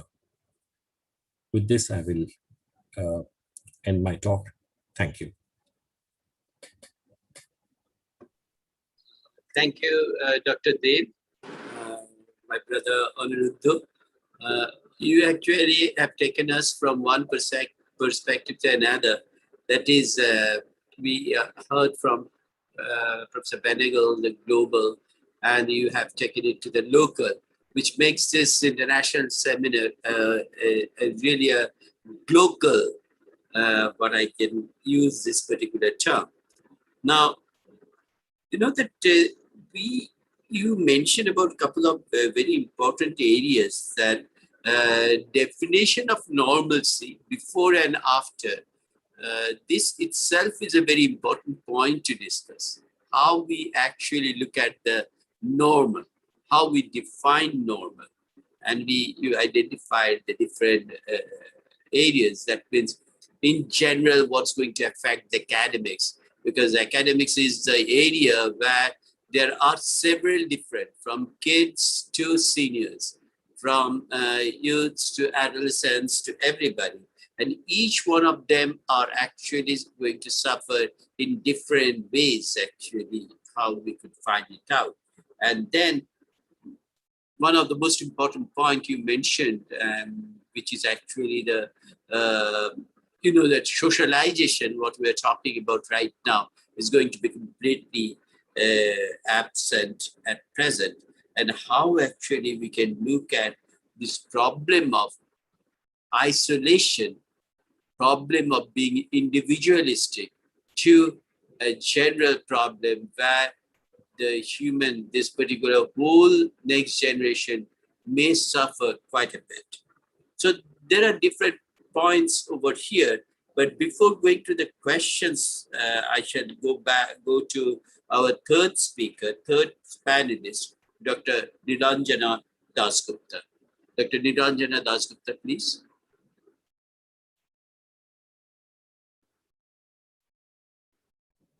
Ma'am, could you please unmute yourself? Yes. Thank you. Thank you, Dr. Chakraborty and the other speakers. And thanks a lot to Calcutta University also. It's really very difficult for me because I am not an academician. I'm from the field of execution. And basically, what I have learned, it's my experience and through my works and other things. I will try to express, but my presentation will be very limited to specific areas. Specific areas means this pandemic is definitely has impact over all of us, but my discussion will be around the impact on the children, specifically the children, the vulnerable section of the children whom we dealt with. And this is a fact that this pandemic disrupted their daily routine, isolation and uncertainty children's have faced, but particularly those living in institutional cares or the children in need care and protection, quote unquote, as per Juvenile Justice Act, they are the most vulnerable children, and what they are facing and what we all means we from the government, from the execution, from the academicians, from the mental health experts, what we can do, what we can plan for the future. Definitely the future will not be the as the moderator sir has already described. The definition of normalcy is very important. Normalcy may not be the same as we faced pre-pandemic sessions, but what exactly this pandemic has done, this is basically disrupted the life, aggravated the vulnerabilities. I can just want to share the data of last financial year data of Childline, from where we get that nearly 8,000 calls are COVID related calls. This is related to only to our state, not to all. But more than 7,000 calls are related to abuse. That means the COVID-related calls are mainly for food, mainly for shelter, mainly from migrant workers, but not really related to health, but related to other impacts of COVID. But more than 7,000 calls are related to child abuse, different kinds of abuse, including sexual abuses. This implies that COVID, this pandemic, has not only is an health issue, but it has other dimensions also. Basically, it not only aggravated vulnerabilities, but it again marginalized the already marginalized people, which actually resulted in gross violation of rights, fundamental rights. Vulnerability has been increased, and contingent poverty and increase of hunger, which we actually felt that these increase in poverty, it will remain, it will be a long lasting effect of pandemic. And the childhood basically is threatened due to this unprecedented social and economic disruption. And what are the basic impacts what we have faced in our job, and when we deal with these kind of children? We have nearly more than 4,500 children who are in different institutions. Apart from that, we are regularly facing the children who are with the families but in a very distressed conditions. We have children in the streets who we interact with. What are the impact on these children? These children means severely impacted children. Who are they? Basically, they are the children of migrant workers. They are the children of daily wage earners, child laborers, children in street situation, and children in childcare institutions. They may be in need care and protection. They may be children in conflict with law. There are pregnant girls. children with special needs, transgender children, children affected with HIV, children in poverty, children in abuse and living in exploitative situations, children who are victims of sex, who are basically children of sex workers or children of prisoners, refugee children. We are facing a lots of problem with children who are basically children coming from Myanmar. They are the refugee children, foreign children who are stuck due to this lockdown and this is due to this pandemic. And in addition to that, the children affected by the natural calamity. We have seen the Amphan floods in Assam and now floods in Gujarat. These children are also most vulnerable and severely impacted children. Now, what has actually aggravated the issues? The first, I just categorize the issues in few categories. First one is basically the denial of child rights. What are the denial we have seen during this COVID pandemic period? The restriction imposed by the lockdown have deprived several group of children and families to their right to a dignified life. We have seen that the children who are in the schools are selling vegetables. Children who supposed to play or supposed to go to school are engaged in different kinds of child labor, are trafficked. They are denied of their fundamental rights, fundamental right to be in a children, in a family, or fundamental right of education. Discriminatory impact based on different. We have seen the HIV affected children, they are discriminated. They are isolated. CWS and children with special need, they are just left out by the families. The children, we found that the families are abandoning the children of with special needs. Children's voices are not present during the pandemic. Nobody knows what they want to say, what is their feelings. A child is stigmatized or discriminated against based on their COVID status. This is another issue. Because of their sex, caste, religion, tribe, disability, gender identity, and other orientations. The victims who returned back, they are stigmatized. They are not allowed to enter in the village. They are not allowed to go to their family even. Then the next issue comes absence of adequate resources, which we felt very honestly, because during the pandemic, we found that we need to increase the caregivers, because these institutions where the children are staying, they need caregivers 24 around the clock, 24/7. But the caregivers are limited. Some of them are affected by COVID. Then we need to have another caregivers.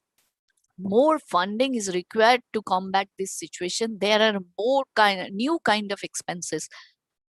More physical space is required in these institutions, because we need to create an isolation room. We need to create a quarantine center. Already there are children who are suffering from many other diseases like tuberculosis and others, where we need to isolate them. In addition to that, now this COVID has increased the burden of the childcare institutions. The Child Protection Service has not yet been declared as an emergency service. This is another issue. And the workers who are working in the field, who are rescuing the children, they are not recognized as a frontline workers.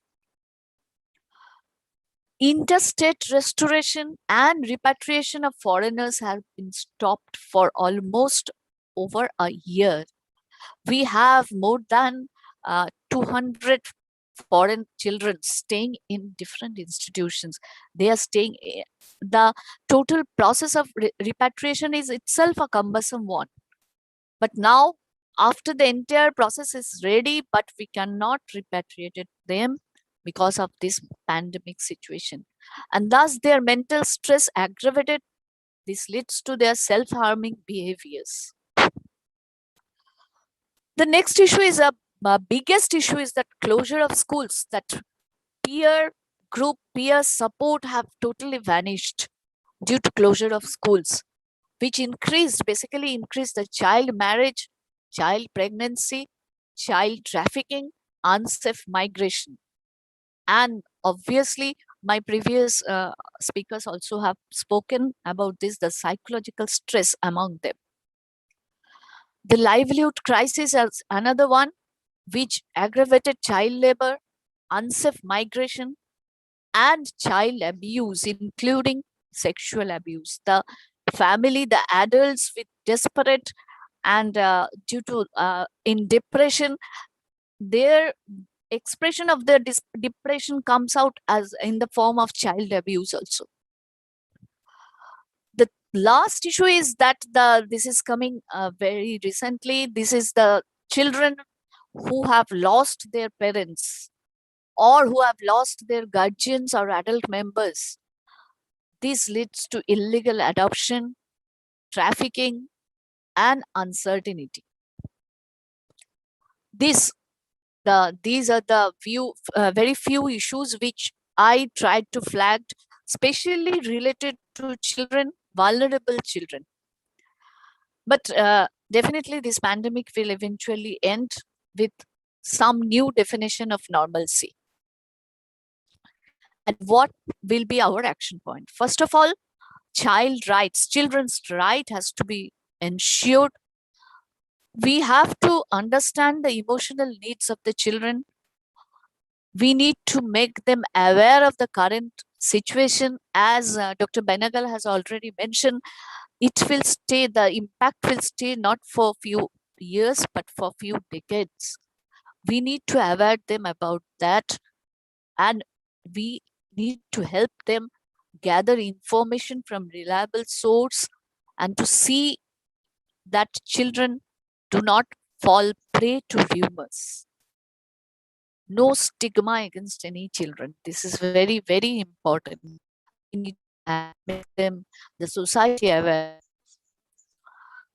Next issue is children's right to health and nutrition. This is the biggest issue I feel for this moment. This universalization of health and nutrition service, this should be irrespective of gender, caste, and other issues. ICDS has been stopped, though dry ration has been given to them, but nobody knows how the nutrition of the children is being taken care of.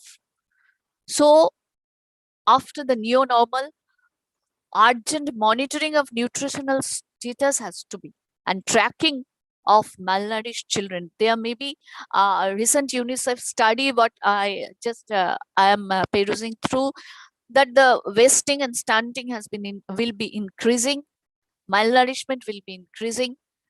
So we need to chalk out a new plan to tackle this malnourishment, provide energy-dense food, and ensure home delivery of services, especially to severely acute and malnourished children. The next issue is that sufficient quantity. Government is providing dry rations, but those are very stereotyping dry rations like rice, dals, and potatoes. We can't provide them eggs, milk, and medicines. This is also very important to children as well as pregnant and lactating mothers, irrespective of registration with Anganwadis. This may be a need of the hour because contingent poverty will increase, is increasing basically. Missed immunization is another issue in this pandemic period. We have seen that many children have missed their immunization cycles. So we need to ensure that routine immunization, those who have missed, we have to track them and ensure routine immunization. Special focus has to be given to adolescents, girls, especially. Mid-day meal, as mid-day meal has stopped, this definitely has a great impact on the nutrition of the children. After the COVID pandemic, midday meal, at least one cooked meal to be served. And this is a very vital issue that this is a suggestion from a group of volunteers, group of child rights functionaries, that there should be a cadre of mental health worker at least at district level, because we have seen that mental health professionals are very, very, very limited. Especially these children whom I am talking about, they are not able to get this mental health support. So we need a mental health workers at district level who can also who can at least emotional first aid. They can give emotional first aid. I don't know how to develop it. It's a especially it may be a task of the mental health organizations. They can actually identify the severity and can escalate to experts, make mental health service available and accessible to all the children. Health and nutrition requirements for adolescents, girls, to give them supplements. This is another issue. Another very important issue is that victim of sexual violences and pregnant girls. At this present pandemic, we have seen a delay in process, delay in recording 164, even delay in medical termination of pregnancy, which actually leading to a devastation in the life of that girl. So we need to legal and magistral requisition, documentation. These are these are required, and these are very difficult to get in this pandemic situation, and thus it becomes a problem for them also. Special medical care in cases under POCSO Act. We are training support persons. We are creating a group of mentors for the support persons. Already have trained more than 150 support persons, but we need to mentor them regularly so that they can support the POCSO victims. And these POCSO victims should get priority in the judiciary process. Right to food and adequate nutrition, the children, but unfortunately, sometimes we missed it. Especially the children who are without parental cares, living in childcare institutions, young persons.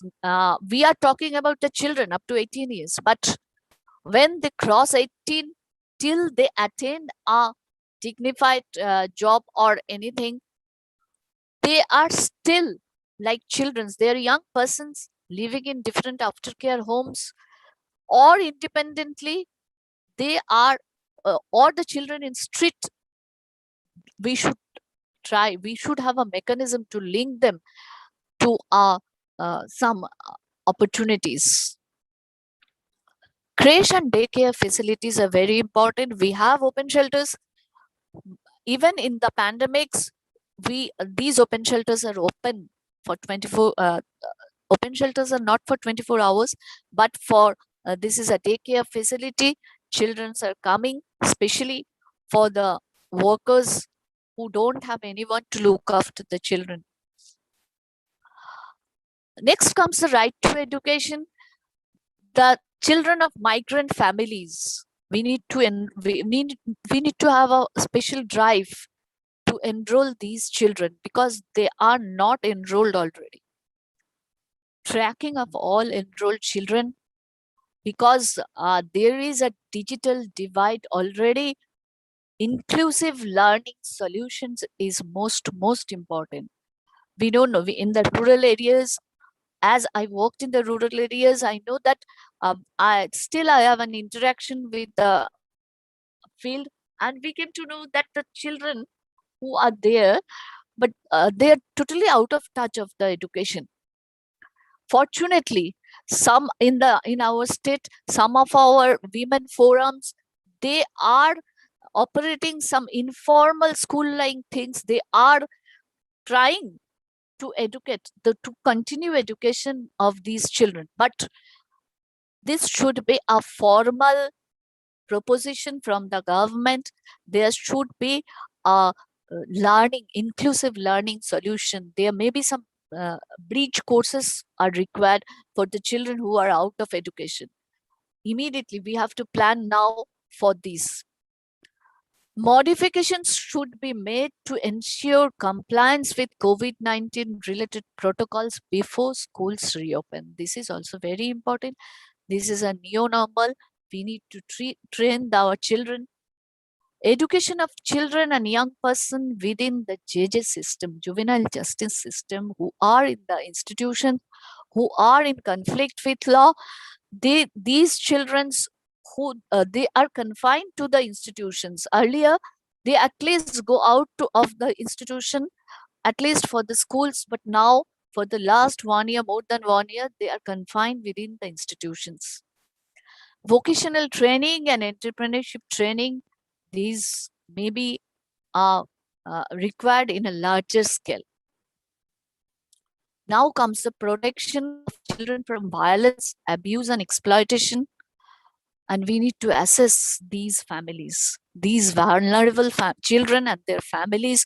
We need to strengthen the community actions. Community action comes from not only from the local self-government, but from different forums. Different forums mean different community forums are there. Self-help forums are there. There are different community-based organization. I don't know which organization will work in which area. There may not be a straight jacket solution, but in different area, there may be different strong community organization. Their action is very important. Setup of drop-in center or open center at strategic points where these children can ventilate their grievances also. Core child protection services should be declared an emergency service. Today, an order has been issued by your Chief Secretary, just defining that child protection workers will be given priority for vaccination. Information and reporting mechanism has to be strengthened for these to protection for violence, because as schools are closed now, there should be a channel of informations. Even when the schools are open, I don't know whether it will be like previous one, but the channels should be there, how to report these abuses. Next comes the children access to justice. As I have mentioned that judicial process has been delayed due to this pandemic. Victims are staying inside the institutions. Their justice is delayed. SOPs, we already have police and judiciaries, but we need to revise them in this pandemic periods. More technological interventions are required. We have victims whose cases are pending outside West Bengal, outside the state. We need to intervene through technical interventions, through video conferencing. Their depositions, the courts should take the deposition over video conferencing. More legal aids. It's an important legal aid in different forms. Then comes the children who are in the institutions. More alternative care. More institution is the last resort. More alternative cares like foster cares, foster parents should come up from the community so that these children can get a family or family-like situation. Special mental health support, because their situation is more and more grave. They don't have family support.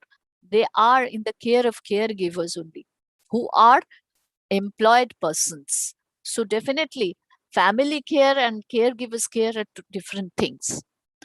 Education, life skills, restorative process, especially for children in conflict with law, recreations, social, emotional, and cognitive stimulations. These are most important. There's some suggestions for the children who are in the institutions. And the last comes the rehabilitation and social integration, sponsorship support.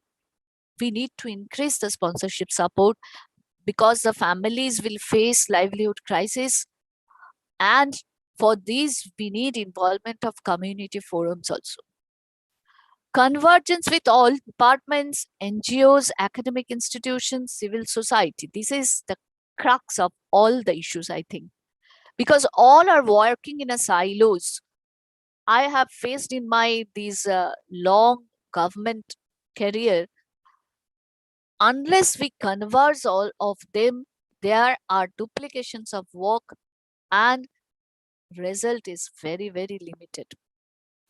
Special program for caregivers. Caregivers need mental supports. They are working, not only the health workers, these caregivers who are in the CCIs, they are working tirelessly. They are staying inside the institutes for this pandemic for last 1.5 year, living behind their families. They need mental supports. They need mental counseling also. And in fields, the networking of adolescents and children, adolescent boys and girls, children, there should be an informal or formal, even formal network. This can ultimately ease out the process or the help the children who are in distress to come out of the situation in the post-pandemic area. These are the few issues I have narrated, mainly related to the vulnerable children. It's not an academically, but it's based on the experience and based on the data we have got from the Childline and UNICEF for the last 1 year, that yes, abuse has increased. Trafficking and child marriage has not increased in numbers, but some studies need to be done. Whether there is a myth that child marriage has been increased, but when we come to the data, it doesn't say like that. So there should be the academic institutions, it's a task of them to have a detailed study and to see what is actually the real situation. And thank you. Thank you again for giving me the opportunity to talk in between a galaxy of academicians and not being an academician, not being in the field of academic. Thank you. Thank you, Dr. Dashgupta. But I think, again, that's a question of whom you are going to say academician, because everybody is actually doing something which is helping us to learn something. Now, you mainly actually stressed, based on your experience, the child rights, particularly with respect to the vulnerable section. And in that particular case, it's really, I find very, I find very threatened to find that 1 in every five children are experiencing this challenge, this abuse and other in this particular situation. The other thing which I could get it from the newspapers and other, that after this Delhi and many other places, both the parents are actually dying, and there are a number of kids who lost both their parents, and they are actually looking for shelters. And you know that people, a lot of marketing has been started, and so government is taking a lot of different steps so that it is not going to be abused, how to actually protect these kids. And the kids who in front of them actually looking at the death of their parents is also something which is very, very, very difficult to understand. Now, when you mentioned about this area of the, the health or the academics or this different types of marginalization of this marginalized, I think that is existing in our society. This pandemic situation is actually aggravating that, but actually it's there, and it is something where all the time people has to work out. And But the point you mentioned about that importance, just like we're talking about healthcare workers, absolutely they're right. But there are in the background, caregivers are also there. And we have to understand the requirement of these caregivers and the role played by these caregivers. And so it's important to create a cadre of people actually to who is actually going to look after this mental health of this particular workers. At the end, I must congratulate that you wanted to mention that we are talking about digital divide for online courses and other things, but you mentioned it in general that how for this we have to have some sort of bridging of this digital divide, which definitely is going to help to this particular problem, to resolve this problematic things. Now, thank you very much. I'm sure I am. We are almost at the end of our discussion, but I really thank all the panelists for giving some very, very important their ideas and this what they think about it. But there are a couple of questions I just wanted to mention to you about these questions. We have 5 minutes only in time. Anyone feel comfortable, you can actually give the answer to this question. Now, the first question is from Bidisha Shamunto, who is actually wanted to know about what might be the effect of reduced or almost nil social relationships in the development of children and adolescents. Dr. Benegal? Yeah, so one of the things that does happen is that children who are, and this is what Anuruddha was also talking about, the children who seem to be brought up with less socialization very clearly have difficulties in empathy, in empathizing with other people, other children. They have what is called a reduction in theory of mind, the ability to understand what the other person is thinking. And this has been something which has been noted in children as, school grounds, get taken over by buildings, and normal social play comes down, and children spend more and more time with their machines. And this has often led to unfortunate circumstances. For example, children of today, because they don't engage in play, think nothing of hurting another because they've never been hurt during a game. So going and computer video games, you can stab somebody, you can, the avatar can die and nothing happens.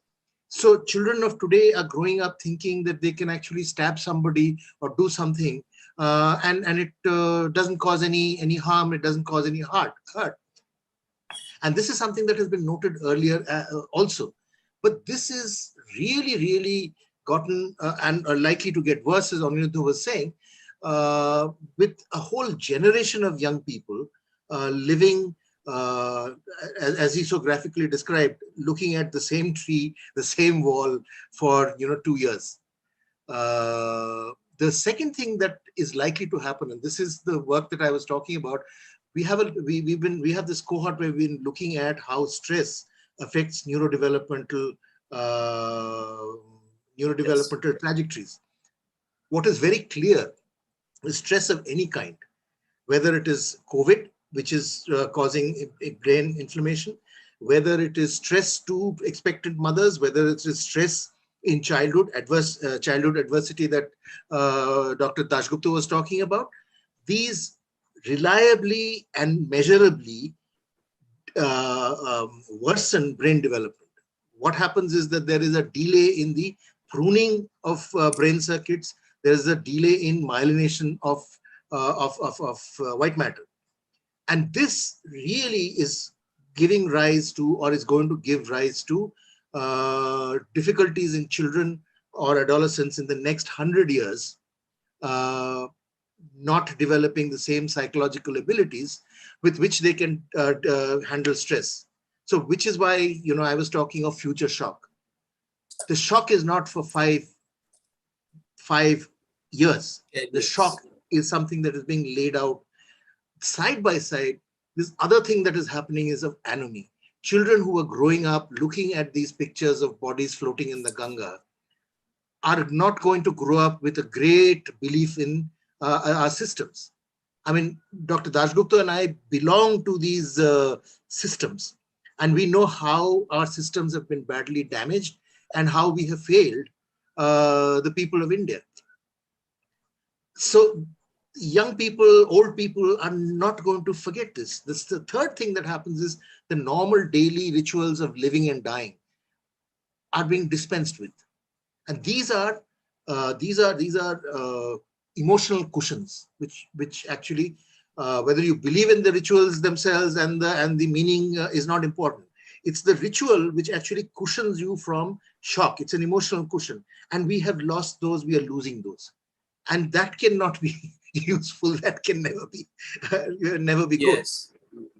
And I was just thinking of Dr. Dashgupta's presentation in the light of the work that we are able to do or not able to do with people living on the streets. You were talking of street and working children. As it is, they are marginalized. They are in so much. We are never talking about that. And thank you for bringing up that aspect, because that is never ever brought up. Sorry, I rambled, but this is an emotional topic, as you can see, and it affects us all. Thank you. Thank you. Now, there is another question. Anirudh may actually address to it from Papri Dash. Now, what is being done to deal with the burnout of healthcare professionals? Because we have to do something. They are having so much of stress right now. I agree. Papri, it's a very, very relevant question from Papri Das. Dr. Benegal has talked about it in his presentation. My rule of the thumb is do the same thing to yourself as you would advise your client.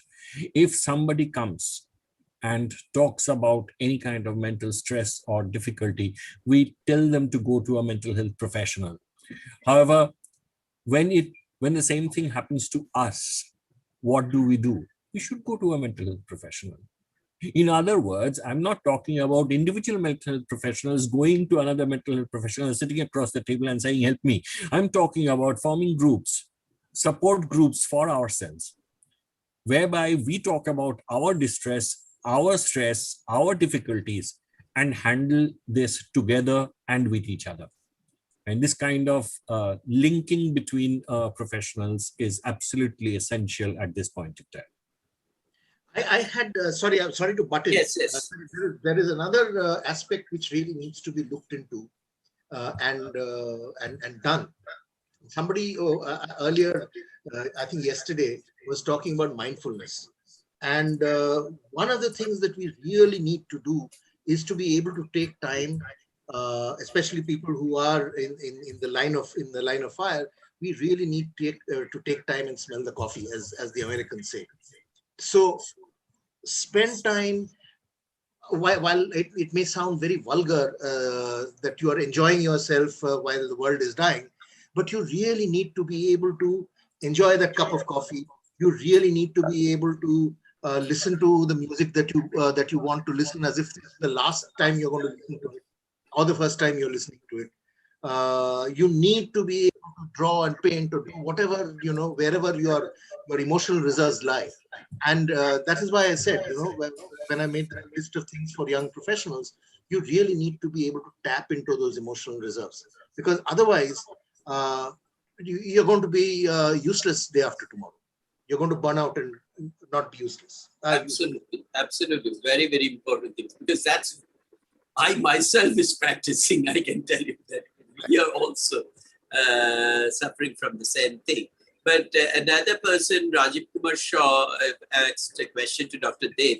What should a school or college teacher play in this situation to handle their children?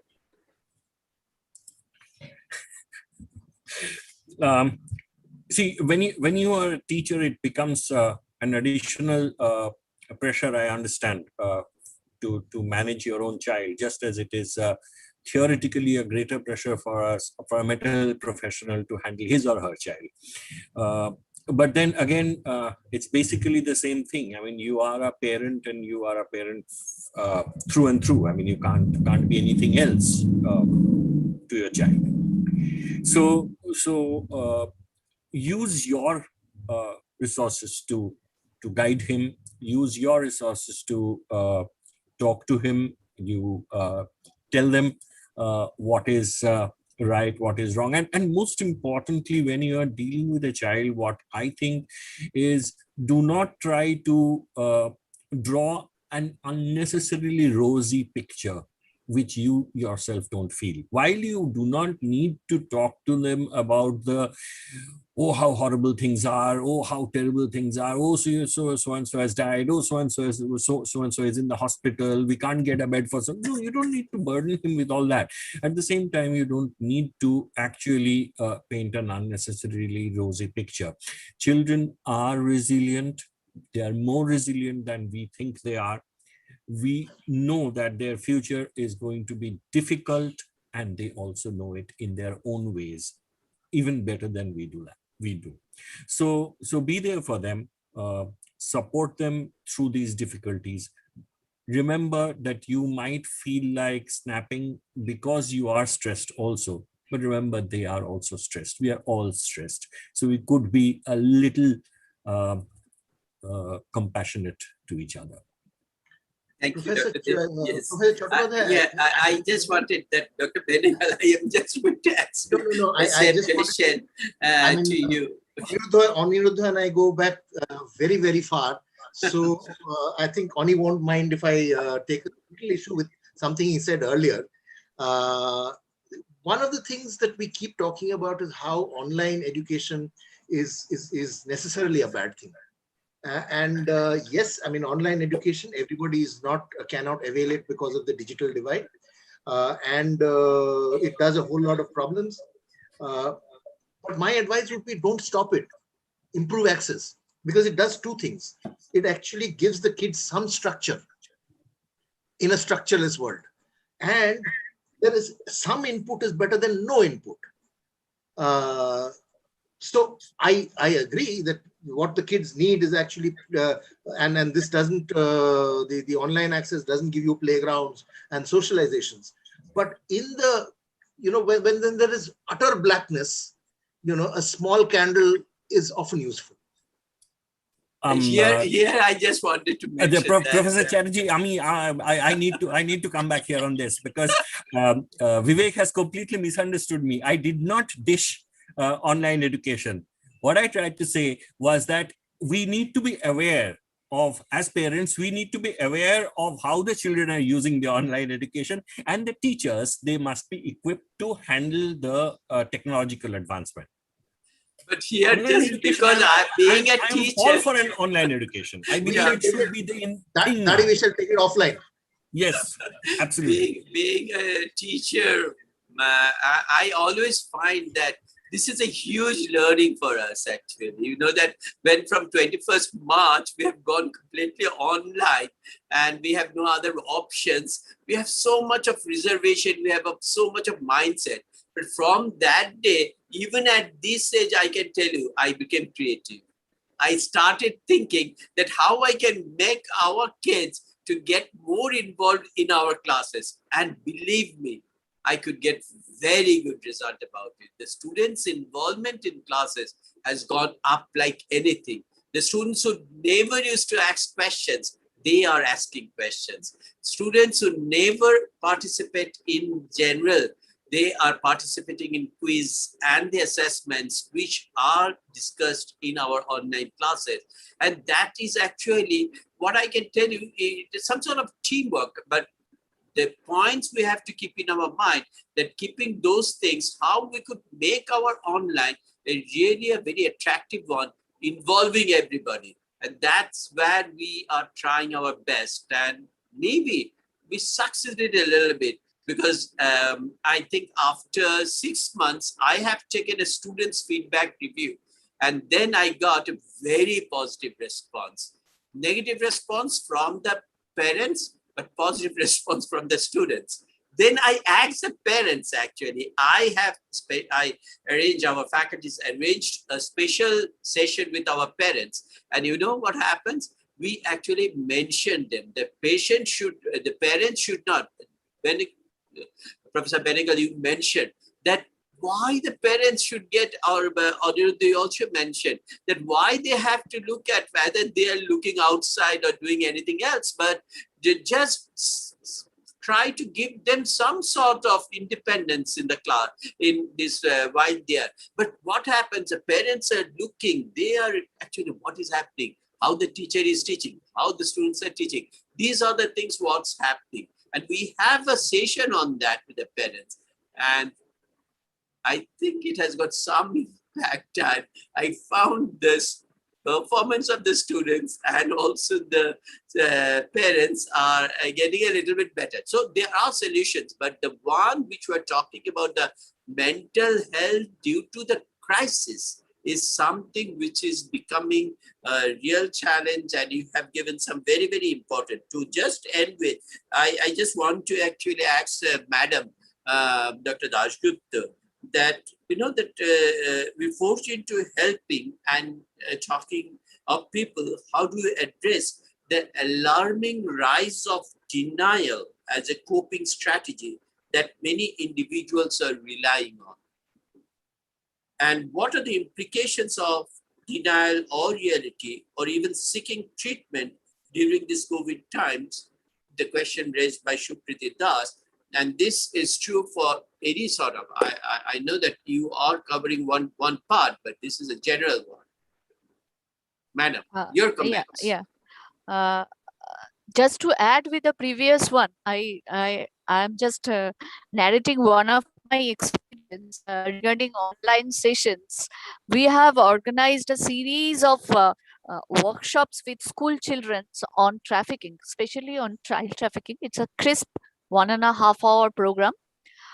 Nearly we have organized more than 300 programs. So each program is attended by more than 100 students. More than 100 participants, but in one device, there are more than one children. And these programs are very much interactive.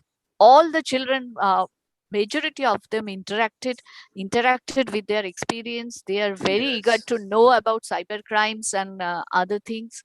They are very eager to know about safe migration and unsafe migrations. This is just a continuation of the last question. And regarding this question of denial in respect of, I can't understand the question properly. It's regarding denial of healthcare or denial of educations. No, it's in general, in all different areas, if you look at it, that Right. denial as a coping strategy. You're right. That many Denial as coping strategy. For these denials. It's a very complicated situation. Denials are always there in the society. This pandemic has basically aggravated that denial situation.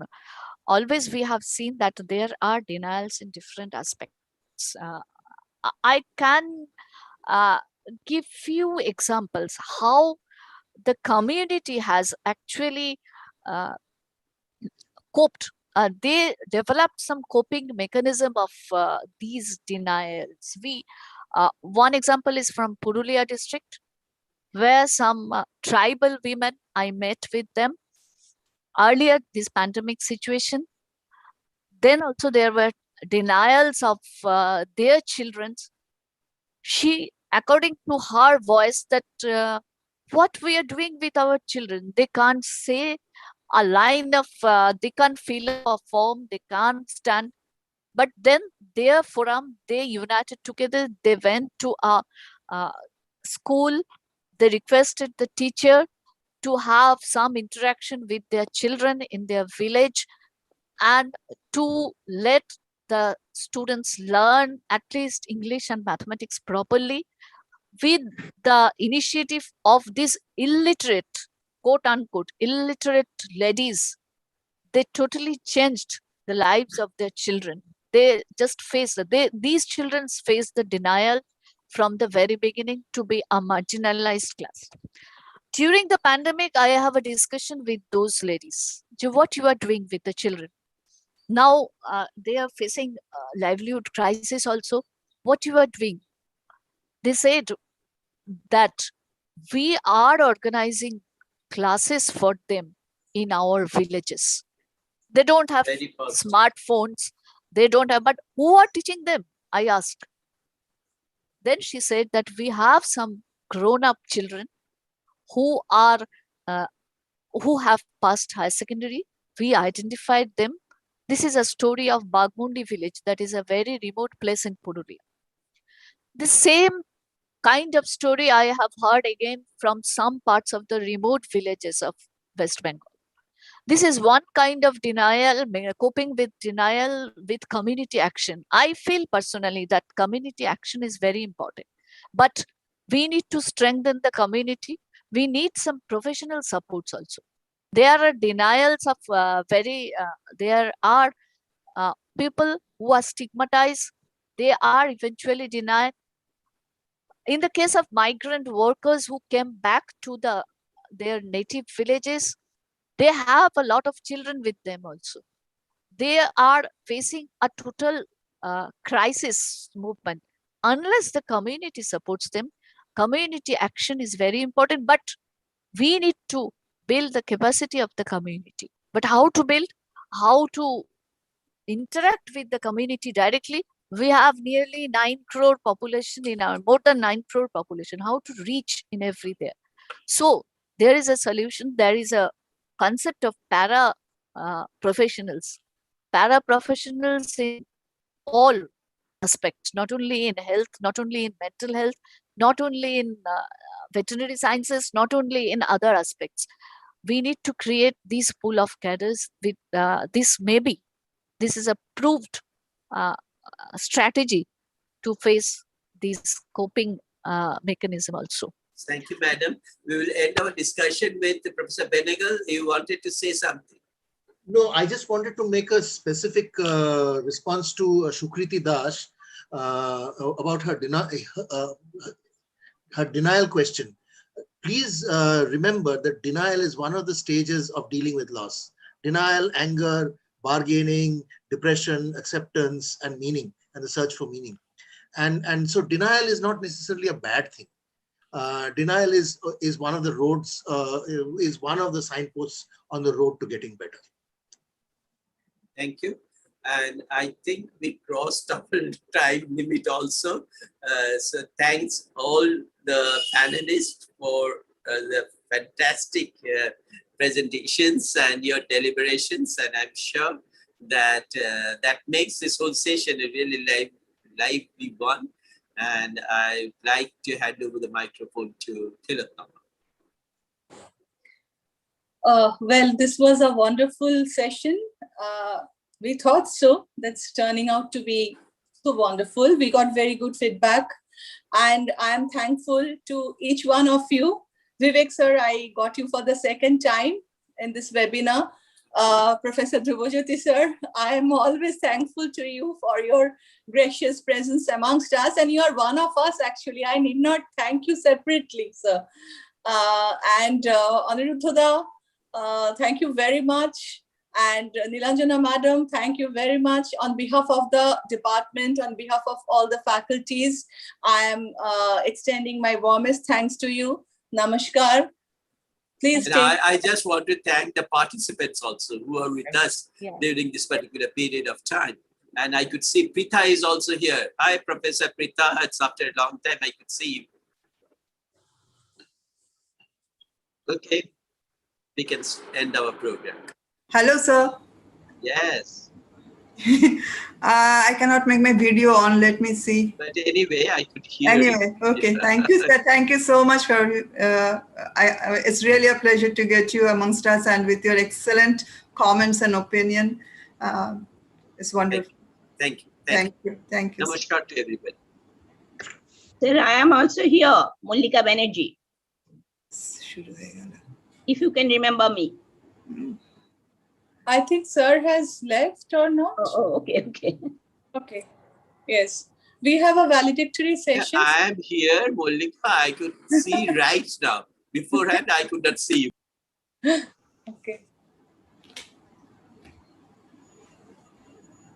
Professor Nilanjana Shannal is also here, sir.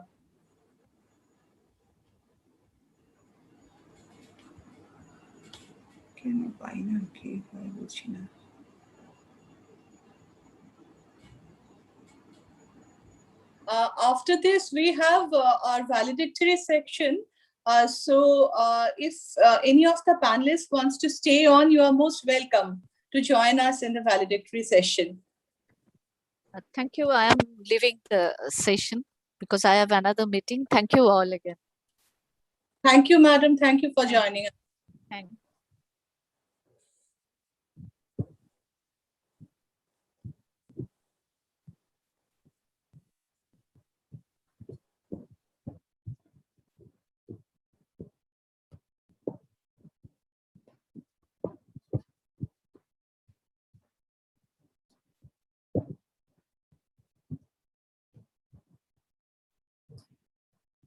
Good afternoon, everyone. That brings us to the end of a very insightful panel discussion and to the end of the sessions that we had planned for the past 3 days. We will now begin with our valedictory program with a short performance by Urmimala Ghosh. Urmimala, over to you. Good afternoon, everybody. Am I audible? Yes, you're audible and visible. Very good afternoon to all my teachers, all the eminent professors and panelists, and all my friends. For the last 3 days, we have been listening to a lot of things about well-being, and that made me go back to what Rabindranath Tagore conceived of well-being. And he, in some of his writings, he conceived well-being as a form of freedom or liberation. So I will sing a song today on that theme. And before I sing the song, I would like to read out an English translation of the song for those who do not understand Bengali. Liberated am I in light so radiant amidst this azure. Liberated am I in the dust and crust beneath my feet. Liberated in melody, I lose myself in the far beyond. Liberated am I within the hearts of one and all, in tasks that mock peril and pain. Alight is the sacrificial fire at the altar of creation. May I offer my life as oblation in the hope of liberation. আমার মুক্তি আলোয় আলোয় এই আকাশে আমার মুক্তি আলোয় আলোয় আমার মুক্তি ধুলায় ধুলায় ঘাসে ঘাসে এই আকাশে আমার মুক্তি আলোয় আলোয় দেহ মনের সুদূর পারে হারিয়ে ফেলি আপনারে দেহ মনের সুদূর পারে হারিয়ে ফেলি আপনারে গানের সুরে আমার মুক্তি ঊর্ধ্বে ভাসে এই আকাশে আমার মুক্তি আলোয় আলোয় আমার মুক্তি সর্বজনের মনের মাঝে দুঃখ বিপদ তুচ্ছ করা কঠিন কাজে আমার মুক্তি সর্বজনের মনের মাঝে তুচ্ছ করা কঠিন কাজে বিশ্বধাতার যজ্ঞশালা আত্মহোমের বহ্নি জ্বালা বিশ্বধাতার যজ্ঞশালা আত্মহোমের বহ্নি জ্বালা জীবন যেন দিয়াহুতি মুক্তি আসে এই আকাশে আমার মুক্তি আলোয় আলোয়। Thank you.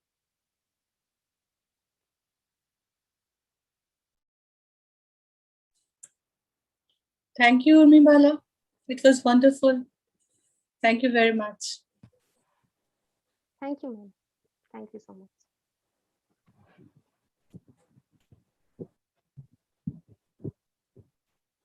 Thank you so much for that wonderful performance, Urmimala. Our chief guest and guest of honor are present with us here today. Our chief guest for the valedictory program is Professor Nilanjana Sanyal, retired professor, Department of Psychology, University of Calcutta. And our guest of honor for the event is Professor Mollika Banerjee, retired professor, University of Calcutta. Welcome, ma'am. I would now like to request Professor Pritha Mukhopadhyay to deliver the valedictory address. Over to you, ma'am.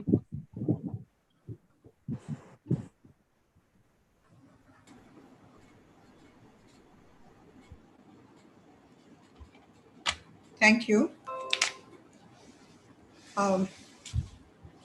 Today now, our valedictory session.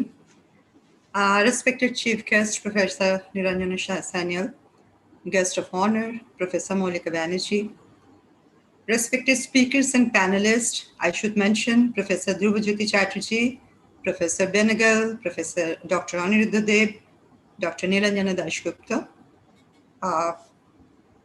my revered teachers, respected delegates, participants, and my dear students. With our head of the department, Dr. Tilotama Mukherjee, and all the faculty and organizing committee members of my department, a very good afternoon to all of you. After this 3-day long engagement in enlightening deliberations of the distinguished speakers on highly specialized topics and their cordial discussion with the participants, the webinar has arrived at its last phase. I have been assigned to present brief review of the important points from among all the diverse aspects that have emerged through this elaborative deliberations of the eminent speakers, particularly keeping in view of the benefits of the participants and those who couldn't attend all the invited lectures. So after the inaugural session with Rabindranath Tagore song and warm welcome of our head of the department, our Dean of Science, Professor Tunuka Chattopadhyay, delivered her speech. She remembered the heritage of the department and acknowledged the importance and the relevance of the webinar on well-being during this crisis period. We are thankful to our Honorable Vice Chancellor, Professor Dr. Shonali Chakraborty Banerjee, Pro Vice Chancellor of Academic Affairs, Professor Ashish Kumar Chattopadhyay, Pro Vice Chancellor, Business Affairs and Finance, Professor Meenakshi Ray, and Honorable Registrar Professor Debashish Dash of University of Calcutta for all their best wishes and support to carry out this program. Our academic program started with the keynote address of Dr. Shomiran Panda. Dr. Shomiran Panda, Head Epidemiology and Communicable Disease Division of Scientist and Director ICMR, National AIDS Research Institute. Dr. Panda delivered his keynote address on COVID-19 and India, a public health perspective. Being the part and parcel of ICMR, he presented an insider's insight into the pandemic situation from the public health perspective. In addition to impart the database information, huge database information rather, Dr. Pandab mentioned how the National Task Force on COVID-19 is disseminating guidelines from ICMR to state-level stakeholders. How Mission Lifeline Uran, specific airlines commissioned to ferry medical necessities across the country is working. Still, there is some gap between supply and demand of resources in the second wave, causing anxiety around testing, vaccination, and delayed treatment. The second wave in India spread rapidly, requiring increased access to testing and firm decision-making in terms of public health interventions and practices.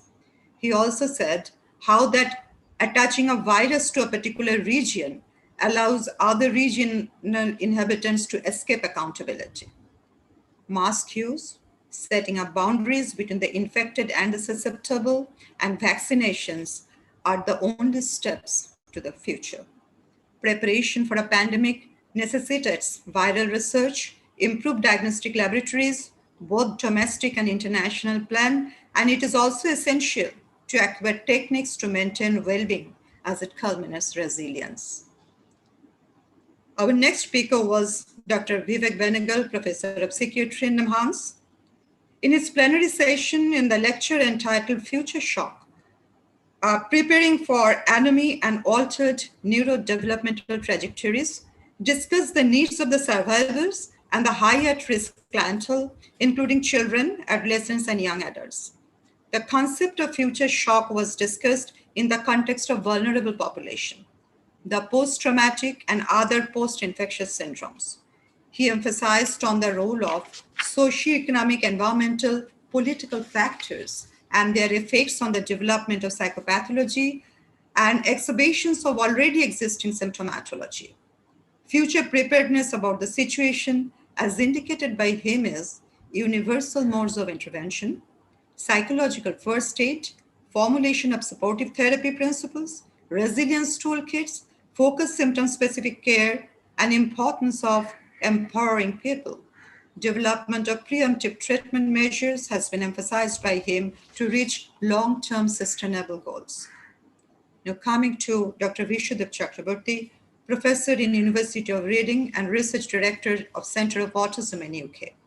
In his presentation on mechanism of social rapport formation, insights from autism, based on his experimental research with evaluative conditioning tasks and preferential looking tasks, highlighted how mimicry and reward are having the bidirectional association with each other. He found with imaging studies how, unlike the neurotypical cases, reward-driven modulation of mimicry is weaker in ASD.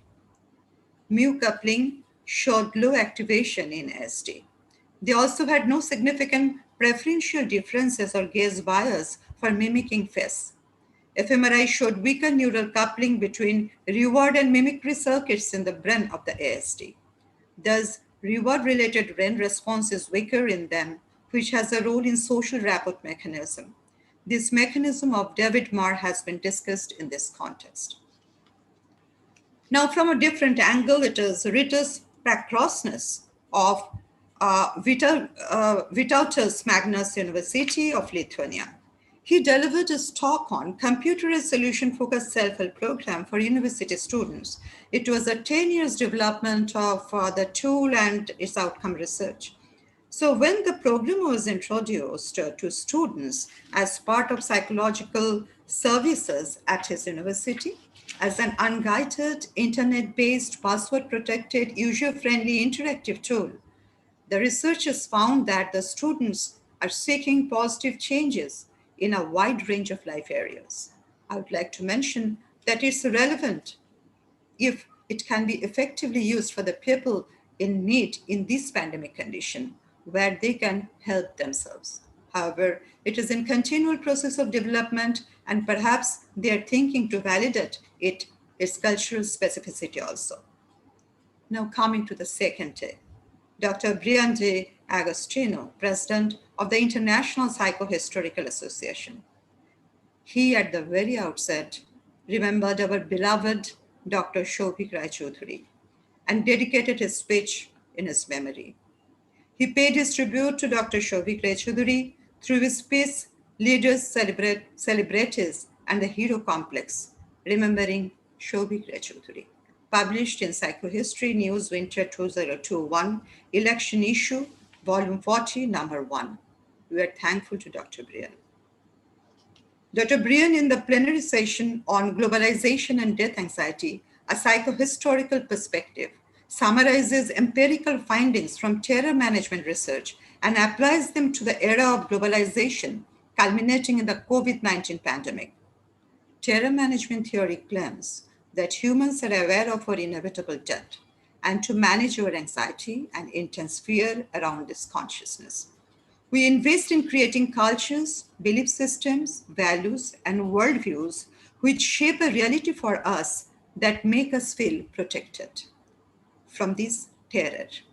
With very interesting social experiments, the researchers try to investigate the causes of death anxiety and also effects of death anxiety on group identification.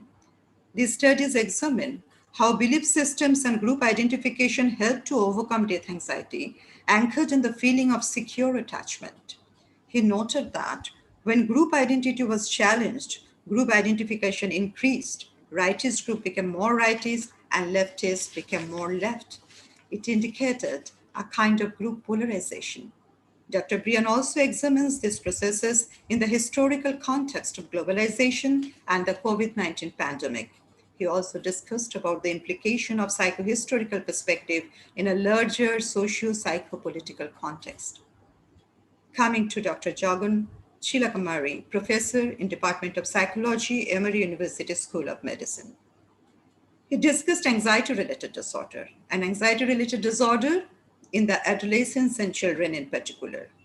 He said they suffer in very different, they're suffering from anxiety and OCD type of disorder are very different from those of the adults. His presentation is based on the current data in pandemic condition and focuses on anxiety disorder in children in general and to familiarize with the understanding of concept of anxiety in child and how to help the children to manage these situations. He emphasized on to how in the current situation of pandemic, with a life change due to sudden shutdown, switching from the children and adolescents to virtual school, and the parents working from home and social isolation impacts the kids and the adolescents. Then from a different perspective, Professor Joseph Osafo, head of the Department of Psychology, University of Ghana, mentioned religion has long been identified as a critical ingredient in mental health. Professor Osafo reported that the therapy, capitalizing on the principles of spirituality and religious resources, have proven to be effective in enhancing the mental health. It can provide with salutary effects on physical health.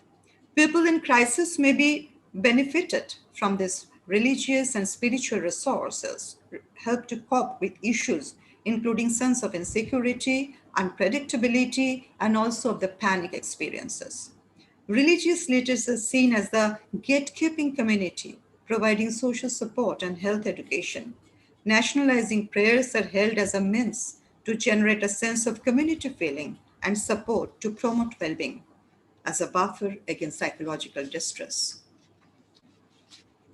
Then Dr. Shubhana Chatterjee of Xavier University of USA.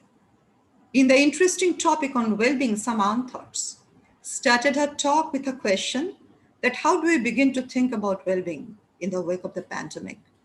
When the latter signifies loss, trauma, remembering, forgetting. In her experiential session, she first talked about the concept of well-being from the position of the unthought, the blind spots. She goes on to associate the private with the public and tried to relate to her personal loss with the loss in general. She also talked about how the global powers dictates who lives, who dies, modulated by their position in the spectrum of social class, caste, gender, sexuality, race, and so on. These powers create a social hierarchy, dimming some borders, expendable, making well-being and care inaccessible. She urged us to not rush through this time of trauma, rather to be in the moment and feel the gravitas of the moment. Then she opened the floor, encouraging dialogue on well-being. The discourse surrounded around being WIC by foregrounding injustices and historical wounds. The term WIC, popularized by Dr. Sharp's WIC work, is the bonding link between the being and non-being, as having an affective valence and being a form of awakening necessary for well-being, which she portrayed to be distant from a constricted self. And that became very clear as she quoted, "Nobody is free until everybody is free." Just well-being can only be achieved when access to well-being is holistic and not in a piecemeal. Well-being at the cost of others is not well-being. She also strongly raised the point that it is as if the sole responsibility of the persons raising the question of injustice to pose, highlight, and also to answer the question with utter unconcerned attitude of the agents of power. Then Dr. Arpita Bishesh, registered psychologist, private practice. She does a private practice in Ontario.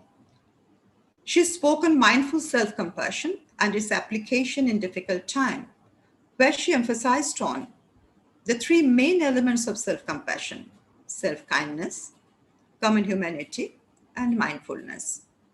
Also, she emphasized on the two opposite sides of self-compassion, the yin and the yang sides.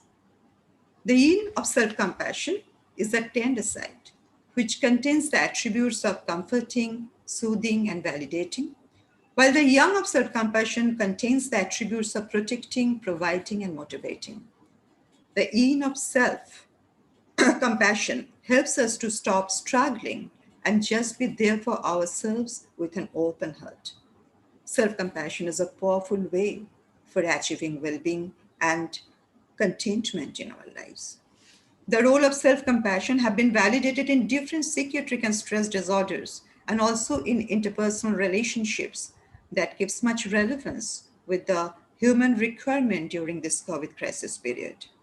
She presented brief outlines of the mindful self-compassion 8-week training program developed by Christopher Germer and Christine Neff, specifically designed to teach and enhance a person's self-compassion, and took us with her in a journey of self-compassion practice and gave us a very useful technique of practicing self-compassion through opening up kindness, acceptance, validating, and normalizing pain and embracing life with more love. Now today, Dr. Amlan Chakraborty, Professor and Director of A.K. Chaudhary School of IT of our university, that is the University of Calcutta. His deliverance was on digital disruption in the new normal. As Professor Chakraborty stated, that the current COVID-19 pandemic has forced individuals to government and business organizations to suddenly rethink long-held practices and processes that include fundamental aspects of our lives, such as how and where we work, teach, learn, live, interact. Holistic digital technologies have helped organizations rapidly shift to work from home models, which have been effectively implemented in different domains of life, like healthcare to every aspect of life during this challenging time, and have helped us to remain active and contribute effectively in the era of this new normal. The shift from offline to online classes had both positive and negative impact on the lives of the students. Moreover, artificial intelligence and machine learning has a significant role in fighting COVID-19 in the current scenario. In this context, he also emphasized the importance of cybersecurity and sustainability during the course of digital infrastructure planning and how to protect ourselves from this by limiting personal information, browsing the incognito mode, using virtual private network. Next, we came to Dr. Shukanta Sarkar. His talk was on his additional professor of psychiatry and head of the department of EMS in Kolani. His talk was on neuropsychiatric sequelae of COVID-19 and its impact on cognitive function. According to Dr. Sharkar, COVID viruses not only bring about life-threatening physical illness to the infected people, but a potential threat in bringing about severe mental disorder. Most of those patients who recovered from this acute phase subsequently developed a sequel of neuropsychiatric symptoms, namely cognitive, emotional, and psychotic symptoms. And he reported all these things, not only from his own case study, and at the same time, review of the articles, which are empirically based, data-based article from different journals of report across the globe. Now, depression, anxiety, hallucinations, symptoms of post-traumatic stress disorder, muscle pain, excessive fatigue are very common. He also reported attentional deficits, especially deficit in new learning abilities, visuospatial difficulties, and problems in executive functions, which has been evident in the COVID patients. Brain fog has also been observed in COVID patients, consisting of symptoms like memory problem, lack of clarity, confusion, headache, poor concentration. The cognitive manifestations are because of direct injury of the virus to the brain cells in the regions like hippocampus, limbic system, the areas for new learning, remembering, emotion, and these may be caused due to the brain inflammation and known as neuroinflammatory symptoms.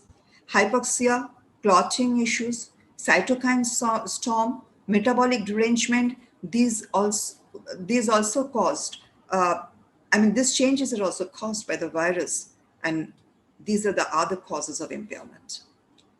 Also, he mentioned that long-term medication also may be the cause of cognitive dysfunctions as its side effects. There are risk factors for developing cognitive deficits in COVID-19 survivors, like age above 60, pre-existing brain damage or mental illness, severe COVID requiring ICU or ventilator support. And according to Professor Sharkar, it is essential that we should assess and monitor COVID-19 survivors for cognitive impairment, poor psychosocial outcomes, and functional decline. Long-term assessment should be maintained with proper management, including lifestyle modification and cognitive remediation, as has been suggested by Dr. Sharkar. And this is very important, and where we also, as psychologists, can be of help to our community. Then came Shuvarna Goswami. He is Deputy Assistant Director of Health Services, Government of West Bengal. His talk was on how this pandemic ended, reflections on overcoming bottlenecks in vaccine distribution and changing global public health policies. Dr. Goswami, in his talk, he started with how this pandemic ended, reflections on overcoming bottlenecks in vaccine distribution and changing global public health policies. And his talk provided us with an in-depth look into the epidemiological aspect of the COVID-19 pandemic. He has also elucidated how we human beings are at the center of the pandemic, and we are the carrier and also the transmitter of the disease. In order to control the situation, it is also a responsibility to follow the clinical and non-clinical protocols and interventions so that we can ourselves bring down the basic reproduction number of the disease. He has provided us a comparative idea of the COVID-19 disease across nations. He also noted that the future incidence of COVID-19 cases will depend on the regulation of effective therapeutic strategies. He pointed out that testing and trace strategy is more effective than lockdown. He emphasized upon the importance of vaccinations as it can create a level of resistance amongst the people in response to the disease. He highlighted the global vaccination scenario that no vaccine manufacturer have agreed to trade on no profit, no loss basis, and that there is inequitable distribution and allocation of vaccine. On an ending note, he stated that without equity, we cannot end pandemic. So humanity, I don't know. So this humanitarian attitude is very, very much important now to overcome this pandemic situation. And finally, we came to the panel discussion on design for a post-pandemic world, visions of the future. It has been chaired by our very own Professor Dhruva Jyoti Chattopadhyay, Vice Chancellor Assistant at the University of Kolkata, Dr. Vivek Venagal, Professor of Psychiatry in NIMHANS, Dr. Aniruddha Dev, the consultant psychiatrist in our city, and Dr. Nilanjana Dashgupta, Director of Child Rights and Trafficking, Government of West Bengal. Dr. Benegal urged us to develop more sustainable mental health intervention strategies, emphasized on the role of young psychologists, focused on group therapy, mastered technique of grief to heal psychological wounds, to follow the conceptual framework of Jerome Frank. Dr. Aniruddha Dev was more focused on local concerns. He talked about his concern for the children and adolescents during the upcoming third wave, because it seems that online class as a way to move forward, but it can have severe impact on child development. It limits physical peer interaction beyond the digital divide. It can hamper the development of social skill. It can alter the social skill, and we as professionals must equip people to cope with this post-COVID world. And it was Dr. Nilanjana Dashgupta has very nicely lighted up the impact of this COVID-19 on the vulnerable children, like the children of the sex workers, the child labor, and how that this is marginalizing the group that is already marginalized. COVID has not only affected the health domain, but the psychosocial areas too. More than 7,000 calls have been received during this period, which reported about the child abuse. Issues that has aggravated are the denial of the child rights, absence of adequate resources, closure of school, loss of parents. So actions that are much required in post-pandemic for these vulnerable children are ensuring the child right to health and nutrition, having more mental health workers to cater their psychological needs, ensuring right to education, protection of children from violence, and their access to justice. Finally, Professor Dhruva Jyoti Chattopadhyay also emphasized on this lack of proper administration that leads to marginalization of the marginalized. He emphasized on the importance to create team working in close contact with the caregivers, and it is the ultimate goal to bridge the gap between the digital divide. He also emphasized onto the point of what will be the definition of normality in the post-COVID situation. He raised this question. So these were, in a nutshell, what we have discussed in all 3 days. We are very much thankful to all of our speakers who have enriched us in long 3 days and which I have just summarized. I should say that despite all our efforts and the effort by the world scientific community and the dedicated medical practitioners fighting against the COVID-19 virus, a nanometer-sized non-living organism, the virus is playing a havoc role against the technologically and scientifically so advanced human race. We have to understand that it being a new virus in the planet, the scientists also need some more time to give us full protection in terms of prevention and cure. So it's also our responsibility to maintain all the protocols that is advised by the government, the medical practitioners, so long they cannot come out with some definite prevention or cure measures. At the end of this webinar, we find that we are enriched with adequate knowledge of how to develop resilience, to combat this life-threatening situation, and to move forward following the maxim of Charybeti. Let us move forward because life will not stop and humanity will survive. And also we realize that our quest for learning has not get buried under the grave pandemic situation. Thank you.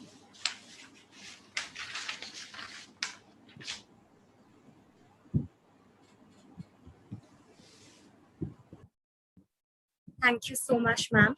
I would now like to request our chief guest, Professor Nilanjana Sanyal, to say a few words.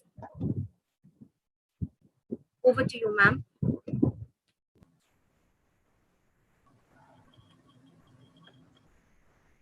Good afternoon, everybody. At the outset, I would like to express my heartfelt gratitude to the Department of Psychology, Calcutta University, all my former colleagues, the faculty members there, especially the present head of the department, Dr. Tilottama Mukherjee, for inviting me to grace the valedictory session of the 3-day-long international webinar with a very pertinent theme being redefining well-being in the wake of the pandemic. From the deliberation of the valedictory lecture by Dr. Pritha Mukhopadhyay, it has already been proved that the webinar is definitely successful. It has opened a plethora of knowledge regarding COVID-19 related situation and the crude impact of this causing the pandemic for the current humanity. This is definitely a theme which all of us are grouping for currently. During the times of this universal strife and distress, when terms like vaccines, physical distancing, comorbidities, lockdown, unlocks are ringing the bell round the corner, the self-system requires to look out means for etching well-being in the life canvas. Our hearts are all heavy with the enormous toll that the pandemic is taking on us at the global level, emotionally, financially, socially, academically, so on and so forth. Losses of various kinds seem to be the placard of the present day. However, as psychologists and mental health professionals, we need to look deeper into ourselves to find out ways for redefining well-being in these trying times. It is high time to create a world as per evolution's designs and not interfere ourselves in the cosmic designs anyhow. I'll be speaking a few words in my deliberation, and the speech is not being just an academic in the situation, but also as a regular therapeutic practitioner. The effect of the current pandemic is just not a conceptual frame for me. My regular therapeutic practice has already brought me very closer to the mental status of the COVID-affected clients and the woes and pathos of the COVID-affected families. It's a very tough time for all and sundry. The life voyage that we are in, it is forced onto us, and it is full of pain, suffering, unknown fears, separations, and deep insecurities. We are looking for an escape route. The webinar in its totality has given us the indications of how to face this pandemic with our high quality of resilience and to look out for certain solutions. Without further ado, I would like to speak a few points which would bring us to the crux of the matter.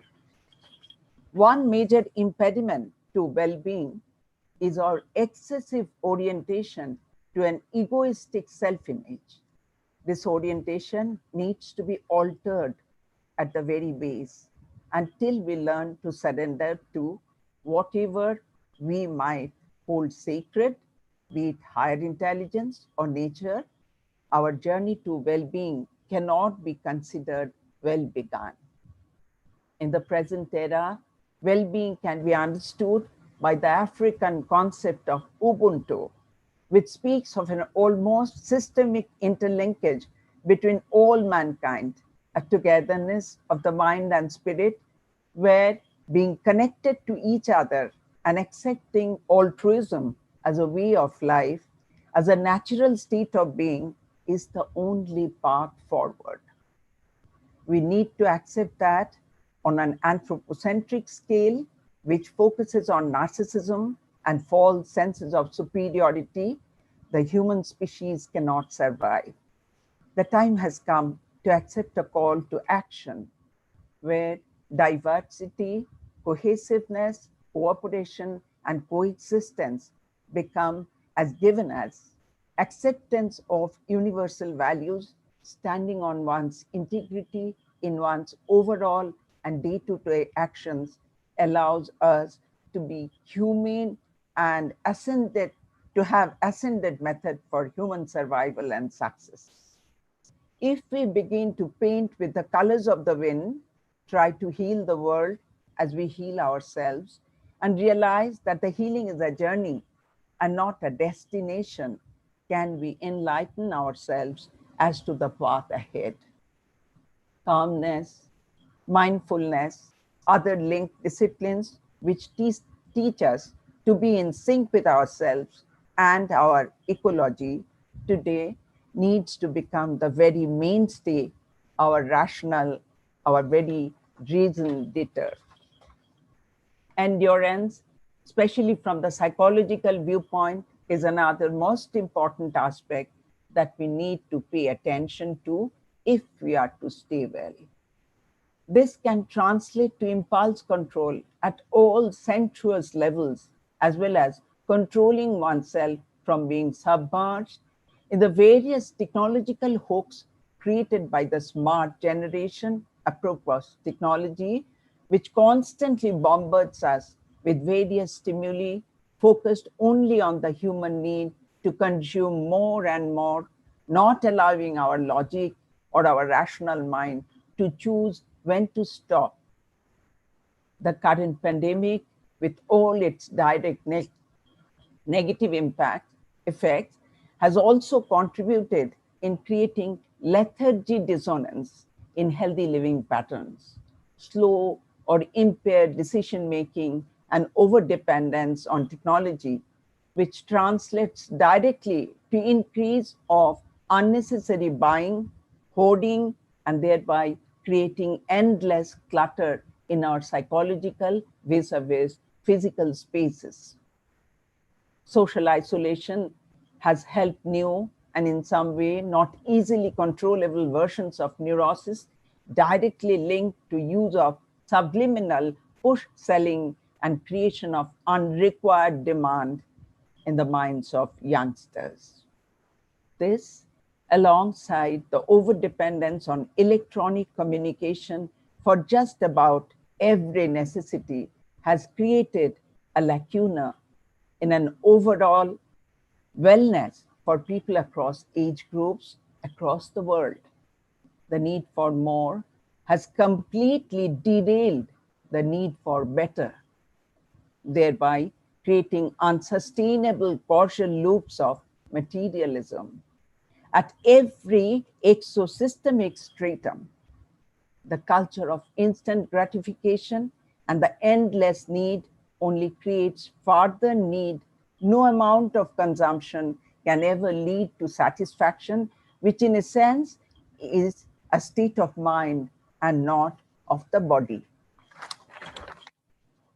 Before all this spirals further into an almost uncontrollable and painfully apparent state of unease and then disease, what we do to create a state of well-being which, while it might not bail us out completely, will at the very least create an effective defense against the impending psychosis of the new normal?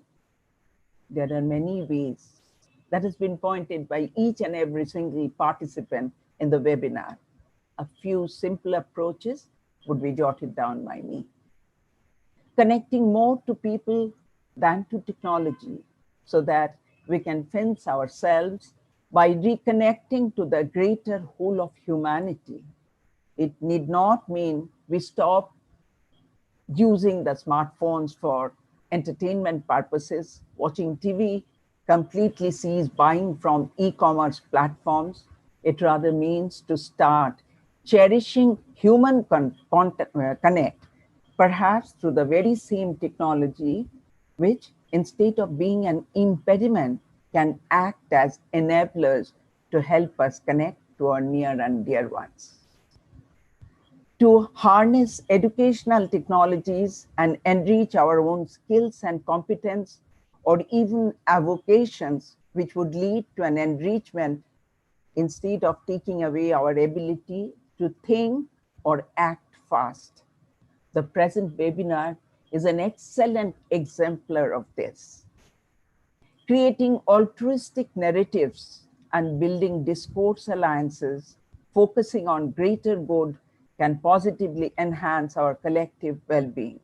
Virtual platforms focusing on connectivity exercises, creation of health and wellness dialogues, and forum and community platforms focusing on positivity could be the way forward to generate and share positive vibes in the greater ecologies.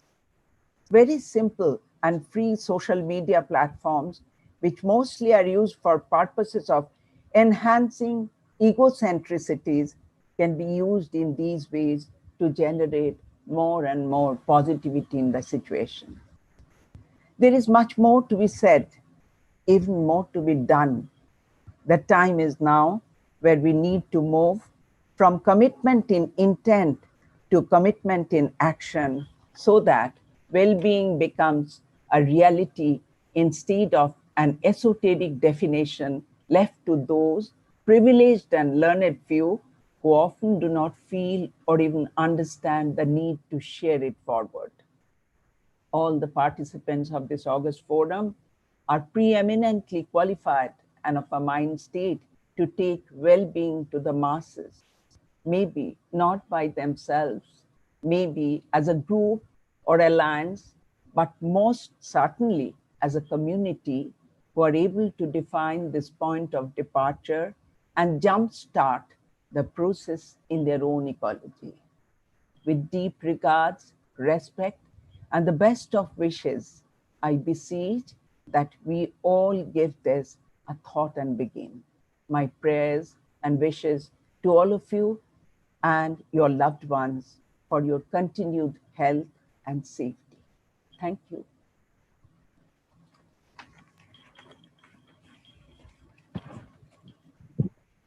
Thank you so much, ma'am. I would now like to request our guest of honor, Professor Mollika Banerjee, to say a few words. A very good afternoon to everybody. Am I audible? Yes, ma'am. Yes, ma'am. We can, yes, ma'am. You're audible and visible. Thank you. Thank you. A very good afternoon to everybody. At first, I offer my heartiest thanks to the organizer to invite me in this August program. I'm honored. I think most of the important aspects of this conference is already covered by my colleague, senior colleague, Professor Chanel, with her commendable vocabulary. So nothing to say about these conference neore. I'm trying to say something which conveys something different, of course, according to my ability. Now, at first, for today, the maximum basic need, of course, maximum mean after oxygen, medicine, hospital bed, the maximum basic psychological need thought is uncertainty. That is the certainty. Need is certainty. We are uncertain. We are uncertain of economy, employment, finance, relationship, and of course, physical and mental health. But with my little experience, this uncertainty, of course, not only me, but I think for most of us, helps to adapt more, helps to overcome challenges. I can take example from the speakers of today that online classes and education, its positives and negatives, open book exam in some institution, etc. But it helps us to overcome some challenges, and it increases resilience. It helps, actually, this experience helps me to recognize some of my new, of course, positive traits of my personality as a human being. I think it is true for all of you. We can recognize our some traits like altruism, like something. But why I am telling this here? With the adjectives which have uses here to introduce me, I must add one adjective for me to introduce myself, that I'm a proud mother of a person with disability, and for whom I'm also, in my little word, a proud mother of 200 or more than 200 persons with disability, particularly autism. This reference is not only to add my adjective, but with conviction, I can tell that dealing with this population, particularly this population, autism, the persons with autism from 3 years to 31 years in this pandemic, with school closed, with therapy closed, special education closed, online classes of course are there. With these, I experience a separate type of uncertainty, which without close contact with these individuals, no one, I must say, no one can even imagine, not even imagine the type of uncertainty we have to face each and every day, each and every moment. So from these experiences, I can say that to find even one positive from the midst of many negatives is actual resilience. And with pride, I can say that in the midst of this uncertainty, this conference arranged by my department will act as a pillar of resilience, more to say, pillar of happiness. Thank you. So I'm adding something in my little word. Compassion is happiness. Empathy is happiness. Modest expression of self-esteem is happiness.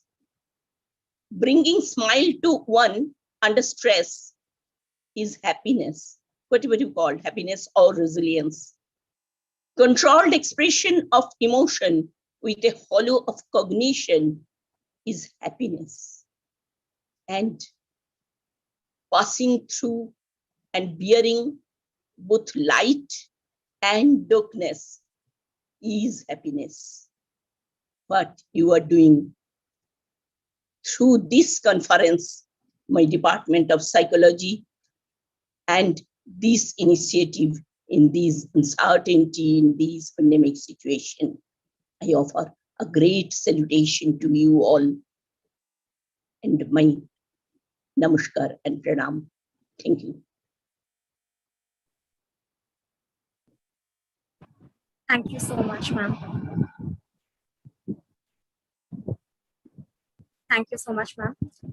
I would now like to request our respected faculty members to say a few words.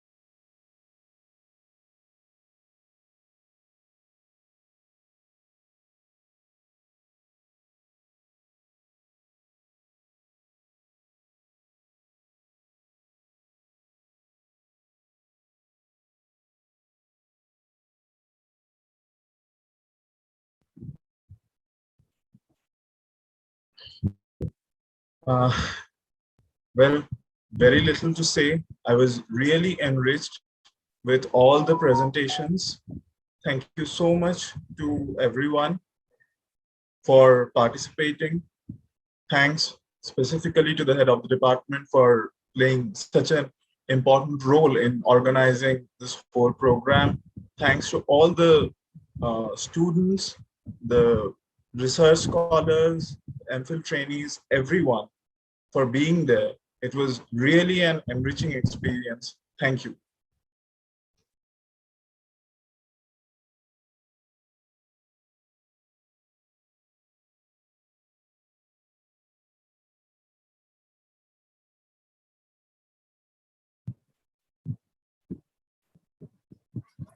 Thank you so much, sir.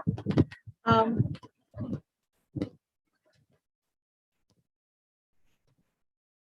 would like to request our other faculty members to say a few words.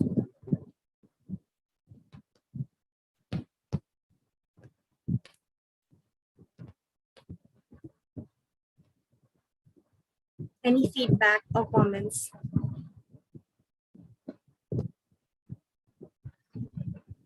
Yes, ma'am.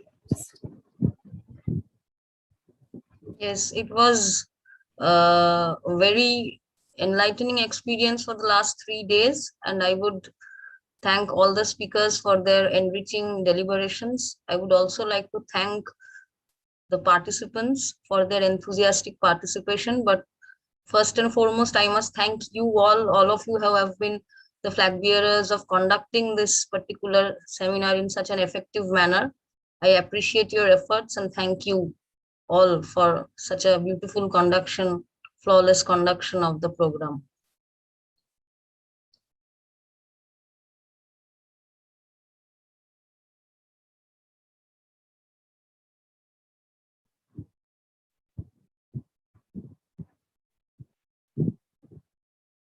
Thank you so much, ma'am. Would anyone else like to say something?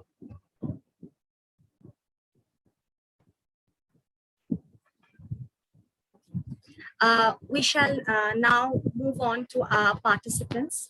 And if any of you have any feedback, any comment, anything to say,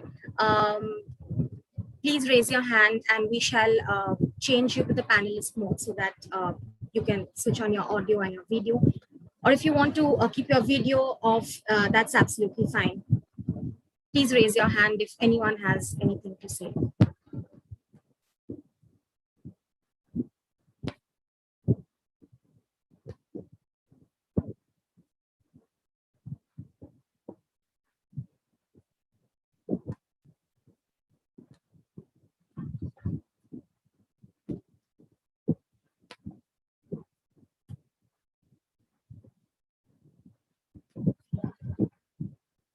Participants, any feedback over the 3-day-long webinar that so many of you attended from different parts of the country? Thank you so much for that.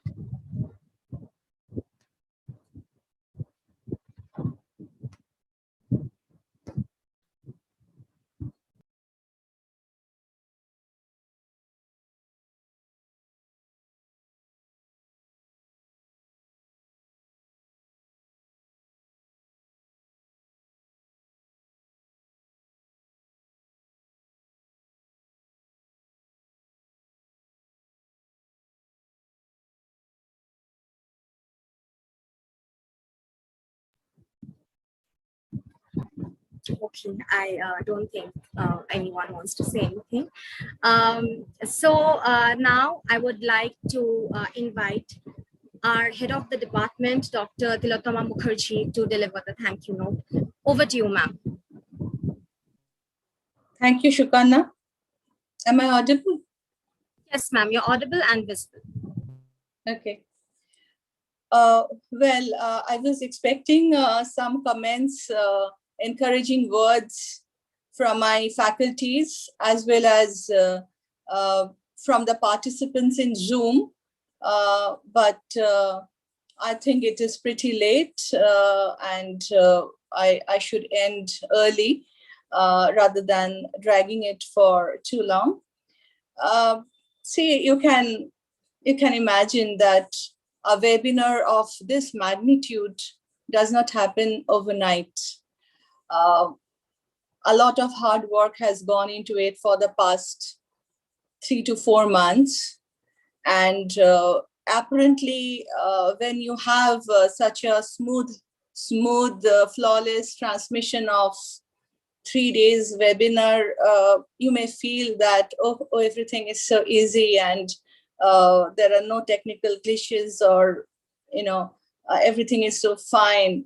But behind the curtain, a lot of tears and sweat have been there. A lot of struggle has been there.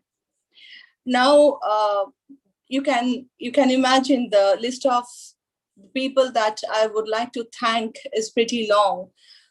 So at the outset, I would express my deepest gratitude to Honorable Vice Chancellor of Calcutta University, Professor Shonali Chakraborty Bandopadhyay.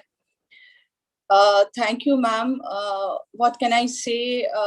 Thank you for your blessings. And I hope I have been able to live up to your expectation. Thank you for all the support you have provided to me to make this webinar successful. My heartfelt thanks to Pro Vice Chancellor Academic, Professor Ashish Kumar Chattopadhyay, and Pro Vice Chancellor Finance, Professor Meenakshi Ray. Only thanking you may not be enough, but please accept it from me and from the department.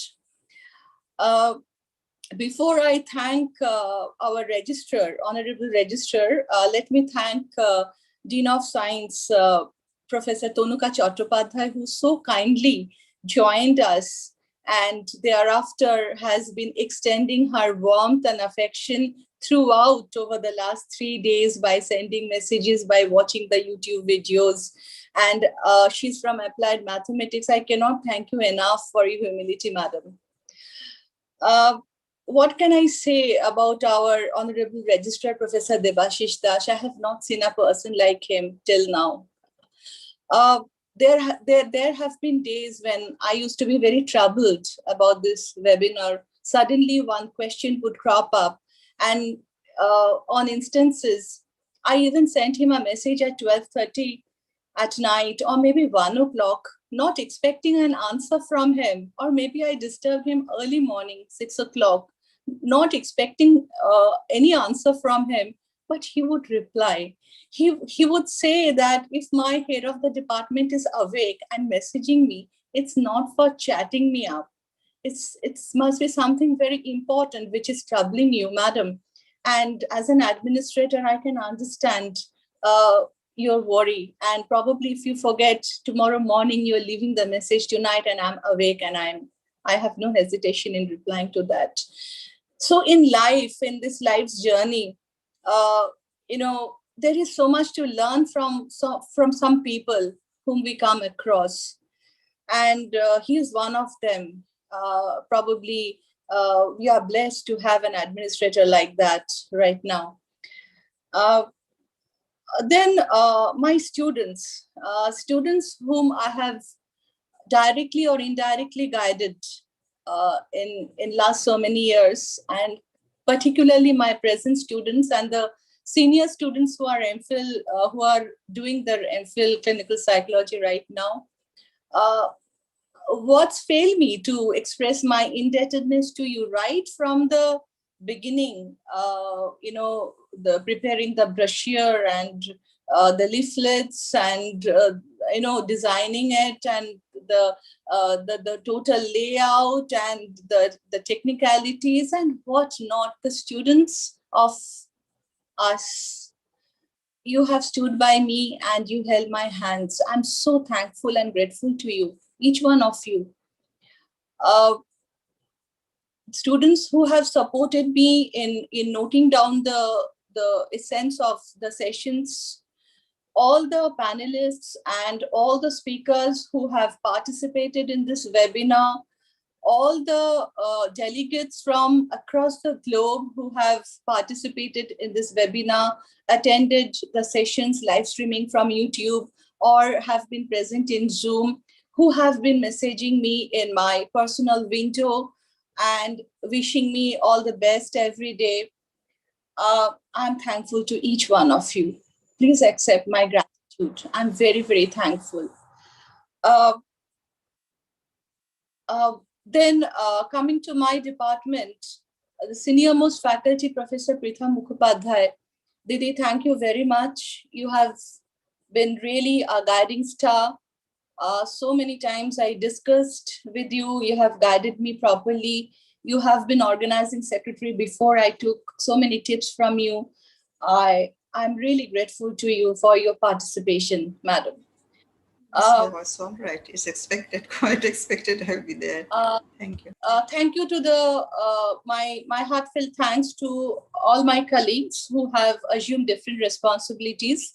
The registration committee, Dr. Anindita Chaudhuri, Dr. Ratanukumar Dogra, then our joint convener, Professor Shonali De, joint organizing secretary, Dr. Shangjukta, Professor Shangjukta Das, then the research scholars who have helped us in compiling all the registrations and related things. Then Dr. Dipshikha Ray, Dr. Shomdev Mitro, Dr. Manisha Dashgupta.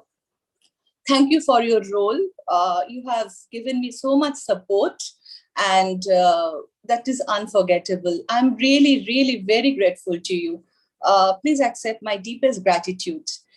And I am also thankful to my librarian, Ms. Kakoli De.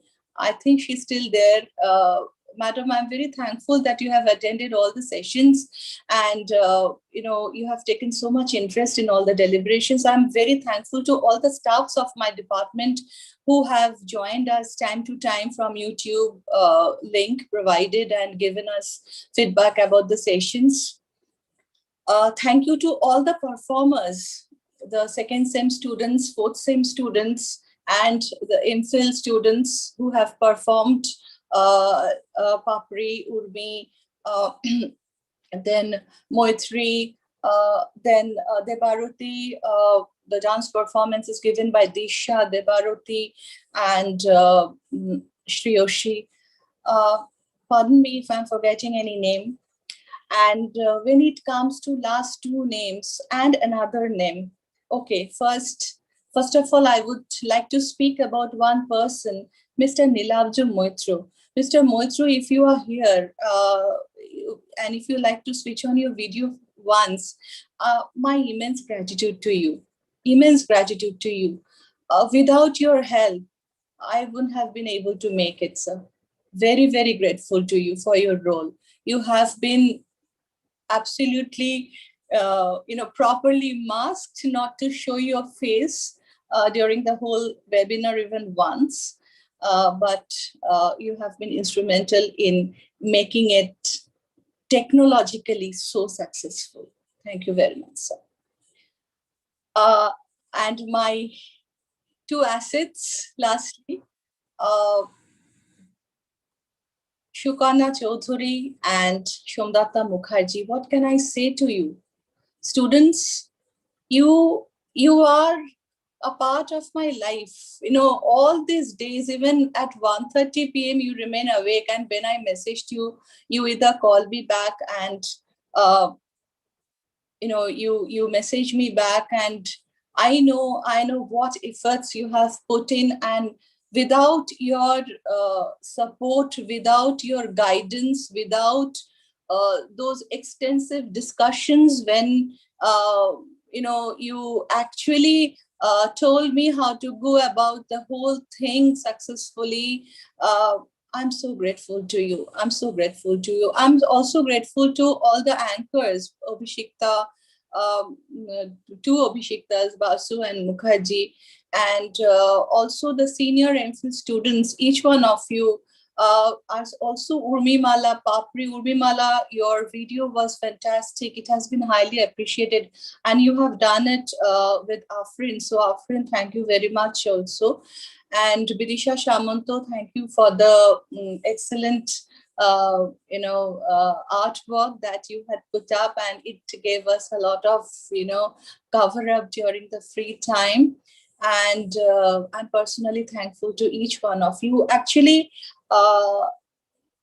it's needless to say that Calcutta University is one of the country's best, if not the best, or maybe the best. If you go by those rankings, it is the best. And I'm honored, I'm humbled, I'm very humbled, I'm very honored to be the part of this university and to be able to head this department since December 2020. All of us are going through a very difficult time. One thing I would just like to say as an ending remark, that many deliberations have taken place, and we have listened to so many speakers from across the globe, and they have given us such wonderful insights. And it's an academic feat, it's an academic journey that we have traveled together. But what is the take home? How are we going to use it in our day-to-day life from today onwards? So the meaningfulness would be in its application. In cognitive behavior therapy, we say one thing very often, that you have a glass full of water, half one glass, half full of water. How do you look at it? You either look at it as the glass is half empty, or you look at it as the glass being half full, half empty, half full. So basically, I'm referring to perspective taking. Each one of us take a different perspective which suits us, which is convenient for us. So yesterday when Orpita Di was talking about self-compassion, she lives in Canada. After her lecture was over, I had a small debate with her. I said, Orpita Di, many times outside clinical population, when it translates to our own lives, we tend to commit a small mistake. And the mistake is we inadvertently change the concept of self-compassion to self-pity. And in self-pity, we act as if we are the most vulnerable people and we are the most unfortunate victims of the circumstances. Now, from that time on, I start losing compassion for all the people around me. So my contention is that, why am I saying this? That we are closing this seminar, this webinar now. But all of you who have joined us, who had joined us, it's a journey. We are going to be together for a very long time. Such a journey never ends easily. But remember whatever you have learned theoretically, and try to have its reflections in your daily lives as well, in your family, in your workspace, with your colleagues, with your children, with your friends. We are talking about connectedness. In this virtual era, in this virtual world, we are often talking about connectedness. So when we are not meeting with each other in the physical space, don't close the doors of connectivity, isn't it? So this is the translation of academic feat, academic knowledge, the theoretical knowledge to the practicalities, which I wanted to emphasize. So once again, my heartfelt gratitude to each and every one, to Professor Nilanjana Sannal, who joined us today as chief guest, to Professor Molika Banerjee, who joined us as guest of honor, Professor Pritha Mukhopadhyay, each and every faculty of my department, research scholars, MPhil scholars, students, participants, delegates, panelists, everyone, my heartfelt gratitude to all of you. I'm very, very grateful. You stay safe, stay healthy. God bless you all. Thank you, ma'am, for your continued support and guidance, and for giving us this opportunity to organize this wonderful seminar over these 3 days. Shuparna, you would like to add? Thank you, ma'am. Like Shungatadi said, thank you so much always for your support and guidance. So, and thank you to everyone who joined us. We shall end the webinar now. The feedback form will be mailed to all the participants. Thank